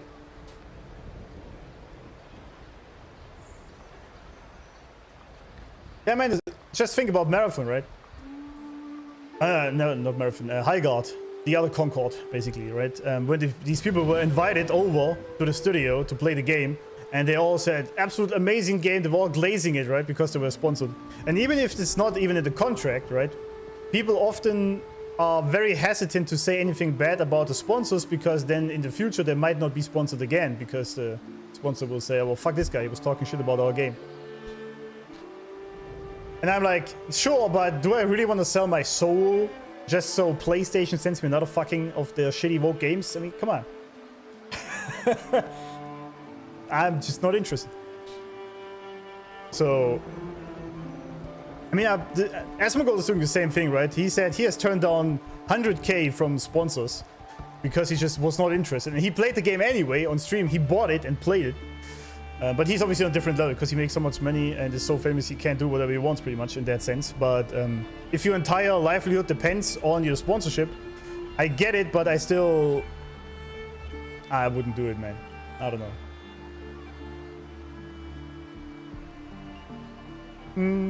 Nestor and Robo is soaked to the core in that rain. It's true, they have been sitting in the rain the entire time.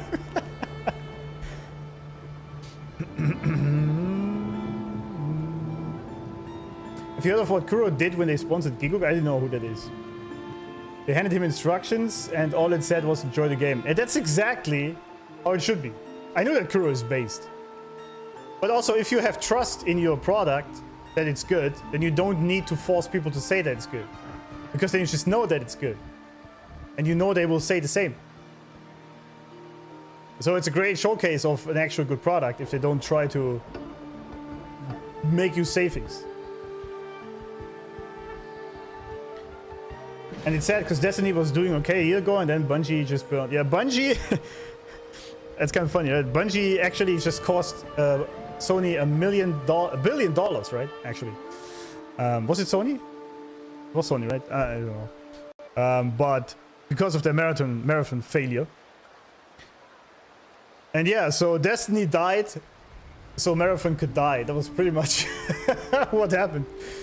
Well done. Bungie is pretty much dead at this point. It's funny they value this company at $3 billion. I'm like, dude, it's not even close. What are you talking about here? It's like not even close. It's like, no way Bungie is worth that much money.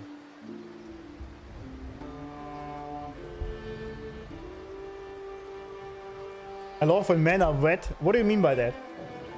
I love my robo wet too. I see what you did there. Well, if a woman says that, that's different. Didn't give him a link to the views, just here have fun. Yeah, exactly. How far Bungie has fallen since Halo 3 and Reach. Reach was amazing, by the way. The funny thing is, I actually liked Halo 4, to be honest. Not just because Cortana was absolutely smoking hot and half naked. Actually, she was naked. Not just because of that. Halo 4, I actually liked it. I liked the Forerunner story a lot. I thought it was pretty cool. 5 was complete Karen bullshit. 5 was the worst thing I probably ever played. And then 6 tried to rectify it. They just didn't have the time to make it right. It was mid, but it kind of failed. If you know the Trash Taste podcast, I don't know. I never watch any podcast. Kigoku is one of the 3 people that each became a pig on their own, but they all live in Japan and they decided to start Trash Taste. Oh, okay, I see. I see. One of the people that liked Reach. Didn't most people like Halo Reach? I thought Reach was pretty much community-wide, well acknowledged. I don't know why anyone thought Marathon would do better than it did. And this was also, by the way, this was the final straw where I unfollowed Shroud. Because, I mean, he's been on a speed run with the worst takes ever in history, right? In the last 3-4 months. Like, for example, saying that Arc Raiders should win GOTY over Expedition 33. I'm like, what are you smoking? But anyway. But then, when Marathon came out, he actually said that it's a good game. And I'm like, my friend.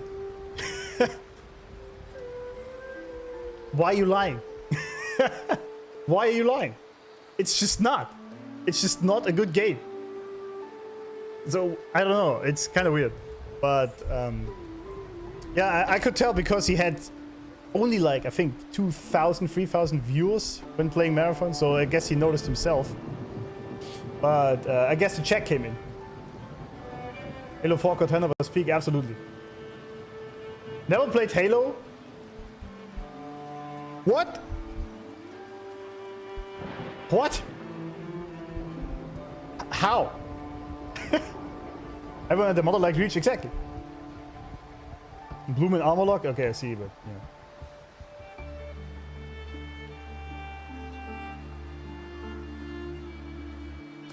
Yeah, it probably was sponsored. But even then, saying this, I don't know, man. Reach was the last Bungie Halo. Yeah, that makes sense. George should just be a sick player and just stop saying anything about anything. Just play the game and you... Yeah, exactly. Also, he has enough views. He has... Even if he just plays a game, he has like 10k views. Why do you need... Do you feel the need to just be controversial with your takes? I don't know.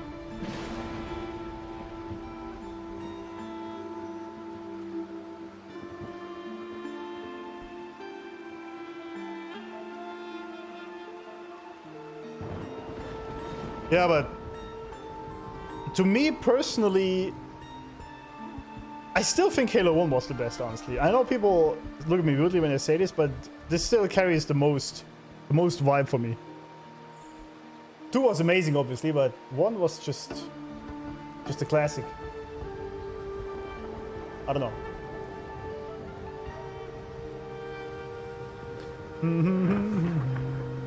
But yeah, the remake is probably gonna be shit. So stick with the remaster. Controversy bring it. Yeah, I know there's no such thing as bad publicity, right?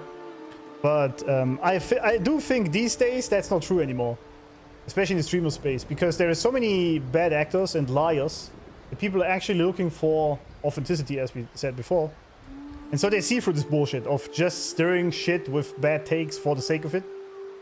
And I think this also why, like, Shroud's image has really been falling lately a lot. Of course, he has his main follower base, and like I don't want to talk shit on him. It's his decision what he does, right?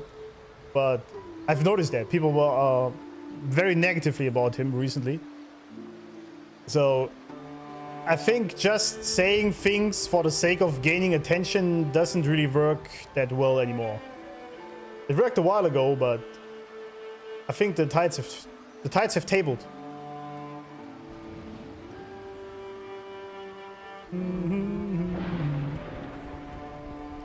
Love the atmosphere of Halo 1, especially Guilty Spark. Guilty Spark level was insane, yeah. The first time I met the Flood when I was playing this game when I was like 12, I had nightmares, man.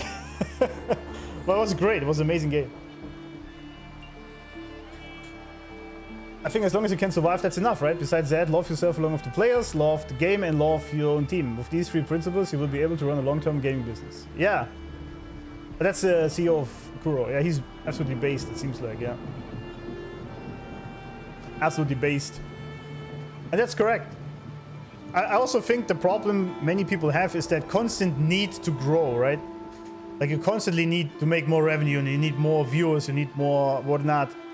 And I feel like, do you really need that if you're already well off? Like if I, for example, were in Shroud's position, why would I need even more viewers other than for my ego? Right? Of course, number goes up, great thing, but I feel like maybe some humbleness would help there. I don't know.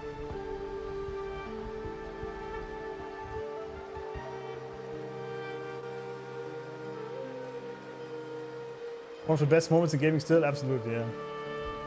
I actually liked ODST as well. It was a bit... It wasn't the best Halo, but it wasn't bad. I think it was pretty mid. That was just my experience. I don't know. But 5 was obviously the worst. The worst. Revenue, money. Yeah, but Shroud lives in a gated community in LA, right? Making millions. Does he need more? This is, for example, why I like Tactone, actually. Because he's making millions, but he's sitting in his $5 t-shirt, right? In his apartment or in his house. The same as Asmongold, right? I like these guys. Because they don't brag with the money. They make a lot, but they don't really care about it. They're just still very, very humble in that sense, and I like that.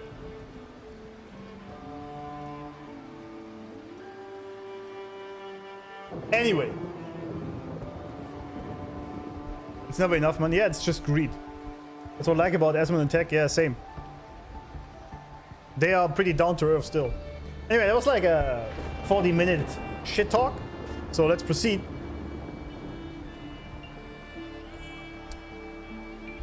The whole chasing ever higher numbers thing to the detriment of all feels like a perversion. Yeah, it's just greed. Like, our society is pretty much built on greed these days. Anyway, fail enough times you might eventually succeed. Should we call this resilience? Yeah, there we are. Or perhaps, for a girl who has lost everything, there was never a second option. She had no one to trust but herself. True. And naught but a blade to hold. Also true. And yet, as the first stanza of an epic, this is nothing extraordinary. True. Since the lament, across the scorched lands of Solaris, I've heard this story repeat itself, again and again. Greatness. Yes, our era has certainly seen it. But true greatness is never found on the first page of a story. Courage, glory, and honor. Such immortal virtues have been etched in tablet and stone. But they are never forged overnight. True. Light as a thread, elusive as the wind, they weave themselves into every twist of fate, tangling with every insignificant choice we make. It's the butterfly effect, huh? What's wrong, Abby? I don't know. It's just unbelievable. The Augusta he's talking about, and the F-word we saw in the arena. No way they're the same person. Why not? A girl far from home, arriving in the city upon Capitolini Hill in pursuit of strength. No title, no status, no wealth. I doubt anyone at the time could have imagined her rising to where she is now. Well, it's the longest amount of time I've seen males in this game. It's true, actually. Right? There was no woman in the screen for... It's probably the longest time anyone ever only saw men in WoWa. Right? Actually, a good observation there. That's a good observation. Probably, yeah.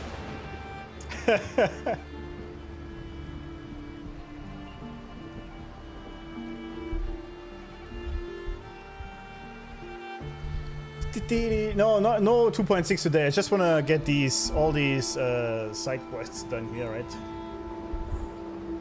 Or 2.5, and then we do 2.6 tomorrow, friends. There might be one. Do you mean Kato? Kato. Do you believe Kato handed her that final victory on purpose? And that his scathing words were a test of her resolve? Maybe he had long grown tired of that corrupt system. Then Kato must have been an idealist, to place his faith in a girl with nothing to her name. Maybe. You never know. Now, why don't we keep this question in mind and see where the story leads us?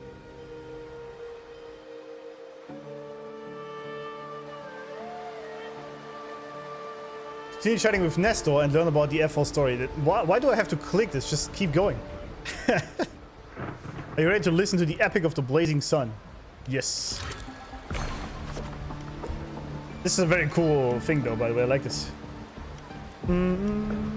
Yeah, Augusta showcase we do watch later, yeah. Yeah, I progress fast because I actually stream a lot. So, I guess that makes sense.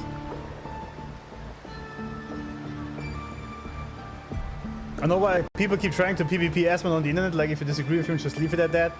Because they want his fame. They want that he reacts to their content so they can basically parasite views off of it. They just don't realize that this doesn't work anymore. Like, if you are an agitator, right? If he likes your content because it's really good, that helps a lot with your channel. But if you're opposition to him, then you will fail. Having fun is nice. Absolutely, yeah. People didn't trust me when I said after 2.4 it will be faster. Yeah, I have noticed that I also get through it a lot faster than I did with 1.x. I don't know why. I guess it's because it's more cinematic. You have more to watch. I don't have so much to read and write and click through. It's sort of more playing in and of itself, so to speak.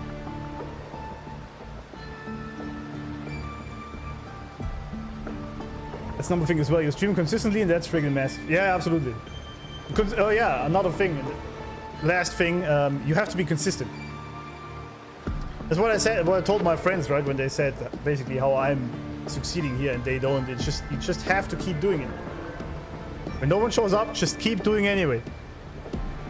Just keep going.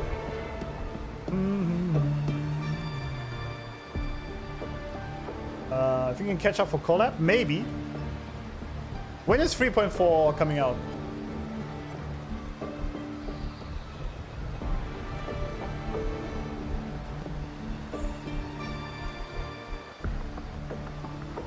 Once you caught up, I'll likely nominate you to join either Styx's Wuva podcast or Duck TV's Wuva game shows. I feel like you absolutely own those. I don't even know what that is. What do they do on these shows? Mid-June, right after my birthday. That would be actually great. Could be, because I'm gonna stream tomorrow. I stream on long streams, Saturday, Sunday, and Monday, because it's a holiday.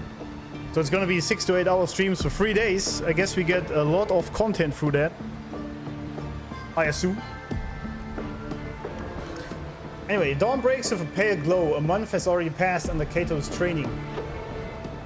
And today the grind continues. Stick to the training schedule. Now we stick to it. But it might hurt our resolve a little. Ah, was a mistake, huh? Shit, mistakes made. Okay. You arrive at the training site, repeating the same moves over and over again has begun to wear on your patience. Notice some gladiators training in moves you've never seen before. You decide to...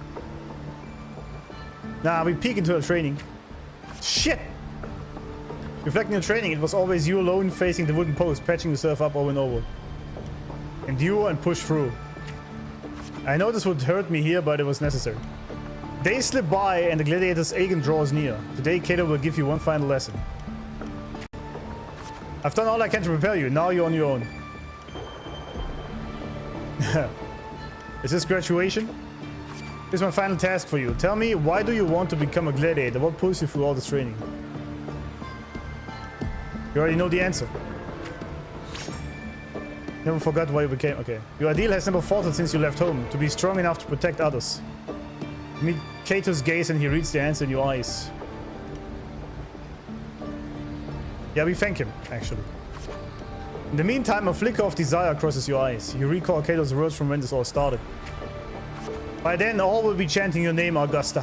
You'll have to conquer their hearts and win their applause, even without identity, status, and talents. Tell me, will I see that day? I will make it happen.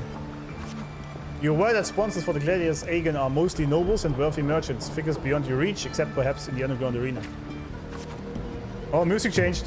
These are all top-of-the-line merchandise I got here. Care to have a look? Uh-oh.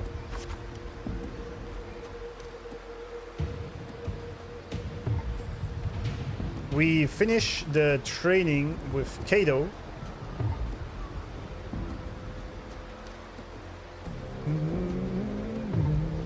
Welcome, Zain. Zain.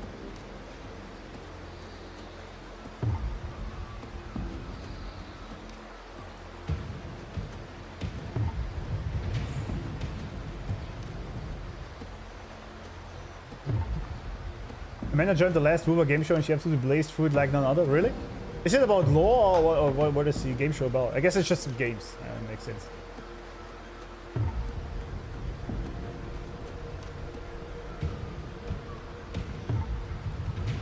Yeah, I know about the stats. I have been fucking up a little bit on this one, but...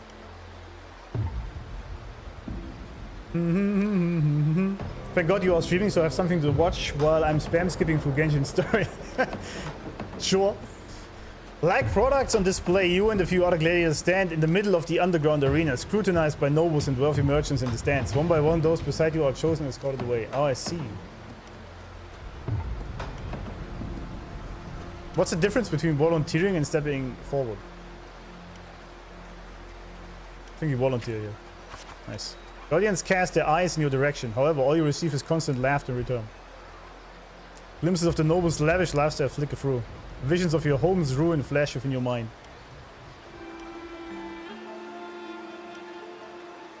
We don't do this for this shit, so we think about the past a little. Ooh, it was a bad show. These laughs, so they really did have a hand in that disaster. Oh, the rot in high places also played a part in your home's ruin. The dark tide alone did not destroy your home. I see. The dark tide struck, those with power and wealth continued their life of indulgence and luxury. The might of the gladiators existed only to serve their desires. Silently you swear to shatter these rules. Yeah, I think we do this. There we go. Well, a village girl with such unremarkable forte dreaming of power and strength. I can't remember the last time Septimont had a joke this amusing. Turns out it wasn't just the dark tide, but also the fact the nobles didn't give a damn about the village, which fueled some fire in Augusta. Well, oh yeah, I said it's ready. Try and you'll see. We do this. What can you offer? Prancing around like a circus clown and scrambling for your life so we can all have a good laugh? Or do you think playing innocent will win you favor? Don't underestimate me. Anyone interested in this one? After all, watching the weak struggle is always a fine source of entertainment. Bear a small anticipation that someone will pick you. They give the nobles a chilling stare as they talk in whispers. Nice. Entertainment, you say? In Septimon's strength defines worth. We shouldn't be so quick to judge gladiator who offers herself. You turn your view towards the voice. With heavy steps, a well-dressed old-school noble walks down from the stands toward you. He smells of rotten stench. It's not like the smell of rats, as the Septimonians had put it, but a foul odor of power and wealth. She doesn't like the power... Wait, the abuse of power and wealth the nobles are displaying. This probably already shaped the path for her to change things later.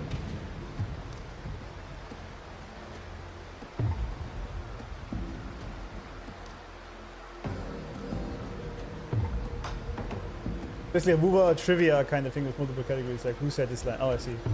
Guess the redness is based on tacit mark. Oh, I see. Favorite food? That's gonna be rough. Because I only know that Cardia doesn't like pineapple on pizza.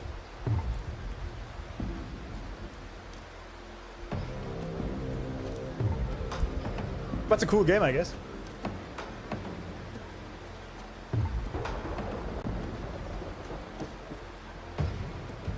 She offered herself to be chosen as gladiator and to fight. You frown at the old school noble, suddenly clench your fist. It doesn't really matter. I engage only in profitable ventures. To stand in the arena, you must prove your worth. I have 3 trials for you. Survive them and we may speak further. Brave young lady. Okay. You accept the noble's trials. That's chapter 3 already, okay. These go by fast, but it's alright. Though trials is to find a word for something intended only to break you.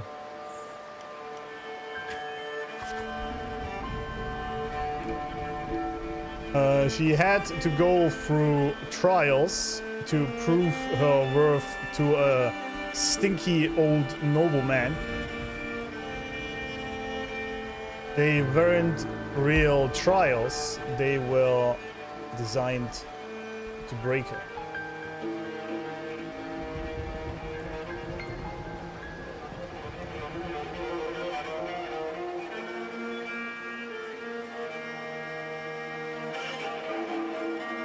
I don't play WoW, my mobile started crashing in 3.0, now I just watch others and live my imagination. That sucks, can you not like get a cheap PlayStation or something like that?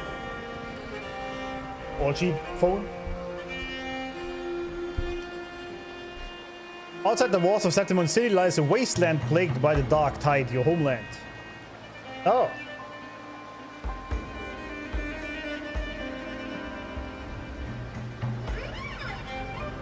It's not different from the home you remember.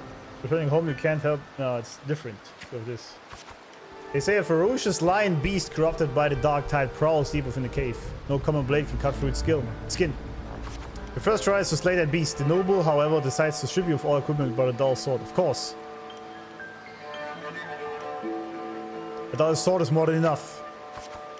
The mountain trail winds like a serpent. Among the charred tree stumps, dozens of bleached skeletons lie scattered. You suspect you're getting close as you continue forward against the unpleasant smell. When the first rays of sunlight split the clouds, the cave reveals itself, breathing death. Before you get a clear picture of the cave, a crushing force presses down upon you. Who are you? Ah shit, mistakes are made, huh? Just get down. You're trying to get yourself killed? Hold your breath or you'll alert it.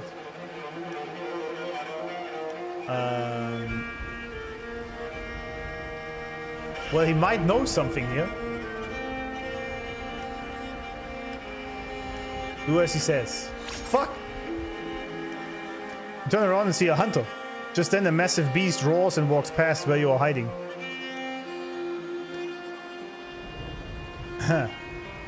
We stare death in the eyes. There we go.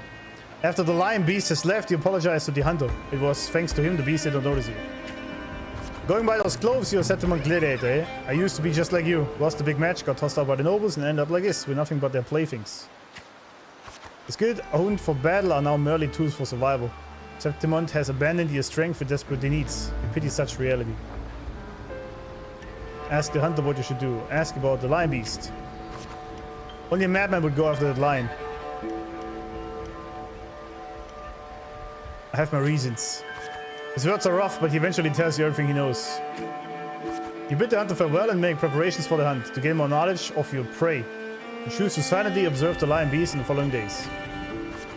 After a few days, you've managed to grasp an overall behavior pattern of the lion beast, as you march towards the deep cave.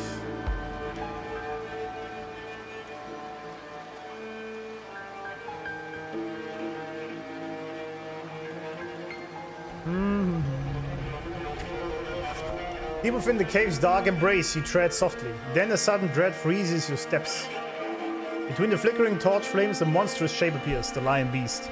Fire from the nether dances amid its golden mane, while claws like scythes tear wounds in the earth. Maintain distance and swing your sword. Strike the lion beast. Keep distance. As you expected, your sword fails you. It's ineffective against the lion. Before you can take a breath, the lion's thunderous roar storms you again. You decide to quickly analyze the cave's environment, dodge its attack, and search for a weak point.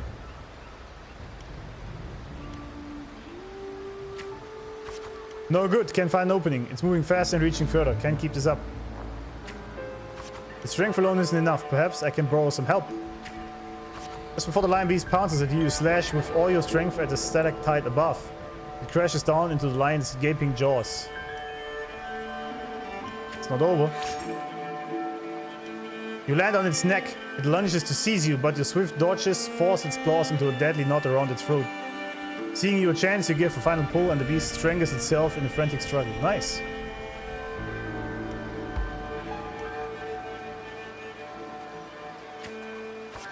The trial has ended, and you drag your exhausted body towards the stream. Clear water cascades down into the mountain valley, and the dense forest slumbers quietly in nature's cradle.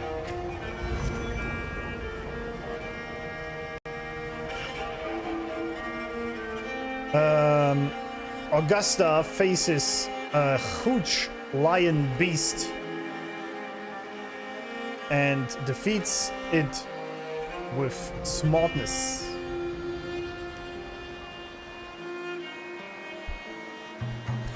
You rinse your blood-stained hands in the water. The clear stream slowly turns red. The birds scatter and the fish vanish. You sense the forest's unease at your presence.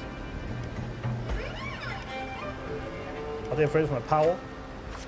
The critter's panic plunges you into reflection. For the first time, you realize that power can instill fear. No, we are somewhat shaken of that. Why would I lose heart for that? Isn't that more like an understanding of power and how dangerous it can be? No time to rest, you approach the nobleman again. He imposes the second trial upon you.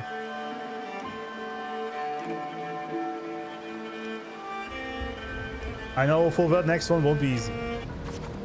Killing a mad beast is hardly an achievement. I'm sure you're aware, girl, that all the warriors of Septimont have two lives. He mentioned this before. One by their partners and the other by their sword. Parents, sorry. Parents and the other by the sword. You may consider the sword in a gladiator's hand as their life in the arena. For your second trial, bring me 100 lives. Yes, prove to me you're worthy of standing in the arena.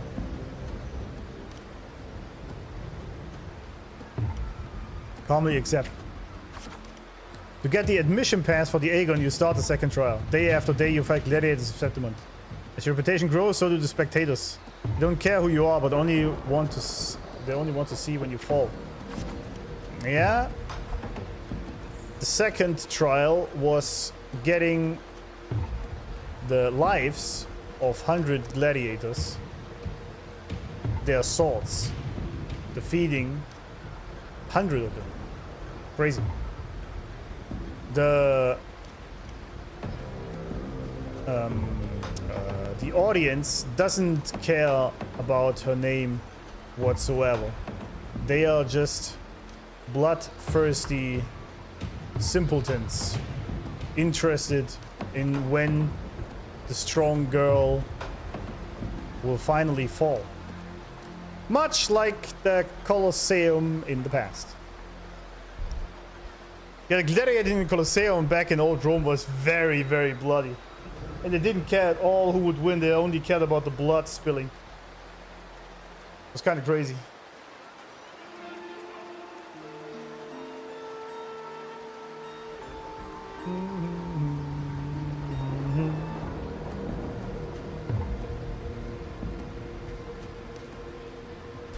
Look, it's that girl again. Didn't think she would get as many wins as she did. Just look at the size of her. How will she even carry those swords?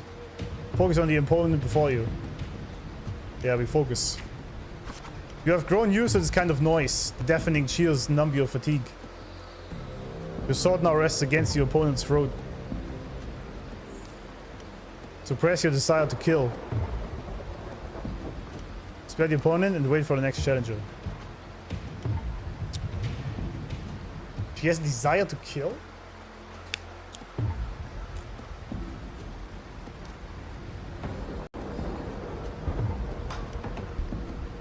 No, I go with this. It doesn't give me the thingy, but I like this better anyway. One by one, the gladiators you've challenged grow in numbers. Those you've defeated kneel before you, offering their sword, symbolizing their honor with both hands. Raise the opponent's sword. Steadily plant the opponent's sword into the ground. Even in Septimont, there's a limit to opponents that prove a challenge to you. Eventually, you will need to seek out tougher challengers. You have targeted Victor, a frequent champion of the Aegon from one of the noble houses. Do you have any idea who Victor's father is? His lordship is the largest sponsor of the Aegon. He seems tired, eh? Power, wealth, those aren't things brute strength can rival. Victor has the best mentor, the finest weapon. Okay. She eventually challenges Victor. By the way, Victor is... the name itself means winner, so that's fitting. Son of the... what was it? Host of the Aegon. Very powerful, wealthy, etc. So she is not just fighting with strength, but also against the system itself. W Augusta, absolutely. If you're going to fight against vicious gladiators, you need to have the intent to kill, or at least be prepared to do so even if you don't want that. That's true, but I was thinking after the opponent was already defeated and kneeling before her, obviously as the kingship, or the queenship in her case, you would want to spare the enemies in that case, right? Because you're not there to kill them, you're there to win, right? But it's obviously not easy, because you do also have this desire, as you correctly say, otherwise you will most likely lose. Power, wealth, those aren't things... oh yeah, there we go. We've been here. Indeed. The house behind Victor comes to you with an offer. A perfect job and substantial fortune if you walk away from the duel. You can take the offer? Nah, rip the contract. Justice and the sword. You reject the bribe without a second thought. Humiliated. The noble servant spits curses in your face. Say nothing about any altercations. Yeah, we say nothing. You don't say anything to that. Why does this lose kingship? That makes no sense to me. You just don't, like... if people throw shit at you, you just walk away. You don't say anything about that.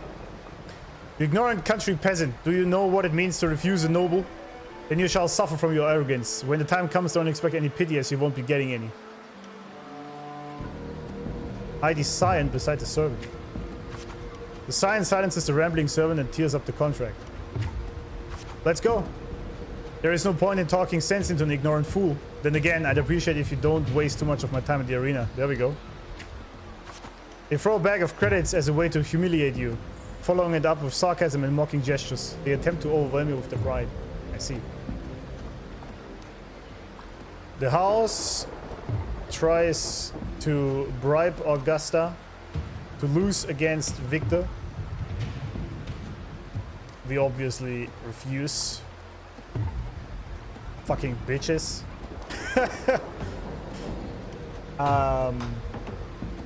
They proceed to humiliate us with their pride, money, and power. Got frustrated as this as well. Yeah, I was thinking this doesn't really make sense how it chose that, but it's fine. It's fine.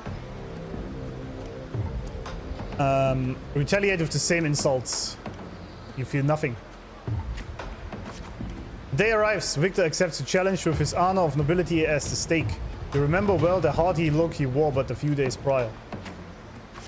But the nobles wield only swords, not swords. Victor knows nothing about swordsmanship. There we go. You easily defeat the weak, incompetent scion and casually lift his pretty helmet with the tip of your sword. Approach the noble seats. Stare at the watching nobles with contempt. Approach them. I have won, and I achieved it without wasting your time. Do you see? Your gilded lies shatter before real strength. Damn! Damn, my girl showed him. Damn. Not bad. Also, we really need that damn counter, don't we? I say this word a lot. Turns out, Victor doesn't know jack or shit about swordsmanship and is easily defeated. His only strength was power and wealth. Not true strength as the Septimontians would worship. We kick his ass easy. Easy clap.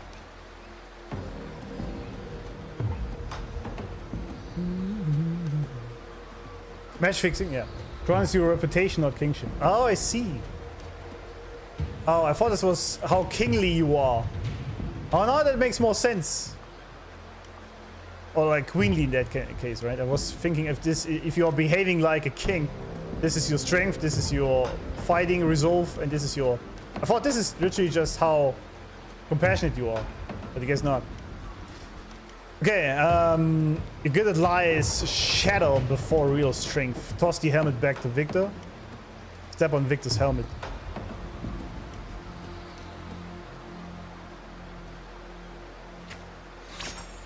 Don't sully my hands. The crowd erupts in cheers and applause. The nobles, unable to deny your triumph, lower their heads. There we go. You return to your lodging to count your trophies. 99 swords, 99 opponents defeated. Now, only one life is left to claim. Most gladiators have long feared your reputation and dare not challenge you except one. Aridel. Okay. We have 99 swords. I got 99 problems, but a big chain won, right? We have 99 swords. Now, only one dude left who is willing to challenge us.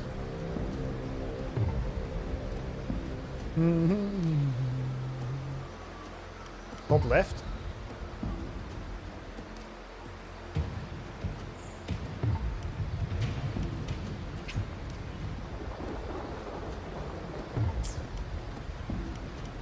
Alright. And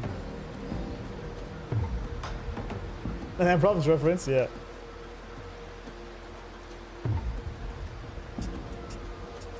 Step on Victor, lucky dude.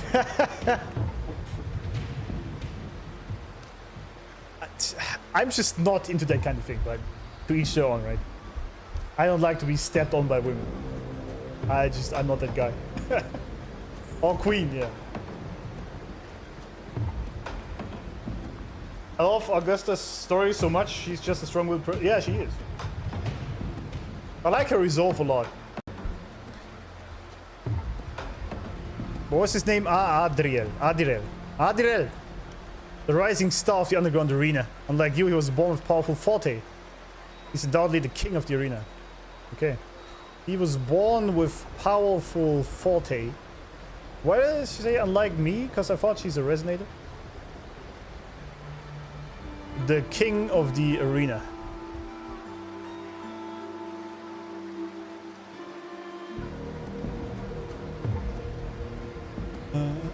I did not watch the Hiyuki showcase, no. Only combat, I think.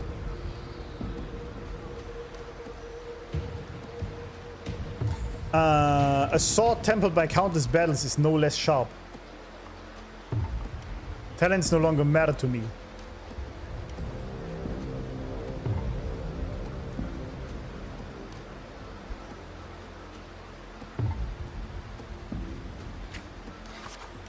Amidst the endless chanting of the name Aridel. Oh, it's Aridel. Sorry.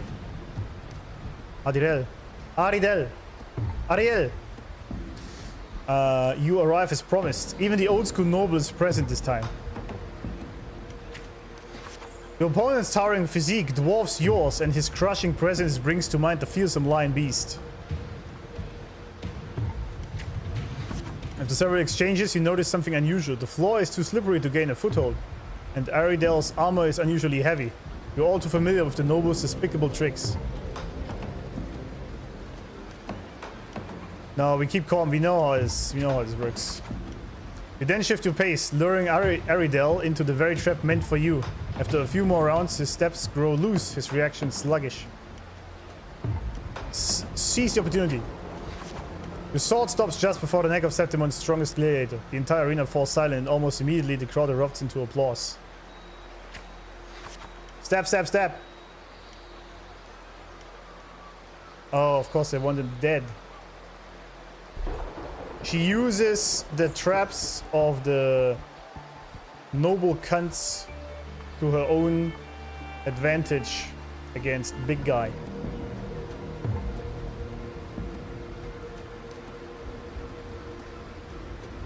Oh, because it says 50. Oh, reputation. Oh, yeah, right.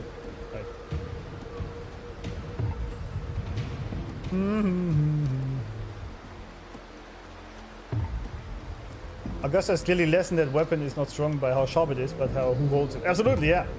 That is true. That is very true. Such a loser is running to dirty tricks. Was it him or just? I guess he's part of that noble house. Yeah. Yeah, but I feel like this is pretty much what this story is showcasing. The entire system is corrupt, and they all used just these dirty tricks to. Basically, who was using their dirty tricks better to get to the top? You know? Is that so? Oh, really? That was bad? Okay. Kill, kill, kill. Now? Why do I lose that, man? Closes his eyes and accepts his fate. Victory is already mine.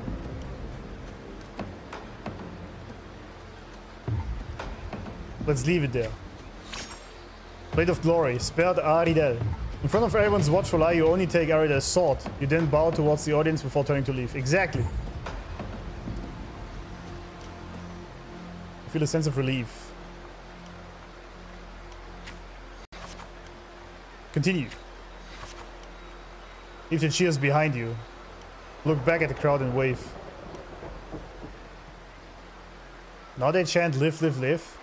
Fucking NPCs, man.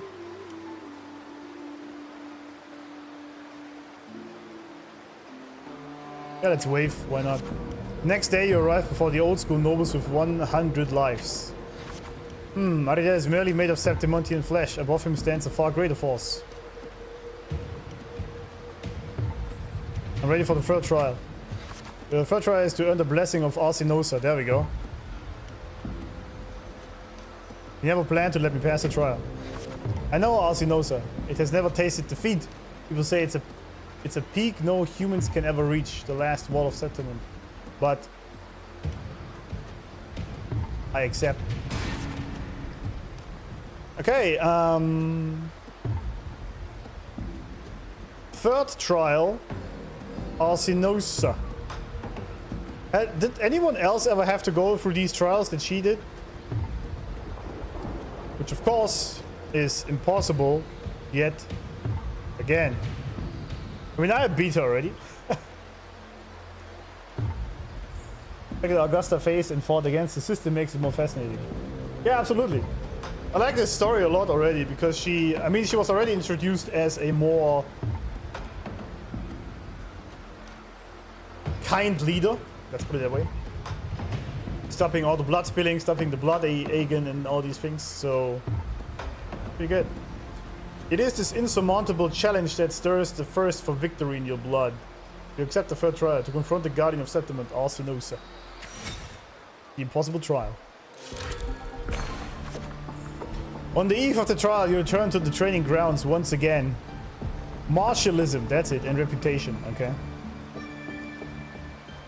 While you wait for Cato, you find yourself standing before the familiar wooden post. It has been your most enduring companion in your pursuit of true strength. Hug it gently. No, we cut it down, leave the past behind. Well, not particularly an easy path, is it? Tell me, what did you learn from this path? Strength can be destructive, strength can it's both is true, I guess.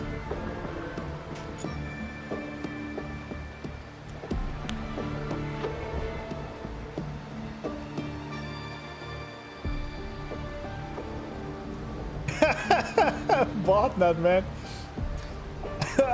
Sorry, it actually made me laugh. High ponytail Augusta. Dude, I'd eat pineapple pizza that had been in the fridge for 1 week just to have that skin. I see. I see. I see what it is. Where are them skins at?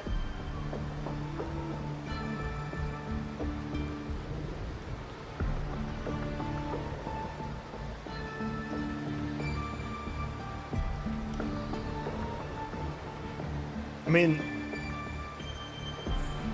yeah, let's go with this. Strength brings conquest, such is humanity's oldest rule. Augusta, I'll be there for your last trial, and I will call your name for all to hear.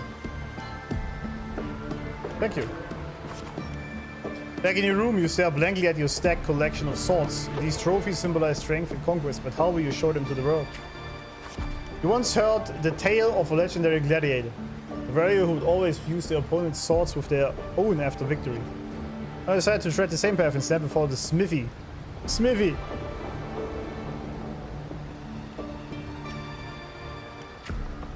You wish to demonstrate your strength, yet now you still seek to do this with power not of your own. Watching the blacksmith's hammer rise and fall, and seemingly impractical idea emerges. Forging a great sword. Oh, this is how she got the... Oh. Oh, that's pretty cool. Her broadsword is actually forged from the 100 lives she had taken using her forte. That is pretty sick. I give Augusta twin tails, and I mean, like twin tails, I feel like are really more for the cute girls, and I like cute girls, so I'm totally down for that. But it doesn't really fit Augusta, does it? She's more of a stronger girl. Absolutely not. Worst hairstyle on adult badass women, I agree. It doesn't really fit her. Like this is for the cute girls.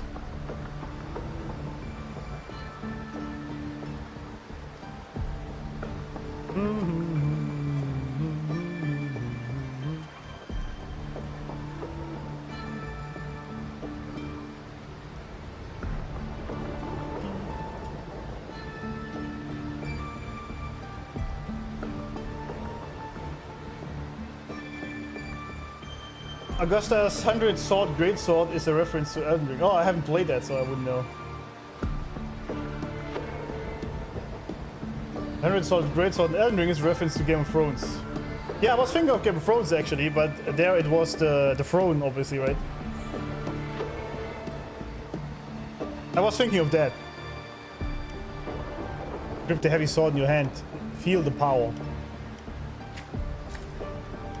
Your forte never stands out among resonators, but its seemingly insignificant power is enough to be stronger than the forged fire and hammer swings.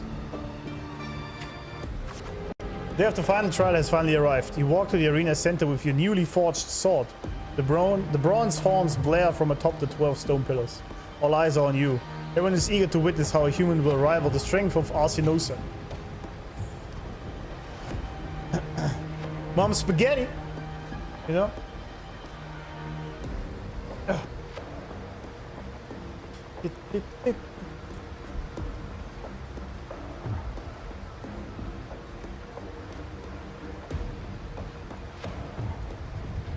Now that you mention it, someone actually made a skit on YouTube where Yuno forced Augusta to wear twin tails. Nice. Take a deep breath. Survey your surroundings. Suddenly, a rumbling roar cut through the noise of the crowd. The nobles' banners flutter and fall. A colossal shadow swallows the sunlight around you. Arsinosa appears. A mountainous size catches your eye. There's a slight ringing in your ears. Go with this.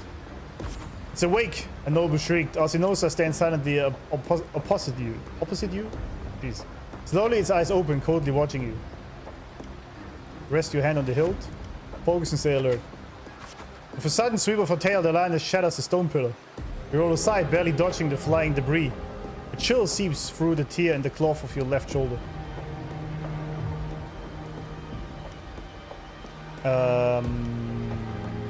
We take initiative. The screams from the stands are soon drowned by the lioness's roar. A wave of sound and dust rips past your ears. You can taste blood on your lips and tongue.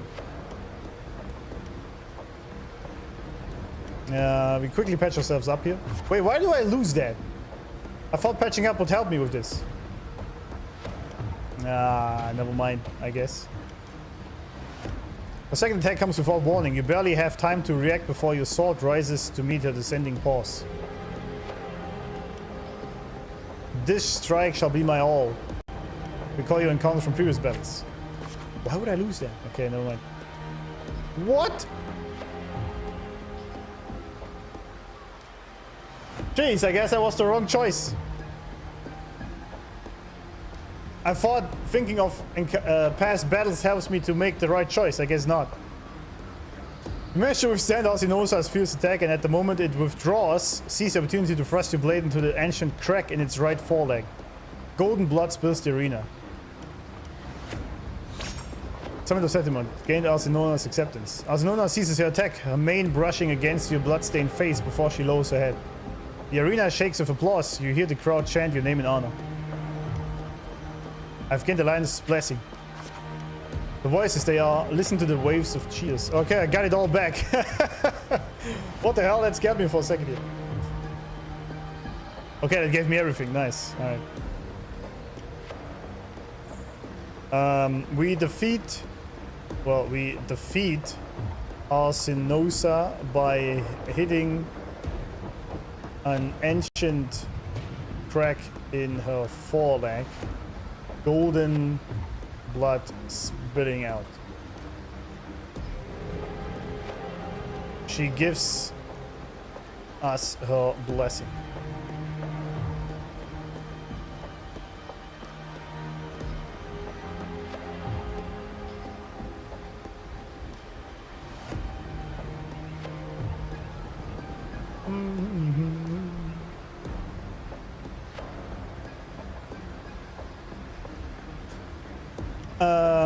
Listen to the waves of cheers. Oh, it's the same thing. I can just, okay. Oh, why is the noble Alcinosa, the mighty guardian of Septimon, bestow upon her the crown of courage and strength? Walk up the steps after Alcinosa. Okay. Basically just get this full anyway, huh? When the cries of triumph resonate with the earth, we see the fire of humanity blaze across Septimon. Wave after wave of applause, the Septimon salute me as I advance. O sun and moon, witness this extraordinary feat. Witness her epic dedication to Septimon. As the platform rises, you realize that by earning Alcinosa's blessing, you have been granted the privilege. They are all bowing to me. You are crowned a champion without the great Aegon. Nevertheless, you have already conquered countless gladiators with your strength. And everyone's gaze glory now bows at your feet. Silence the crowd. At last you stand atop the summit, the champion. Only now with battle fire cool in your veins do your wounds raise their voices in protest. Oh, it's Nestor.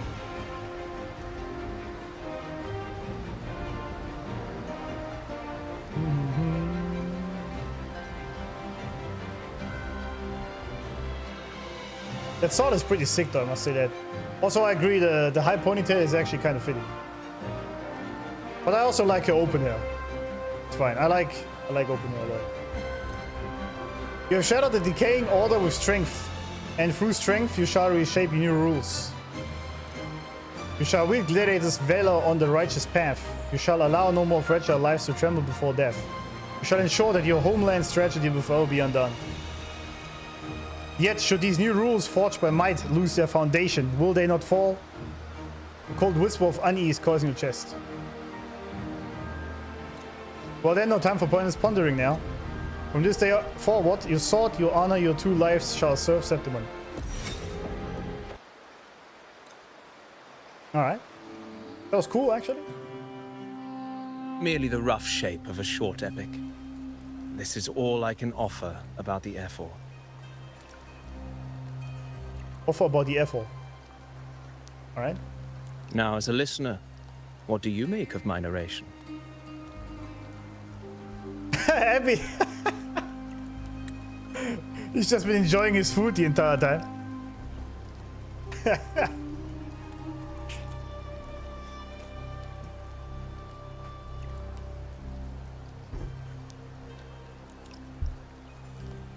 It would be hilarious if they allowed her to also have the Merida hair because of static electricity. It would just be epic if we had more skins in this game. You know? Nothing special. Yeah, I enjoyed it, but it could also just all be a lie, you know? I enjoyed it.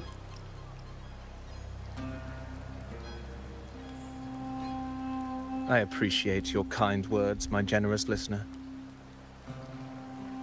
I am only a humble wordsmith, spinning verses and rhymes. The essence of poetry is granted by those who dare defy their fate. True. But there is one thing I must confess. Through my words, your knowledge of the Ephor is partial, at best. Poetry can only offer a glimpse of the true story.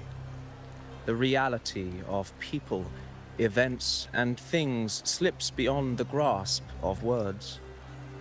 I do not belong in the pages of the epic, so I remain confined to the observer's gaze. True. I can imagine events and emotions unfold, but I cannot truly recreate them.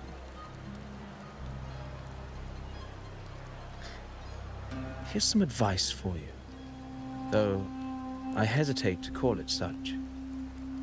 If you want the truth of a story, step into it. Become part of it. The opportunity stands before you now.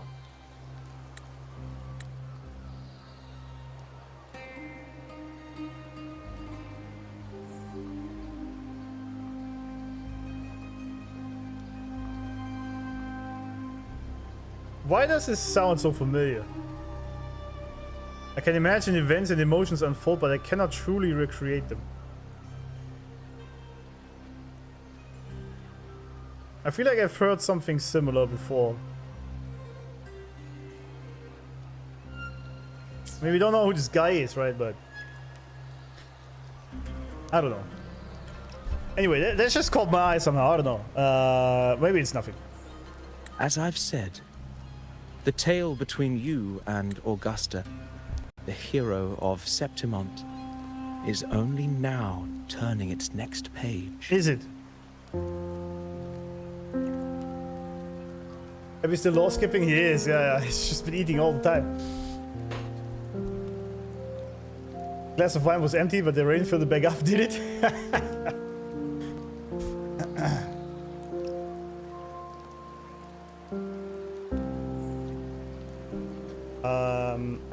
We are... that is what made her Ephor, right? That made her the Ephor of Septimont. Everyone bowing to her.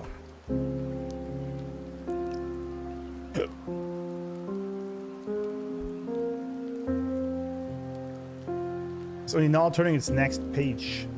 I seem to know exactly what I'm about to do.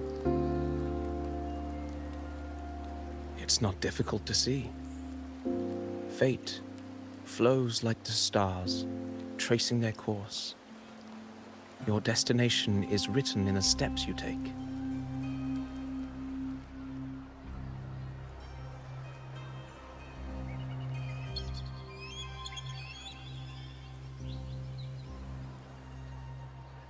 The rain is passing. I hear it ceasing its symphony upon the earth. It is time for farewells.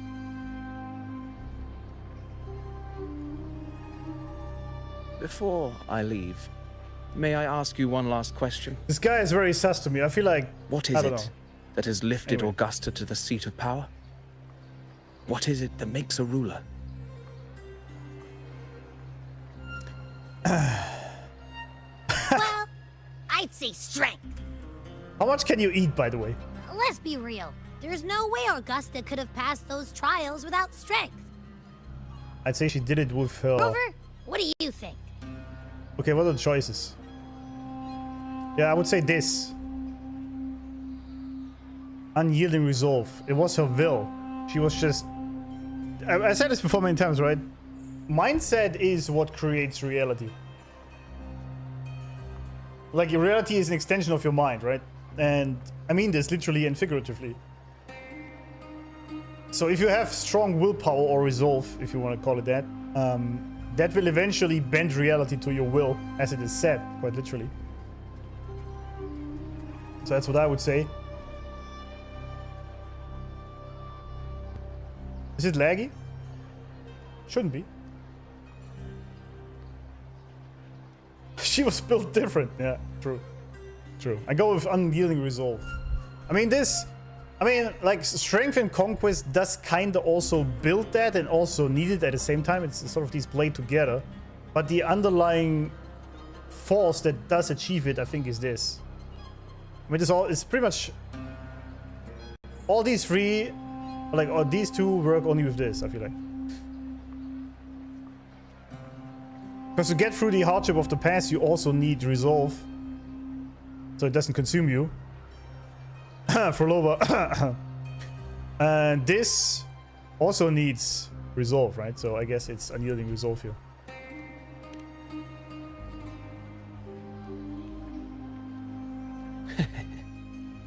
You needn't rush to answer now. Keep it in mind as you continue your journey. When the final chapter is written, the answer will reveal itself. All right. Fancy Farewell, Gandalf. my friend. Our paths crossed by fate and by chance. Yeah, I doubt it. This guy is sus as hell. Soon, after this brief encounter, everything about me will be gone with the wind. Too late. But you, your epic continues. That smirk.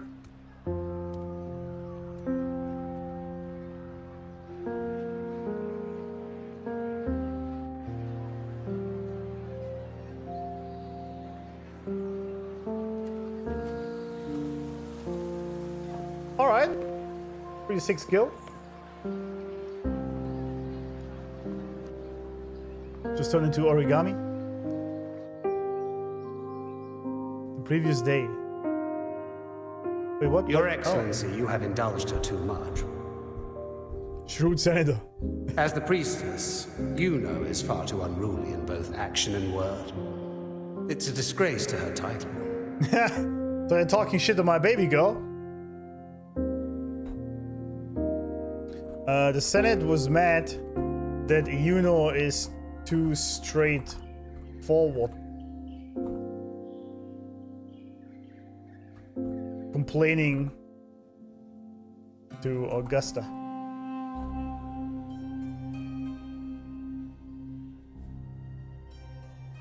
If only focus on studying like I do on Vuva law, I should be suing clothes. Probably, yes. But it's much easier to study things that actually interest you. You know?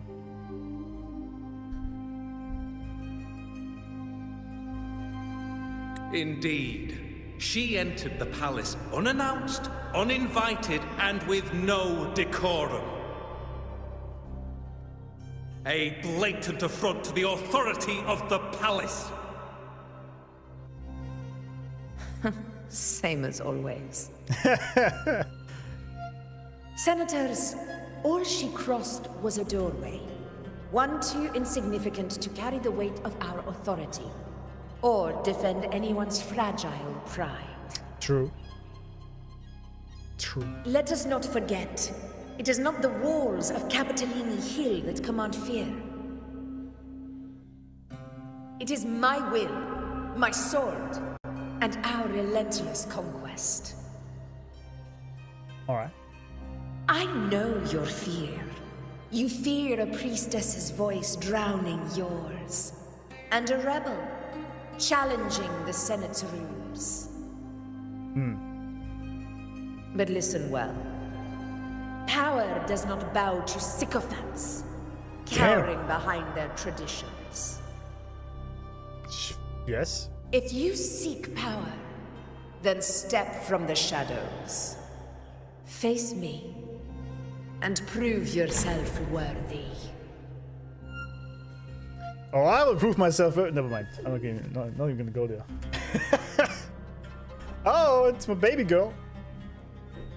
Howdy. Took you long enough, Augusta. Yeah. Handling the senators takes time. You know that. Well, to keep our esteemed priestess from waiting, maybe next time I'll just leave them to their own devices. Her eyes are so crazy, man. Fiery red. Pretty cool, actually.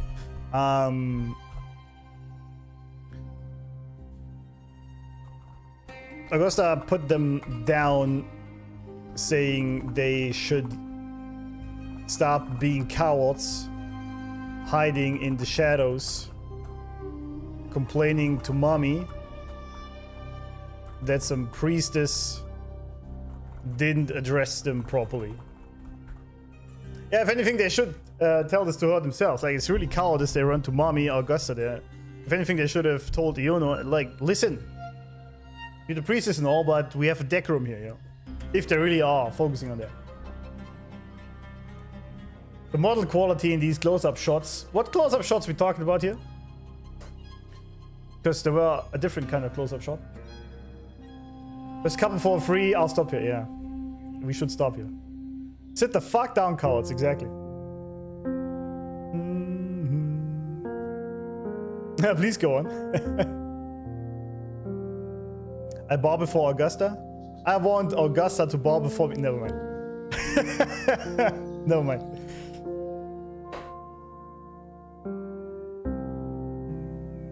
I mean, I still... That's kind of the thing, right? If there is some sort of decorum beforehanded set up, then she should also follow that, right? There is no point in this sort of, yeah, I don't care about your rules, man. But then they shouldn't run to Mommy Augusta here. They should just tell her. Like, it's just cowardice. Cameraman knows his work. He does. We learned this in the Cantarella quest. Specifically. That's still one of my most famous shorts, actually.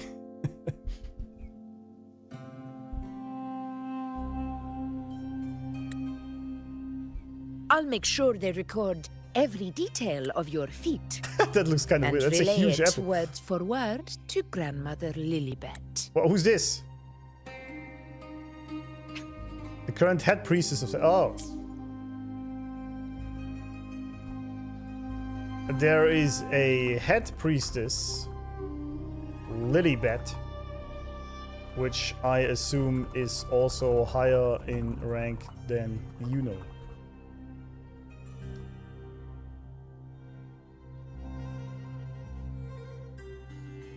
Cameraman, the real MVP, absolutely.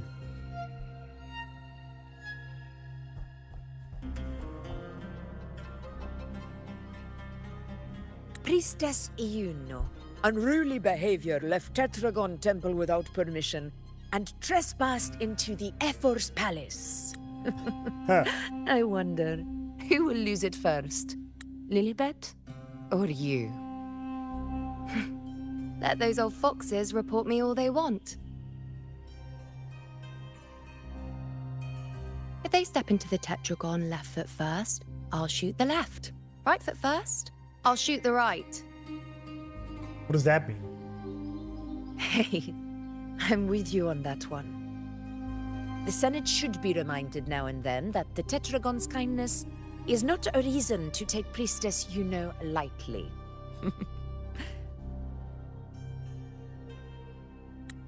Why didn't you wait there? I had everything handled. We depart for the hunting ground tonight. Hunting ground? If anything changed, you could have reached me by my terminal. You didn't need to come all the way here. I want you free of duty until that day arrives. Nice. You're overthinking it, Augusta. I'm here to see that person. Which person? Oh, us, I guess? Grandmother Lilibet said his fate is one of unknowable void. Sounds intriguing enough to make time for.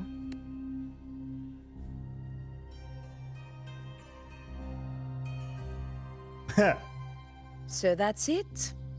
Too bad. The ship from Laguna won't dock until tomorrow morning, and we'll be gone by then. Alright. Granny also said that Rover's fate is an unknowable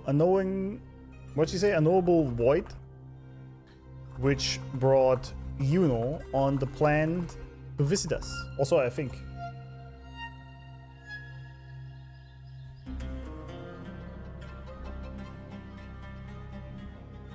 Thespian legs. Yeah, you guys are going crazy again, huh?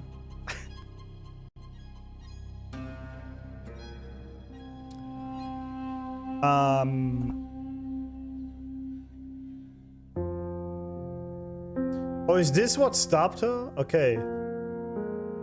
That was the urgent matter that stopped Augusta from meeting Robo. I mean, this was yesterday, right? So it's kind of weird.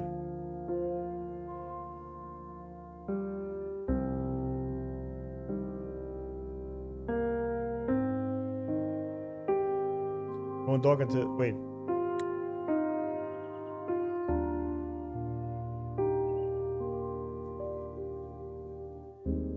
Oh no, they depart tonight. Okay. They departed to the hunting ground last night.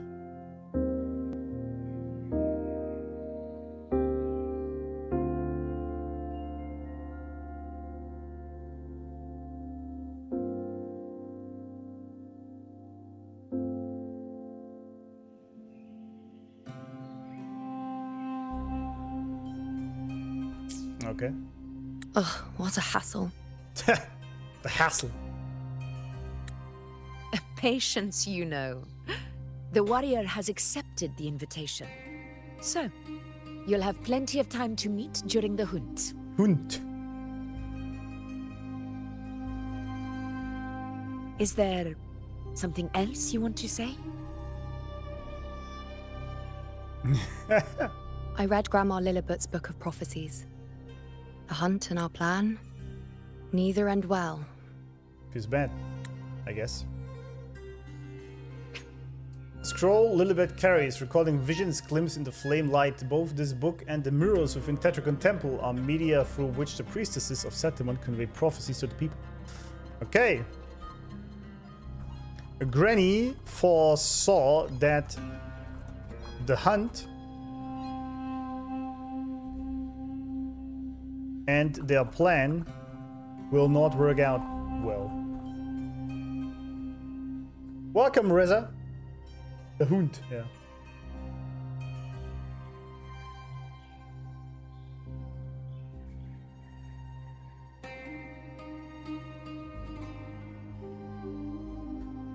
Stream Elements is a bot, friend. You're talking to a bot there. There is no point in doing that. He won't answer.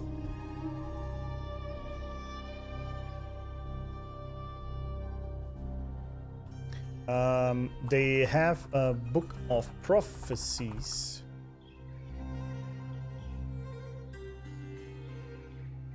With which they share their prophecies with the people. That and the murals in the Tetragon Temple, which is the temple of the priestesses. Are you sure we should go through with this? You sure? Risk does not trouble me. Peril simply requires greater strength. But really, when did you start caring about the temple's traditions?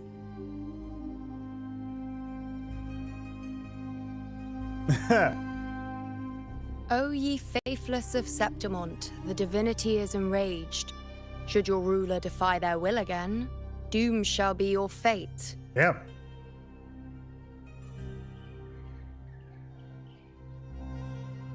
Depends on what divinity we're talking about here. Lately, I've been hearing murmurs from the nobles again about the ancient prophecy from Raguna. I will admit, those words once carried weight. But when our ancestors crossed the waters and climbed these hills, Raguna's divinity didn't get a seat on the ship. and the priestesses all said the prophecy was incomplete. Only the hero of heroes, wielding extraordinary power, risen from the dark tides, shall bring eternity to Septimont. Is that Mia? Then shall the waters quiet, the tempest still, and glory return with the blood of the old king.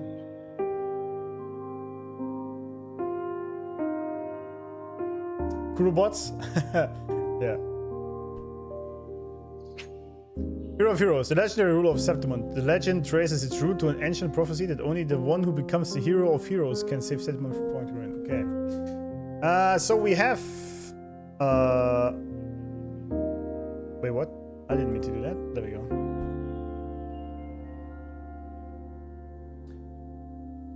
Prophecy. Jeez, if I could ever type properly. The hero of heroes. The legendary ruler of Septimont.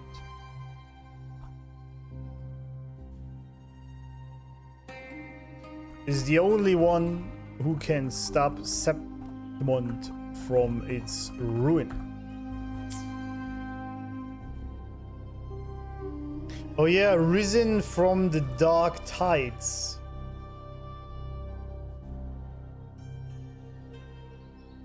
But that's some bullshit, isn't it? Okay. Why would the hero be risen from the dark tides? Okay. Mia? It does look like Mia as well, but I don't know. Do not forget, this is the other half of the prophecy. Fabius, Attilius, Valeria, one after another, these heroes have saved Septimont from the brink of ruin. As long as a hero stands, no disaster can break this eternal city. It might be a bit naive. What if this time is different? What if ruin is our fate? Yep. What if? Then I will sever that fate with my blade. Alright, sure.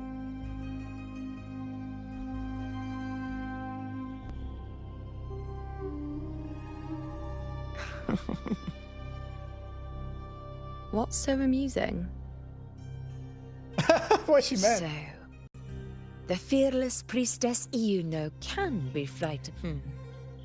But it's fine. Sorry, I didn't mean to do that. If you're afraid, don't push yourself. I can handle this alone. I like the background music so much. Most revered priestess, wait for me in the temple. I shall return victorious. Frightened. Me? If anything, it's you, trying to shut me out and face it alone. This reminds me a lot about 300, by the way. Just a little bit different. Remember in the movie that Leonidas, which is basically Augusta here, had to go to the temple of the old gods and speak with the priests, they were all male in that case, and get their acknowledgement to even take the army into war, and they denied it. And he did it anyway, right? It's sort of the same idea here, just with the reverse genders, I think. Oh, exactly. The silhouettes are standard gladiator enemy models in Septimont. We fought them before. By the way, they drop echo boxes. Okay. No, it's Mia, alright?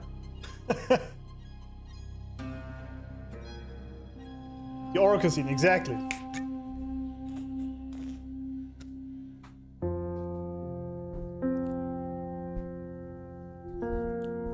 Fine. Go ahead. You'll come back to me sooner or later. Yeah, that's what she said. That I can't deny. I knew it. So you do need me for this hunt. Thank you. You know. You know? What do you know? Why are you saying this?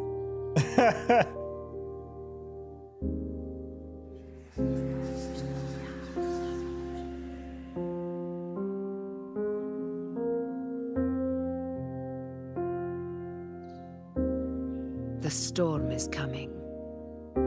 Come, you know my friend. The best way to greet a storm is to walk straight into it. Sure. No kiss. Rust, salt in the sun. Quest complete. There we go. I mean, there's a lot of references because also the Leonidas Hotel, right? Wait, by sun's burning hand. Oh, that's the next main quest. I see. Okay, so we're not doing this. We're not doing this now. Nah.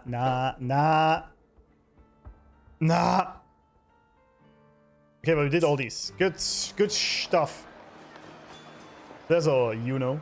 You know? Exactly.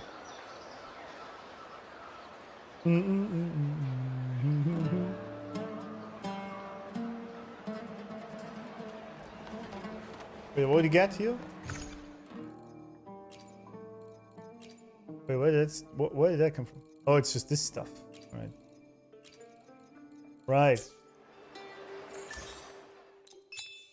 Didn't do anything here, did I?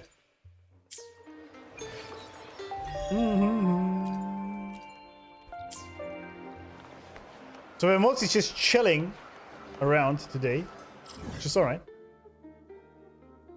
I haven't even gotten all these. What the hell? What the hell?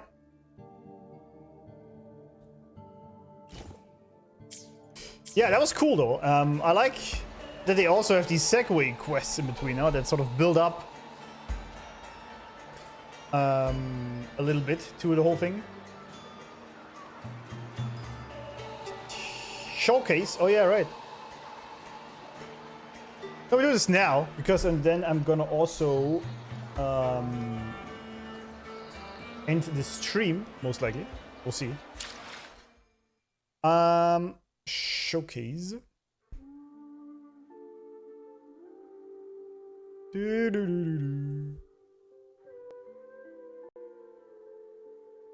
It's a prologue for 2.6, yeah.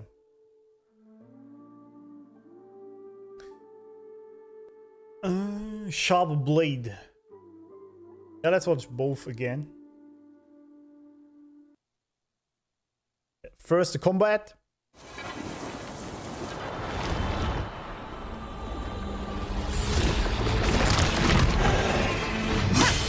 Is that a carousel? Yeah.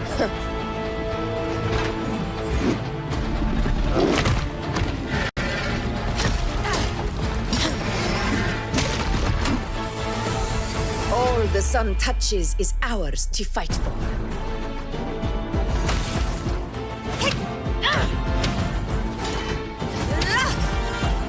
Pathetic struggle!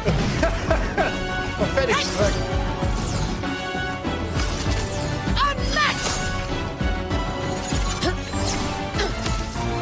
Wait, was she sitting on that sword? Undying glory!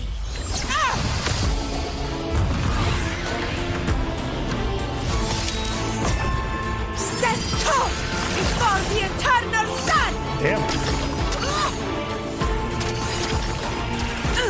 My valor never fades! Oh yeah, I mean, I played her before already.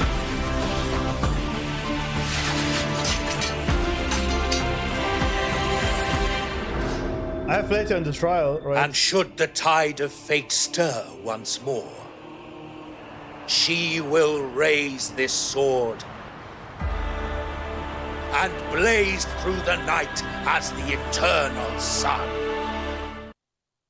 There was once a rough lump of iron, dull, forsaken, buried in scorched soil, until freed from dirt and grime. A sharp blade slumbered within, awaiting the trial of fire. Hammered and pounded, purged of impurity, thus its steely frame was forged. Now awakened, a blade cutting through all, yet it was honed to achieve more. Imagine a young Augusta skin. It yearned not bloodshed or war, but to carve a path none had walked before. Behind high walls, glory has long decayed. Even the victorious couldn't escape the sting of corruption. Yet, with unshakable resolve, the blade feared no storm or flame. Maelstroms engulfed its frame. Fire scorched its crossguard. Yet it rose above blood and sand, breaking every shackle.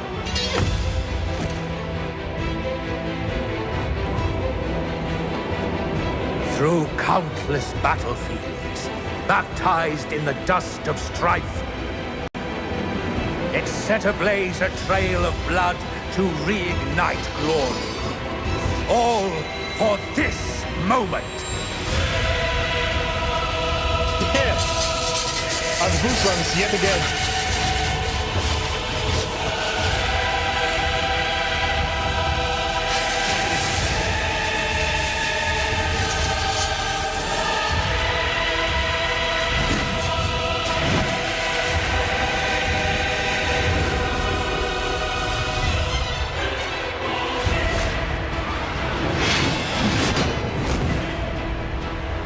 Alas, the glorious crown favors no blemish.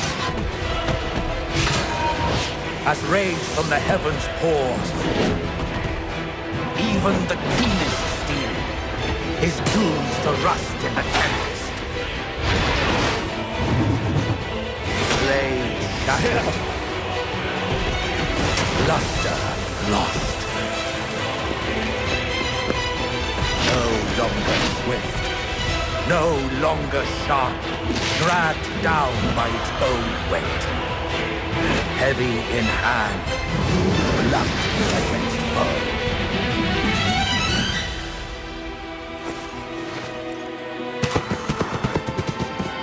There was once a rough lump of iron, abandoned in mud and mire. Yet, when the burning valor of its past kindled its silent furnace, the sharp blade within was red. And so, once a scrap ignored by all, now it strikes at the throne. The once rough iron is now the true ruler's sword.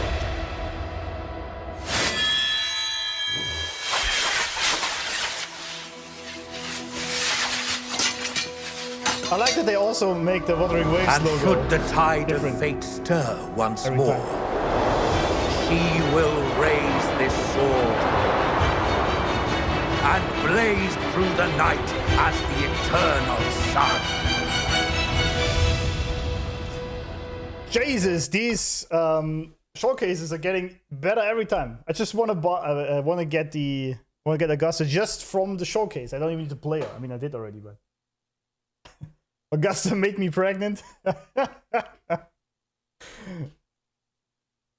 Trailer follows close to the seg. Yeah, it was pretty much explaining what we saw in the segue, right? How she beat Arsinosa. Was pretty sick. Do I actually have I do have a screen already. That's kind of fitting, isn't it? But there were also some very screenshotable moments in there, I feel like. Some very screenshotable moments. That was sick. That gave me some goosebumps because they really nailed the whole heroic Spartan thingy with her very well. And that her unyielding resolve and sheer will is pretty much what is giving her the advantage there. Pleasing to the ears. One of my favorites. That was really good, yeah. She's the queen, yeah. She's the effort. Augusta Light is cute, yeah.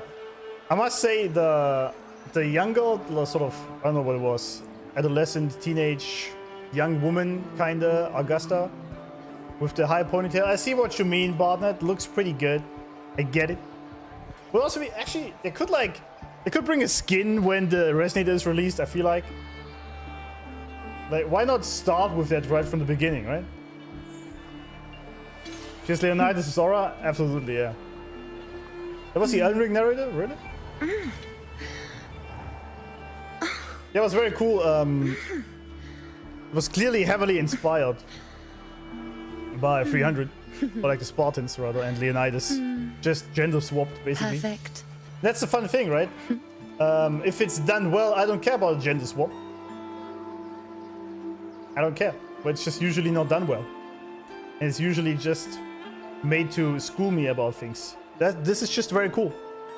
It's just a cool girl. I like strong women, do you? I'm actually more for the cute girls in real life, but I'm actually totally down to play a badass leader girl in this game. And it's why I said Hollywood could never do this. But Wuba has totally understood how to make strong female characters that are still feminine. It's a key thing. Yeah, definitely. I mean, I knew already from last time trying her in the trial that I'm gonna pull Augusta when she ever comes back, for sure. Very cool gameplay as well. I like that I didn't show her in the game mode until the very end. Yeah, it was a very cool trailer, absolutely. I point here, Augusta has the same adult model as what we have for down here, Augusta. It doesn't have the teenage model. I see. I mean, they could definitely think of some cool skins. They don't know how to make strong women that are not annoying. Exactly. And they're also not ugly. They make them intentionally ugly because they think that is what makes a strong woman. All these women in this game, they are strong. Some of them are stronger physically than others, like Augusta, for example. Or have the more the headstrong kind of idea. But she's still feminine and beautiful. Like, I don't know why both things can't be true at the same time for Hollywood, but that's what it is. Augusta can pull me. Yeah, I see what you're saying.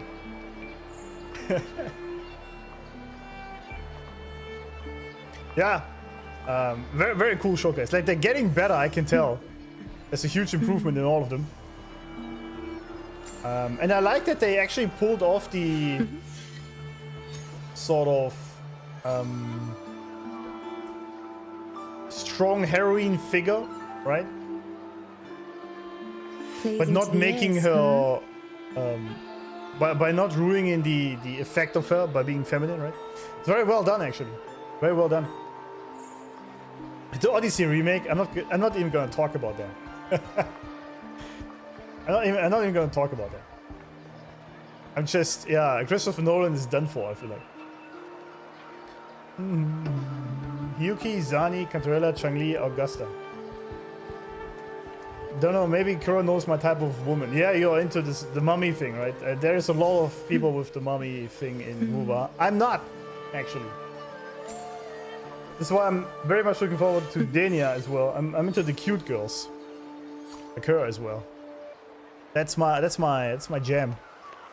Carlotta, for example, also. The cute, petite girls I can grab and carry around. Please don't release another Ling Yang. We shall not name that name.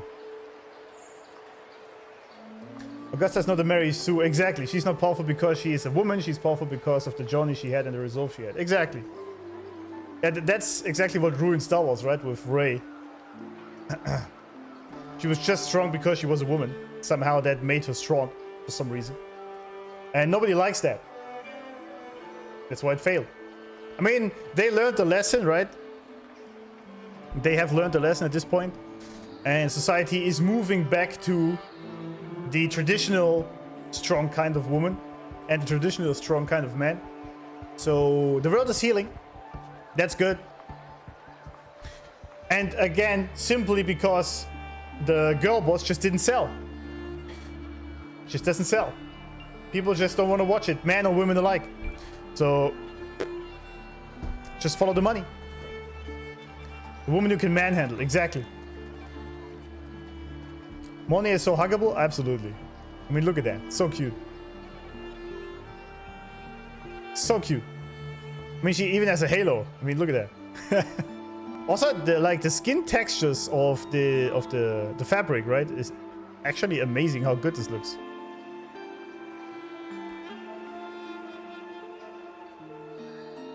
Actually amazing.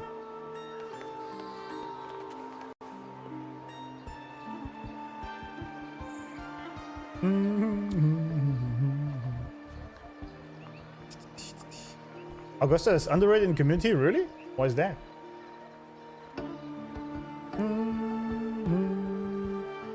I think Dania really is super spoiler heavy.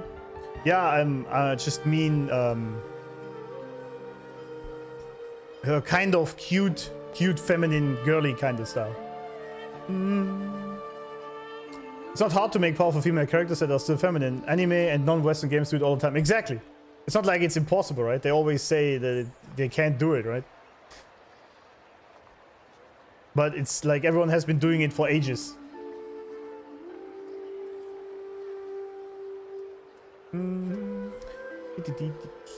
I do the EP reacts off stream because I want to add some more lore into that. And I can't really do this right now, so. Do you read the character resonance evaluation report that crew released for? I don't think so. I don't think I've heard of this before. My energy consumption is increasing, yeah, so is mine. What's your pull plan for phase 2? What is phase 2? Oh, you mean the upcoming one? Yeah, I'm gonna pull Frolova and Denia. For sure. Let's check again, because I keep forgetting. Gallery. Who we still need to pull? Be the vessel of your wishes. I mean, if she ever comes back. May I pray for anything specific for you? Chang-Li is pretty much the only mommy I really went for right away. Conquer by ingenuity. But of course it's Carlotta. I alone will decide whether it's for show or for battle. It's my type of girl. I mean, we already have Thieves. Fine day. Cantarella.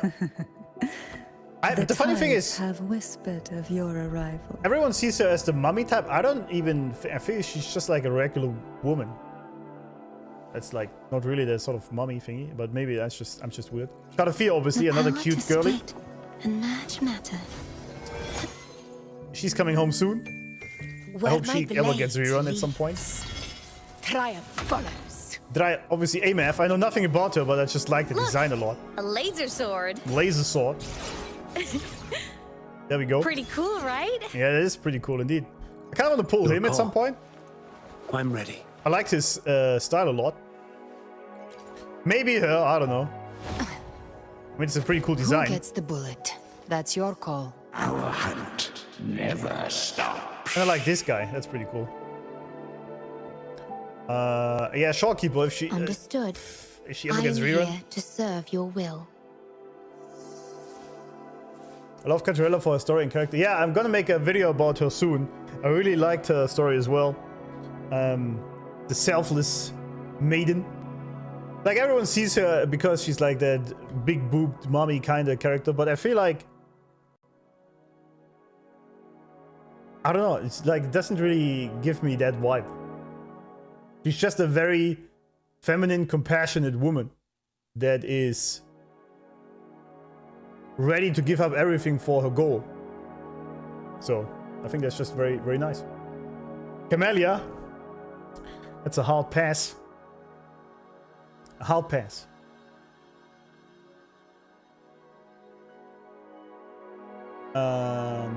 That's the Asian stereotype for adult woman model characters. They are the Ara, mommy in anime and hentai, but in reality it's just women. Yeah. Yeah, because that's a funny thing. I think a woman's nature is just very much mummy-like, if you want, because what are the mummy traits, right? They are nurturing, caring, compassion, and being kind, and I guess having big tits. That's sort of the traditional form of it, right? But that's just a woman. Except for the big tits, like, you don't need to have big tits, but the whole compassionate and nurturing thing, that's just the nature of a woman in my eyes. So this, to me, this is always just weird, the whole mummy type thingy. I think that's just the woman.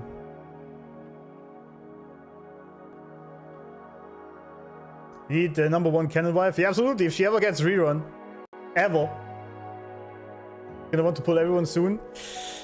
You know, I don't know about that, because I'm not really interested in pulling her, even though everyone says I should. She's coming soon as well, right? So you don't want to give her the seat? You mean Camellia? Nah. Camellia is all the red flags you can imagine in a woman. And as I said, I had a toxic relationship for 12 years. I am very much aware of these things. I'm not interested. Not interested.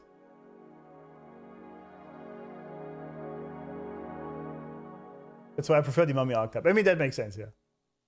Are we skipping schoolgirl?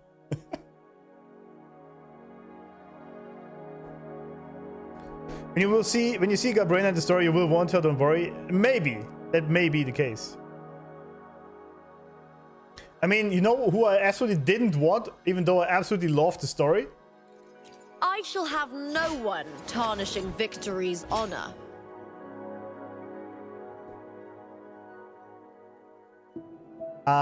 Don't care. Don't care. The story was amazing. Her quest was great. And the gameplay is also kind of cool. I'm not pulling her. The fairy. Tell you that's not most women nowadays. They can barely take care of themselves. Yeah, I'm very traditional when it comes to women and relationships. So the modern girl boss, I don't need no man kind of woman. Don't care. I'm just not interested. Go away. So, but this is what I like so much about WoBA, because all these women in this game, the power to split and merge matter. They still have those feminine traits in how they are designed and how they operate. Like, they're all very kind and gentle and compassionate. Even when they are headstrong. Where my blade leads. And this is what I like about this game so much. All of them are pretty much how I see what women are in their base nature. Even the villains.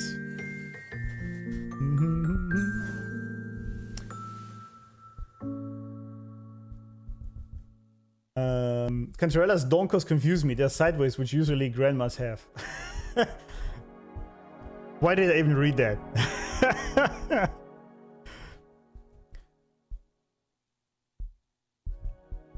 It is, however, kind of common for women with big boobs that they are not perfectly centered.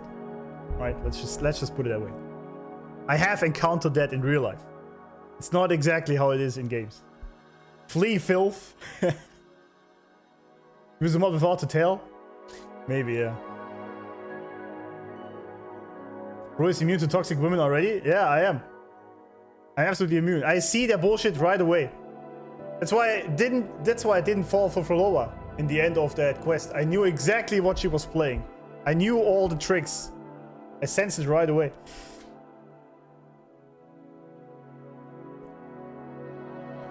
Luke, my husbando. The problem with the man is I need some buff guys, man. This is all. I know it's the Asian ideal for men.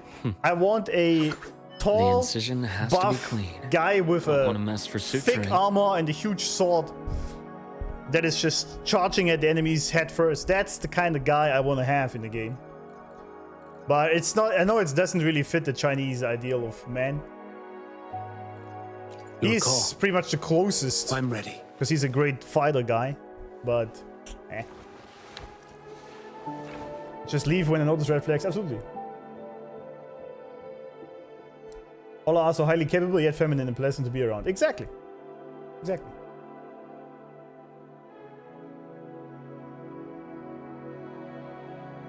Don't call her gay. She's literally a woman, friends. Here in chat. So she's right to like Luke. It's not impossible in WoBA. Starbuck. Yeah, good one. I mean, don't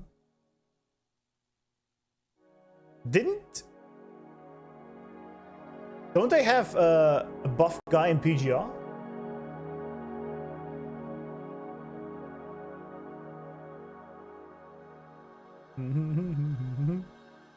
Kuro knew what they were doing when portraying Cantarella like that in trailers, and they even wrote the characters and NPCs to see her. Yeah, no, this is actually what I like in hindsight. They introduced her as this red flag kind of woman. This is the first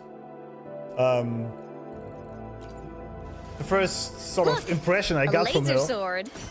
But she turned out to be actually a very, Pretty very cool, good right? girl. So that was actually very good writing for Cantarella as well. I like the story.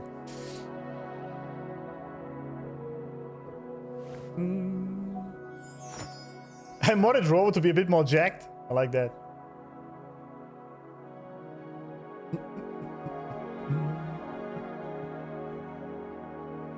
I guess it don't look hard enough? Maybe.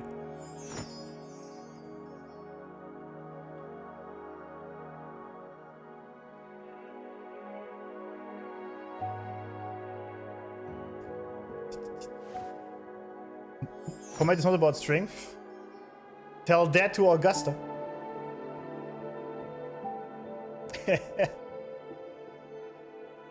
Carlotta's grandpa? Yeah, Francesco is actually what I think is the impersonation of the perfect masculine mindset. From what I know so far about him.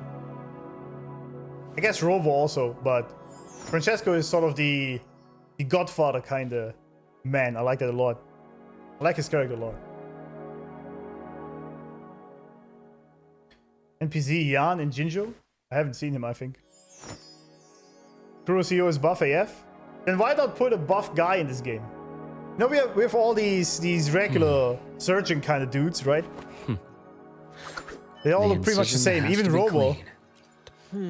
Right? To which stage will life guide us next? Give me a muscle mountain. You know, the women are very diverse in this, and how they are portrayed. Well, whatever it is, I'll play my role to the... Understood. I am here to serve your will. And, you know? I will be there for everyone as we head toward anything. It's all just the same design, really, you know? For the guys. I see my way clear. And of course we have this abomination. I will be there for everyone. I should try to smile more, you say? Like this? Playable Jan went, yeah. Fufa the buff guy, do you think he'll be a waifu for Robo or share his wives?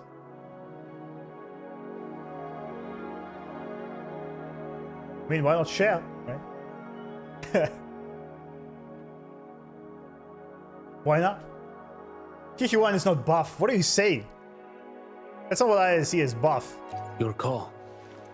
I'm ready. He has broad shoulders, that's about it. Your call. I'm ready.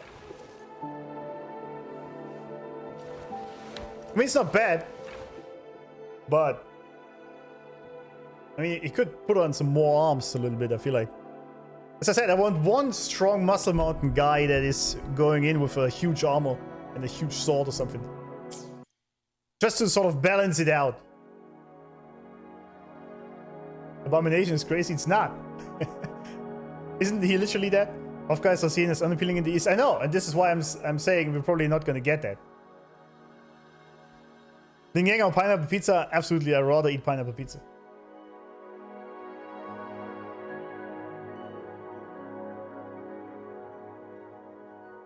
Chromed out David, exactly. That's the kind of thing I'm thinking of. Maybe that's a bit extreme, but that direction.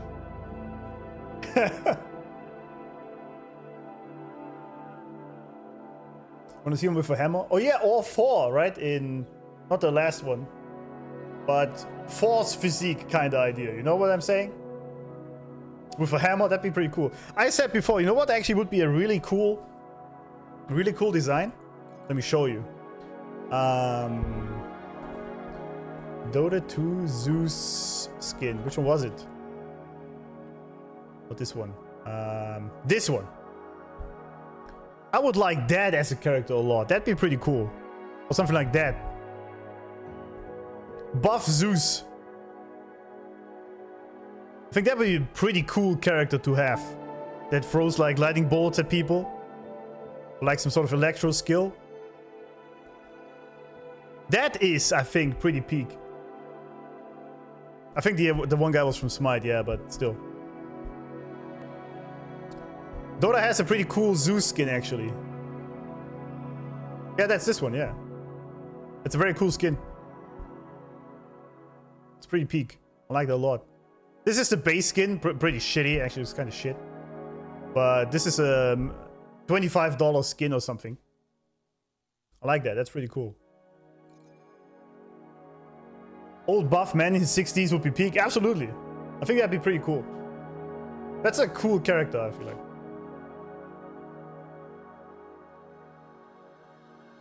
Guts from Berserk.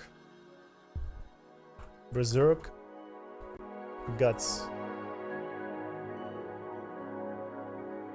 Is that the guy? Oh yeah, I like that. That's what I'm thinking of. That's exactly it. Yeah, there we go. I like that.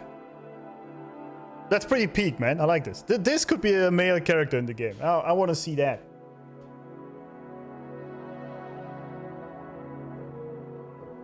It's gonna be a boss there, maybe. Barbarian build, exactly. I think Wuwa could do this, yeah. Wuwa could definitely do this one or the Zeus one. I think it would fit.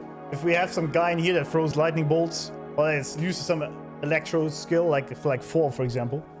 And there's a older man that is buff with gray hair, you know, beard and something like that. I think that could totally work. And same with the guts guy. Definition of a man. Yeah, exactly. Exactly. Poor Guts going through so much shit. Then he's perfect for Wuwa, isn't he? You know?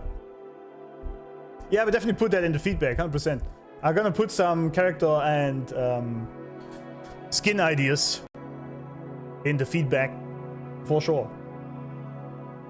For sure. You already have Guts in Wuwa, that's Augusta herself. But she's a woman. I want this as a man. You know? I want to roleplay as the super buff guy in this game. Every now and then. I mean, I like to look at hot chicks, right? Don't get me wrong. Obviously, men like to look at hot chicks. It's not rocket science. So I like to check out, you know. But sometimes roleplaying as the buff guy, totally fine. Berserk and Wuwa collab? Maybe.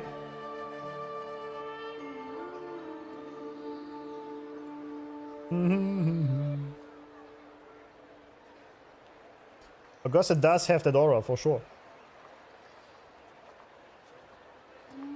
I want a barbarian build with a flail or a Morningstar weapon. Yeah, that would be sick, wouldn't it?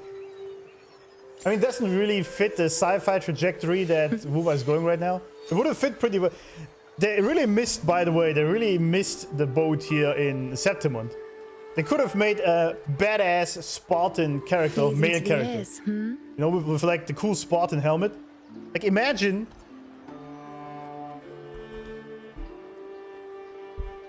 Okay, let's go with the real one here. Imagine male character in Septimon. Resonator. Just imagine. That would be absolutely amazing.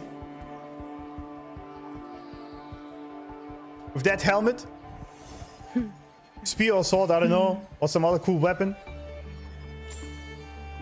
That'd be amazing. God of War and Wuwa.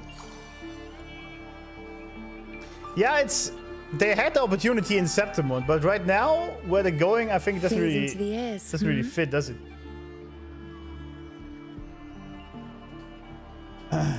Wait, I missed something.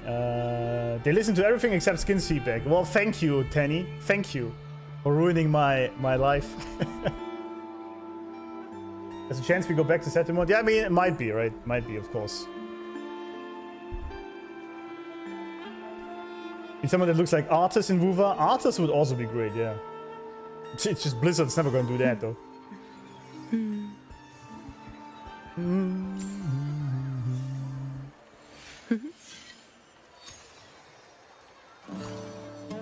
If you go to Greek or Norse type area, we could get those type of men. Yeah. Pleasing to the ears, Yeah, I think that would be pretty cool, actually. I would really enjoy that. I would really enjoy that. So this is also the key thing. I'm totally not against more men in this game. I don't need it, but I think it would be cool to have some real berserk, Spartan kind of strong men. I think that'd be pretty cool. But I do know, yeah, you said it already, the men don't sell well in WoWa, of course, because it's gathering wives, right? And most players are still men, and they obviously want to buy the hot chicks. I mean, that's understandable. Sex sells, it always has. Perfect. Female sexuality is still the highest good in society to be sold, or the most expensive one, I guess. And it's probably not going to change anytime soon. But I mean, there are some men in the game, so give me some variety at least. Chrome David reminds me of Johnny Bravo, but with better proportions. That's true, actually. But I know I guess I don't even know what the main revenue is. I assume it's still in Asia, not overseas. So they focus on their audience mostly, I guess.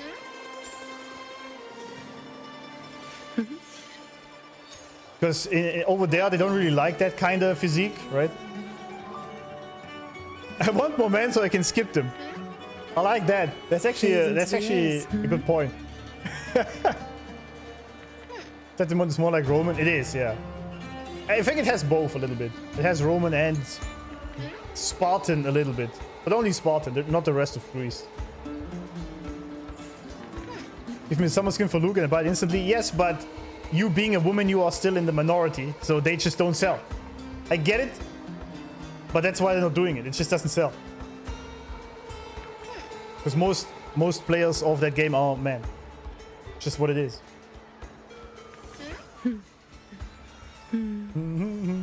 It's just there's no grand conspiracy behind that. It's just the reality.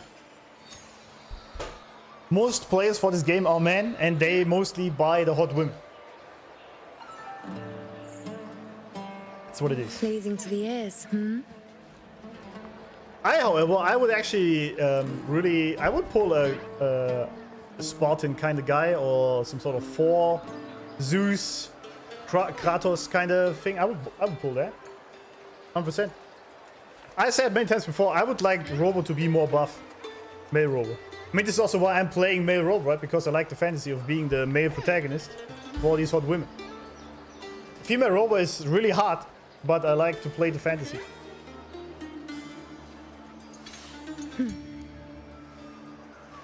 I don't care about more men, honestly. Their quality is really good, and I'm used to the fact that I'm only getting 2 per year. Yeah, I think this was always the case, right? Smakalana also said the same way, you know, the female VTuber. She also said herself that games were better when they were made for dudes, even as a woman. Because she knew that it's mostly for the men and whatnot, but she enjoyed that. Because she enjoyed the hot women, she enjoyed the hot men playing that. That's exactly what she wanted.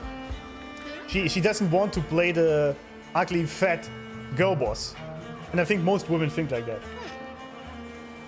And for me as a man, I also like some great guys in the games. If they are done well, why not?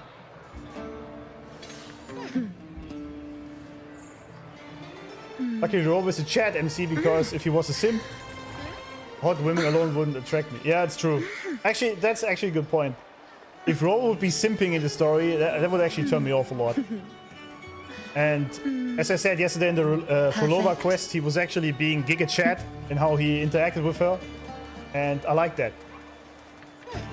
That made me actually like him even more.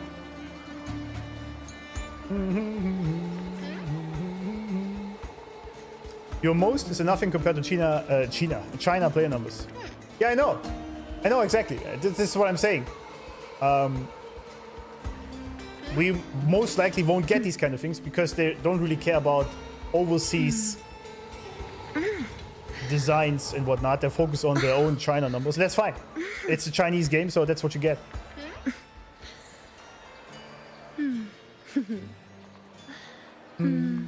No mercy for the ex-wife? Nah.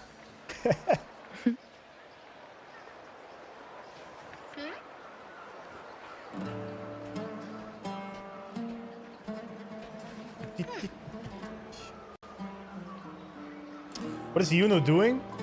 she is moaning in my ear. That's what these girls do all the time. And the devs really knew what they were doing when the idle animations have these female moan sounds all the time.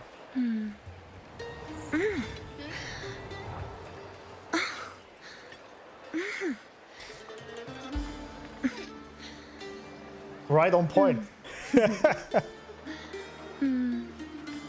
Perfect. Yeah. This is, by the way, also what I really liked about Frolova, because she actually just plays music in the background. She's not moaning in my ear constantly. Because I'm out of the game a lot when I take my notes, and every time I do this, I hear these moans in my ear, and that sort of distracts me a little bit. It's always the East versus West thing. Yeah, it is. But that's fine, you know. You just have to accept this. It's like if you're a woman and you play a male-dominated game, you have to accept that it's mostly female characters. At the same time, I'm accepting that this game is from China, so they don't really care about my sort of beauty standard for men. And that's just what it is. There's no point in me making Twitter posts about this and complaining. That's just the reality. Perfect. I could see with Frolova. You could have stopped there, I guess. I could see with Frolova playing the music. Yeah, true. You know, making sure we hear it, absolutely. Yeah. But I've actually liked this better than Chang-Li was kind of funny because she was always talking that shit in this very moment, you know, in my mind all the time. I was like, can you just shut up? I rather have the West not influence the game, if you know what I mean. Yeah, exactly. Exactly. If they take too much knowledge from the West right now in how to design their women and their men, then it's just gonna be some woke, gay, communist shit, and I don't want that. So they rather look at their hot women from Asia and have the man be more the K-pop kind of guy, and that's fine. That's just what it is. Robot, this is a testament to the... Yeah, exactly. I know. This is a testament to my... What is it? Wait, let me check. While the moon cycles... While the moon cycles. I will be there for everyone. As we head toward our shared future. Leaving the past behind, we still... No. This is a testament to my connection with the world around me. And it's very much my companion now. Bearing witness to everything I've experienced on this journey. Yeah. Yeah. There we go.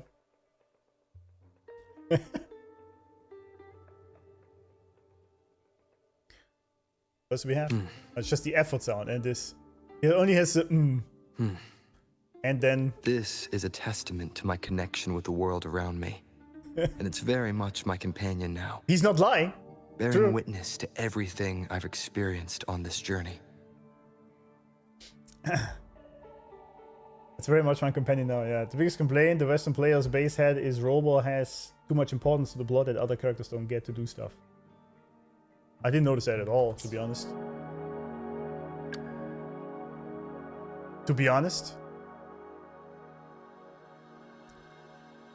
Wait, someone we haven't heard in quite a while.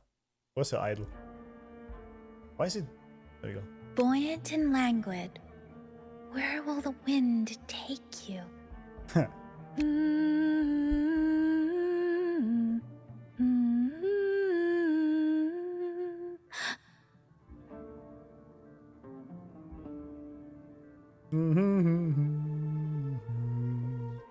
We're there for everyone, yeah.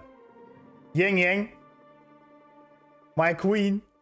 With every meeting comes the inevitable parting. Let's not dwell on it. Yang Yang was actually the one that really pulled me into this game initially, because you met her pretty much at the very beginning, right? I meet her. And she was just so gentle and compassionate and kind. So this very, very feminine being that is just so... Yeah, she's not that active. And I kind of like that. It's very zoofing. I was like, damn, this game is different. My first wife. Yeah.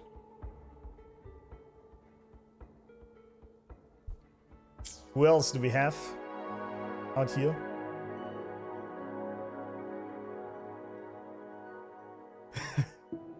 Oh wait, yeah. Hold up.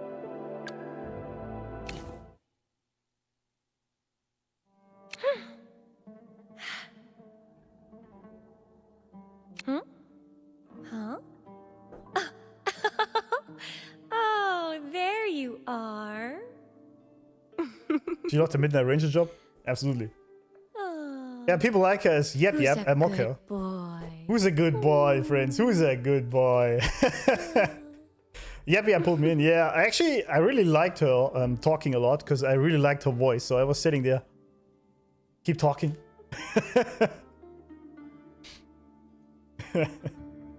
Bench peeps, yeah, she got benched sadly. I still need to get her to level 90 eventually, but she left the team for now, which is kind of sad.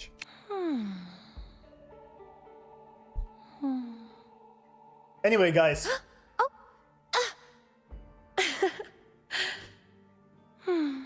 And then of course we are with this, and then we actually gonna end here today. The moment at hand, this very moment, Yeah. is the best of our lives. I mean, her skin is amazing. That really was the. I bought the skin before I bought her. I pulled her. Just, you know. There we go. Can't say this enough. You're the only one who shared the same feeling as me for Yang Yang. Yang Yang is amazing. I really loved her from the very beginning. I really liked who she was portraying as a woman and what she was doing, and her entire being. I really enjoyed because she was so gentle and kind. I really liked that. So yeah, but apparently not many like her. I don't know why. Look shinies. Yeah, exactly. These voice lines out of context are what? I know. They kind of are. It's kind of funny though.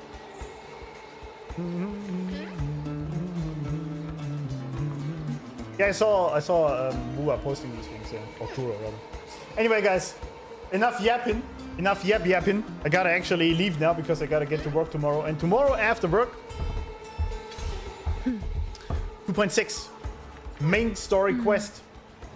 It's gonna be tomorrow, 4 hours earlier than it is right now in your time. So rewind back 4 hours. That's when we start the stream tomorrow. It's gonna be a shorter stream. 4 or 5 hours, something like that. Because I don't have much time. And then we proceed on Saturday with a long stream, Sunday with a long stream, Monday with a long stream. There we go. Easy. Easy. So yeah, thanks everyone for being here. Thanks for the subscribes and the likes and the donations and all the things you guys did. Love you all very much. And thanks everyone here in chat. Thanks for all the mods. Good night, everyone, and or whatever. Good time. I don't even know. Whatever, wherever you are, etc. Okay, for 2.6 really good. Yeah, people are saying this about every patch now at this point. But yeah, thanks for the discussions. I hope you all enjoyed it. And I will see you guys tomorrow. Pleasing to the ears. And now I'm gonna leave you as always with where this all started, where all of this came from initially. Maybe you notice it right away. Have a good time.